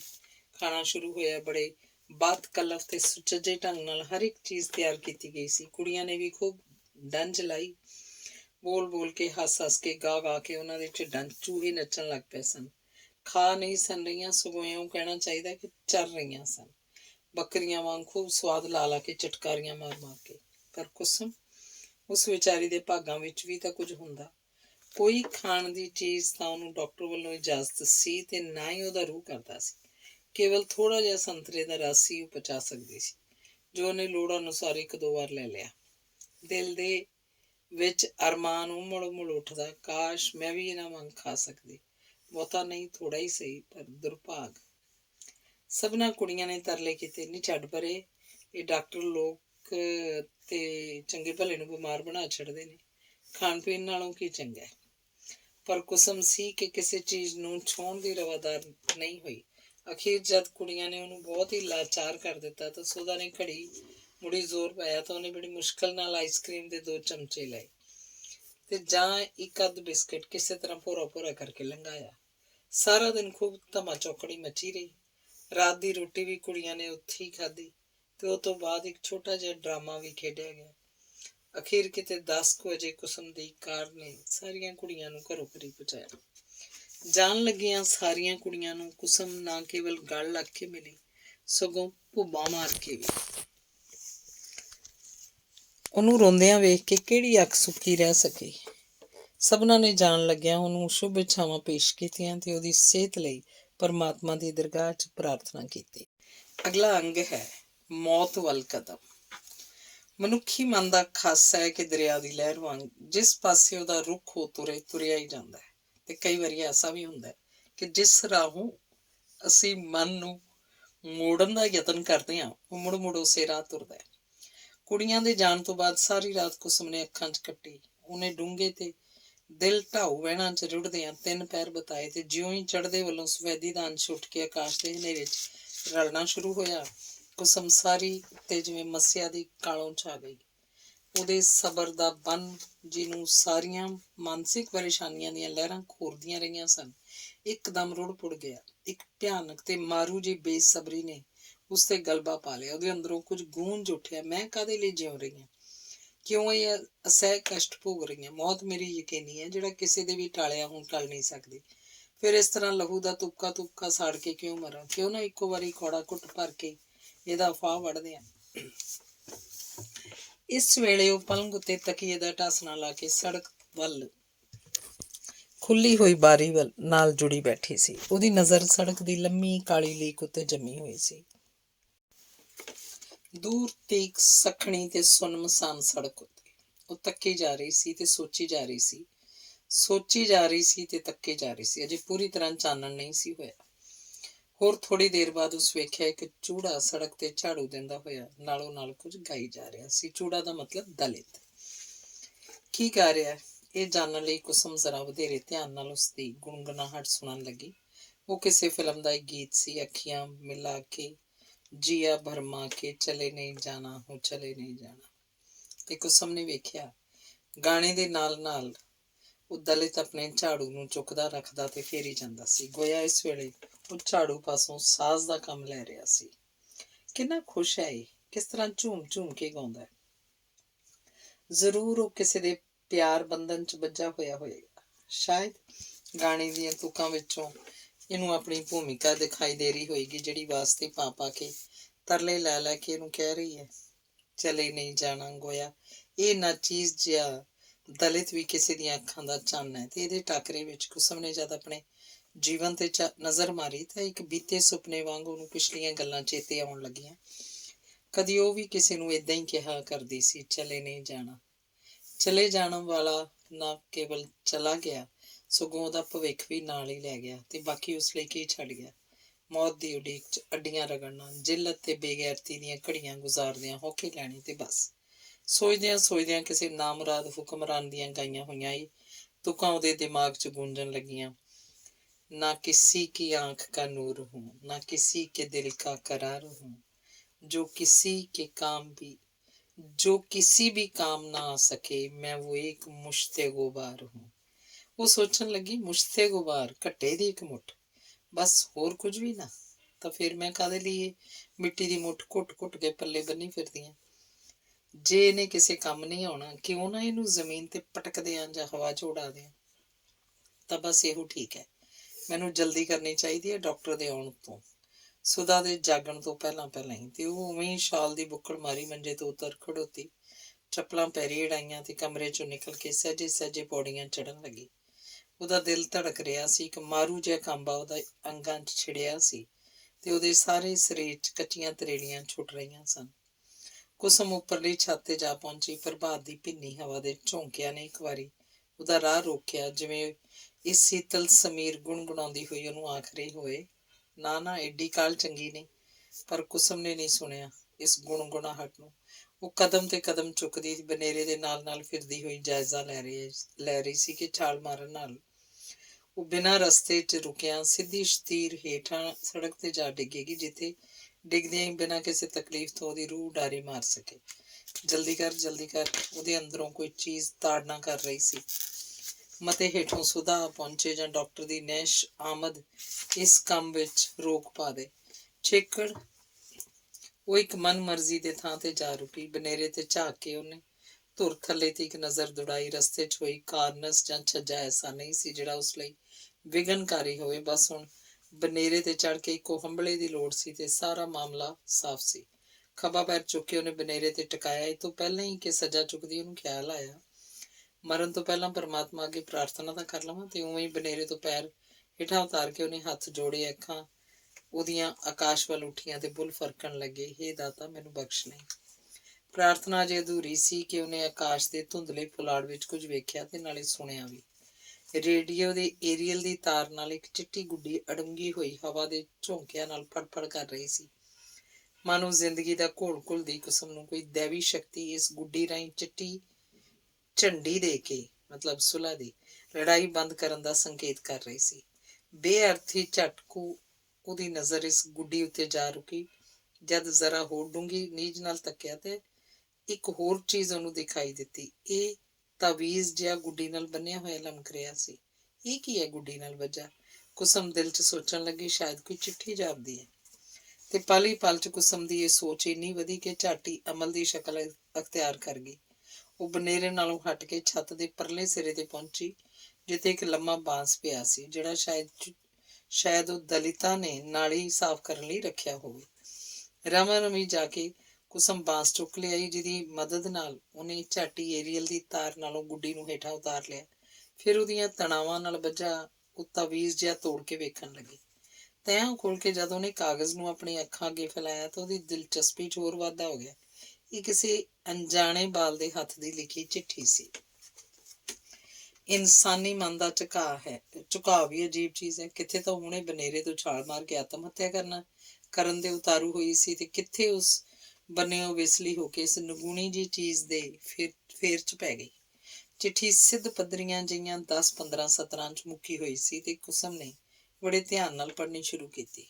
ਸ੍ਰੀਮਾਨ ਪਿਆਰੇ ਰੱਬ ਜੀ, ਨਮਸਤੇ। ਇਸ ਜਗ੍ਹਾ ਸੁੱਖ ਹੈ, ਆਪ ਦੀ ਸੁੱਖ ਪਰਮਾਤਮਾ ਸੇ ਮੰਗਦੇ ਹਾਂ। ਰੱਬ ਜੀ, ਇਹ ਚਿੱਠੀ ਮੈਂ ਤੁਹਾਨੂੰ ਗੁੱਡੀ ਨਾਲ ਬੰਨ੍ਹ ਕੇ ਇਸ ਲਈ ਭੇਜ ਰਿਹਾ ਕਿ ਅੰਮੀ ਕਹਿੰਦੀ ਹੈ ਤੁਸੀਂ ਅਸਮਾਨ ਉੱਤੇ ਰਹਿੰਦੇ ਹੋ। ਰੱਬ ਜੀ, ਅਸੀਂ ਬੜੇ ਗਰੀਬ ਹਾਂ ਜੀ। ਸਾਡੇ ਕੋਲ ਖਰਚ ਮੁੱਕਿਆ ਹੋਇਆ ਹੈ ਜੀ। ਮੇਰੇ ਬਾਊ ਜੀ ਪਰਦੇਸ ਗਏ ਹੋਏ ਨੇ।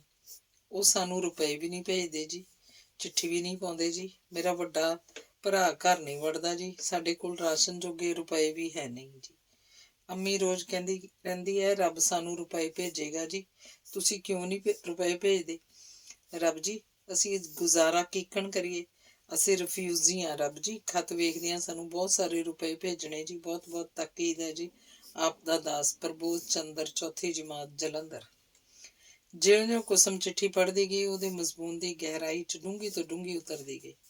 ਕਿਸੇ ਬਦਨਸੀਬ ਬੱਚੇ ਦੇ ਇਹਨਾਂ ਭੋਲੇ ਭਾਲੇ ਸ਼ਬਦਾਂ 'ਚੋਂ ਉਹਨੂੰ ਕਿੰਨੀ ਕਰੁਣਾ ਦਾ ਅਨੁਭਵ ਹੋਇਆ, ਜਿਵੇਂ ਪ੍ਰਤੱਖ ਰੂਪ 'ਚ ਕੋਈ ਭੁੱਖ ਨਾਲ ਤੜਪਦਾ ਪਰਿਵਾਰ ਉਹਦੀਆਂ ਅੱਖਾਂ ਅੱਗੇ ਰੋਟੀ ਦੇ ਟੁਕੜੇ ਤੇ ਕੱਪੜੇ ਦੀ ਲੀਰ ਲਈ ਵਿਲਕ ਰਿਹਾ ਹੋਵੇ। ਕਿੰਨਾ ਮਰਮ ਭੇਦੀ ਅਸਰ ਸੀ ਉਸ ਅਣਜਾਣੇ ਦੇ ਇਹਨਾਂ ਵਿੰਗੇ ਟੇਢੇ ਅੱਖਰਾਂ ਵਿੱਚ। ਕੁਸਮ ਦਾ ਦਿਲ ਆਰਾਸਤਾ ਨਾ ਰਹਿ ਸਕਿਆ। ਚਿੱਠੀ ਲਿਖਣ ਵਾਲੇ ਉਸ ਅਣਵੇਖੇ ਬਾਲ ਦੀ ਰੂਪ ਰੇਖਾ ਉਹਦੀਆਂ ਅੱਖਾਂ ਅੱਗੇ ਸਾਮਰਥਕ ਦਿਖਾਈ ਦੇਣ ਲੱਗੀ। ਉਸ ਨੰਨੀ ਜਿੰਦੜੀ ਦਾ ਅਹਿਸਾਸ ਕੁਸਮ ਦੇ ਹਿਰਦੇ 'ਚ ਕਸਕਾਂ ਮਾਰਨ ਲੱਗ ਪਿਆ। ਉਹ ਸੋਚਣ ਲੱਗੀ, ਰੱਬ ਤੇ ਉਹਦੀਆਂ ਬਖਸ਼ਿਸ਼ਾਂ ਉੱਤੇ ਕਿੱਡਾ ਅਟੱਲ ਵਿਸ਼ਵਾਸ ਹੈ ਉਸ ਬੱਚੇ ਦਾ, ਤੇ ਉਹਦੀ ਮਾਂ ਕਿਹੋ ਜਿਹੀ ਹੋਏਗੀ ਜਿਹਨੇ ਏਡੇ ਦੁੱਖਾਂ ਤੇ ਤੰਗੀਆਂ ਵਿੱਚ ਵੀ ਰੱਬ ਦੀ ਰੱਬਤਾ ਤੇ ਭਰੋਸਾ ਨਹੀਂ ਤੋੜਿਆ। ਸੱਚਮੁੱਚ ਇਹੋ ਜਿਹੀ ਮਾਂ ਦੀ ਕੁੱਖੋਂ ਇਹੋ ਜਿਹਾ ਹੀ ਬੱਚਾ ਪੈਦਾ ਹੋਣਾ ਚਾਹੀਦਾ ਸੀ। ਤੇ ਕੁਸਮ ਸੋਚਣ ਲੱਗੀ, ਮੈਂ ਕਿੱਡੀ ਮੂਰਖ ਹਾਂ ਜਿਹੜੀ ਰੱਬ ਦੀਆਂ ਰਹਿਮਤਾਂ ਤੋਂ ਨਿਰਾਸ਼ ਹੋ ਕੇ ਮੌਤ ਨੂੰ ਆਵਾਜ਼ਾਂ ਮਾਰ ਰਹੀ ਹਾਂ। ਇਹਦੇ ਨਾਲ ਹੀ ਕੁਸਮ ਨੇ ਦਿਲ ਨਾਲ ਇਹ ਫੈਸਲਾ ਕਰ ਲਿਆ ਕਿ ਮਰਨ ਤੋਂ ਪਹਿਲਾਂ ਇੱਕ ਵਾਰੀ ਜ਼ਰੂਰ ਉਸ ਦੁਖੀ ਪਰਿਵਾਰ ਲਈ ਕੁਝ ਕਰੇਗੀ। ਚਿੱਠੀ ਉਹਨੇ ਤੈਅ ਕਰਕੇ ਸੰਭਾਲ ਲਈ, ਤੇ ਜਦੋਂ ਮੁੜ ਪੌੜੀਆਂ ਉਤਰ ਰਹੀ ਸੀ ਤਾਂ ਉਹਦੀਆਂ ਅੱਖਾਂ ਅੱਗੇ ਮੌਤ ਦੀ ਭਿਆਨਕ ਤਸਵੀਰ ਦੀ ਥਾਂ ਇੱਕ ਅਨਾਥ ਪਰਿਵਾਰ ਦੀ ਝਾਕੀ ਸੀ। ਚਿੱਠੀ 'ਚ ਪੜ੍ਹੇ ਹੋਏ ਇਹ ਵਾਕ ਉਹਦੇ ਸਾਰੇ ਅੰਦਰੇ ਵਿੱਚ ਉੱਚੀ ਉੱਚੀ ਗੂੰਜ ਰਹੇ ਸਨ। ਰੱਬ ਜੀ, ਖਤ ਵੇਖਦਿਆਂ ਬਹੁਤ ਸਾਰੇ ਰੁਪਏ ਭੇਜਣੇ। ਮੁੜ ਆਪਣੇ ਕਮਰੇ 'ਚ ਦਾਖਲ ਹੁੰਦੀ ਹੋਈ ਸੋਚ ਰਹੀ ਸੀ, ਬਹੁਤ ਸਾਰੇ ਰੁਪਏ। ਕਿੰਨੇ ਕੁ ਬਹੁਤ ਸਾਰੇ? ਸ਼ਾਇਦ 50, 100, 200 ਜਾਂ ਇਹ ਤੋਂ ਵੀ ਵੱਧ, 500 ਜਾਂ 1000। ਕਿੰਨੇ ਭਾਗਸ਼ਾਲੀ ਨੇ ਉਹ ਮਨੁੱਖ ਜਿਨ੍ਹਾਂ ਦੀ ਭੁੱਖ ਇੰਨੇ ਥੋੜੇ ਨਾਲ ਤ੍ਰਿਪਤ ਹੋ ਸਕਦੀ ਹੈ। ਪਰ ਇਹਦੇ ਟਾਕਰੇ 'ਚ ਮੇਰਾ ਪਿਤਾ ਹੈ ਜਿਹੜਾ ਲੱਖਾਂ ਤੋਂ ਬਾਅਦ ਕਰੋੜਾਂ ਦਾ ਮਾਲਕ ਹੁੰਦਾ ਹੋਇਆ ਵੀ ਹੋਰ ਦੀ ਹਿਰਸ ਵਿੱਚ ਦਿਨ ਰਾਤ ਛਟਪਟਾ ਰਿਹਾ। ਜਦੋਂ ਮੁੜ ਅੰਦਰ ਜਾ ਕੇ ਆਪਣੇ ਪਲੰਗ ਤੇ ਲੇਟ ਗਈ ਤਾਂ ਇੱਕ ਵਾਰੀ ਫਿਰ ਵਾਸਤਵਿਕ ਹਾਲਤ ਨੇ ਉਹਨੂੰ ਬੇਚੈਨ ਕਰ ਦਿੱਤਾ। ਮੈਂ ਇਹ ਕੀ ਬੇਅਕਲੀ ਕੀਤੀ। ਹੁਣ ਤੱਕ ਤਾਂ ਮੈਂ ਸਾਰੇ ਦੁੱਖਾਂ ਕਸ਼ਟਾਂ ਤੋਂ ਛੁਟਕਾਰਾ ਪਾ ਚੁੱਕੀ ਹੁੰਦੀ। ਇਸ 2 ਉਂਗਲ ਕਾਗਜ਼ ਬਦਲੇ ਕਿਉਂ ਮੈਂ ਆਪਣੇ ਰਾਹ ਤੋਂ ਖੁੰਝੀ? ਕਿੰਨਾ ਚੰਗਾ ਮੌਕਾ ਮੈਂ ਹੱਥੋਂ ਗਵਾ ਲਿਆ। ਲੰਮੀ ਪਈ ਕੁਸਮ ਮੁੜ ਨਵੇਂ ਸਿਰੇ ਆਪਣੀ ਵਰਤਮਾਨ ਤੇ ਭਵਿੱਖ ਦੀਆਂ ਡਰਾਉਣੀਆਂ ਤਸਵੀਰਾਂ ਵੇਖਣ ਲੱਗੀ। ਉਹਦਾ ਦਿਲ ਫਿਰ ਘਟਣ ਲੱਗ ਪਿਆ ਤੇ ਫਿਰ ਉਸੇ ਤਰ੍ਹਾਂ ਦੀਆਂ ਚਸਕਾਂ ਉੱਠਣ ਲੱਗੀਆਂ। ਦੁਨੀਆ ਫੇਰ ਉਹਨੂੰ ਖੂਨੀ ਜਬਾੜੇ ਟੱਡੀ ਹੜੱਪਣ ਲਈ ਲਪਕਦੀ ਆ ਰਹੀ ਦਿਖਾਈ ਦੇਣ ਲੱਗੀ। ਉਹਨੇ ਇੱਕ ਸੀਸ ਵੱਟੀ, ਮੁੱਠਾਂ ਮੇਟੀਆਂ ਤੇ ਇੱਕ ਵਾਰ ਫੇਰ ਹੰਬਲਾ ਮਾਰ ਕੇ ਉੱਠ ਬੈਠੀ। ਦੁਬਾਰਾ ਕੋਠੇ ਦੀ ਛੱਤ ਤੇ ਚੜ੍ਹਨ ਲਈ ਉਹਦਾ ਜੀਅ ਕੀਤਾ। ਉਹਨੇ ਦੁਬਾਰਾ ਨਿਸ਼ਚਾ ਕਰ ਲਿਆ ਕਿ ਝਟਪਟ ਉੱਤੇ ਜਾ ਕੇ ਮੁੜ ਉਵੇਂ ਹੀ ਬਨੇਰੇ ਤੇ ਚੜ੍ਹ ਜਾਏ ਤੇ ਛਾਲ ਮਾਰ ਕੇ ਸਭ ਕੁਝ ਦਾ ਅੰਤ ਕਰ ਲਏ। ਉੱਠ ਬੈਠਣ ਤੋਂ ਬਾਅਦ ਉਹਨੇ ਹੇਠਾਂ ਉਤਰਨ ਲਈ ਪਲੰਗ ਦੀ ਬਾਹੀ ਨੂੰ ਹੱਥ ਪਾਇਆ। ਖੱਬੀ ਲੱਤ ਉਹਨੇ ਪਲੰਗ ਤੋਂ ਹੇਠਾਂ ਲਮਕਾਈ, ਪਰ ਇਸ ਤੋਂ ਪਹਿਲਾਂ ਕਿ ਸੱਜੀ ਲੱਤ ਉਤਰਦੀ, ਬੂਹੇ 'ਚ ਉਹਨੂੰ ਇੱਕ ਅਣਭਾਉਂਦਾ ਚਿਹਰਾ ਅੰਦਰ ਝਾਕਦਾ ਦਿਸਿਆ।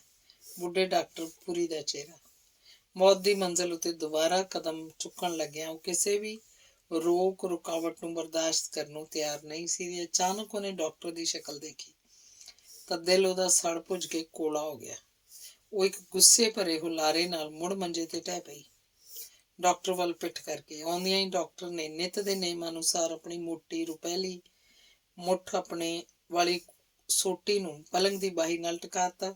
ਫਿਰ ਇੱਕ ਕੁਰਸੀ ਜਿਸ ਪਾਸੇ ਕੁਸਮ ਦਾ ਮੂੰਹ ਸੀ ਉਧਰ ਸਰਕਾ ਕੇ ਬੜੇ ਇਤਮੀਨਾਨ ਨਾਲ ਉਸ ਉੱਤੇ ਬੈਠਦਾ ਬੋਲਿਆ, ਰਾਤ ਕਿਹੋ ਜਿਹੀ ਗੁਜ਼ਾਰੀ ਬੇਟਾ? ਚੰਗੀ। ਦਵਾਈ ਨੇ ਕਿਹੋ ਜਿਹਾ ਅਸਰ ਕੀਤਾ? ਚੰਗਾ। ਨੀਂਦਰ ਆ ਗਈ ਸੀ? ਧੰਨਵਾਦ।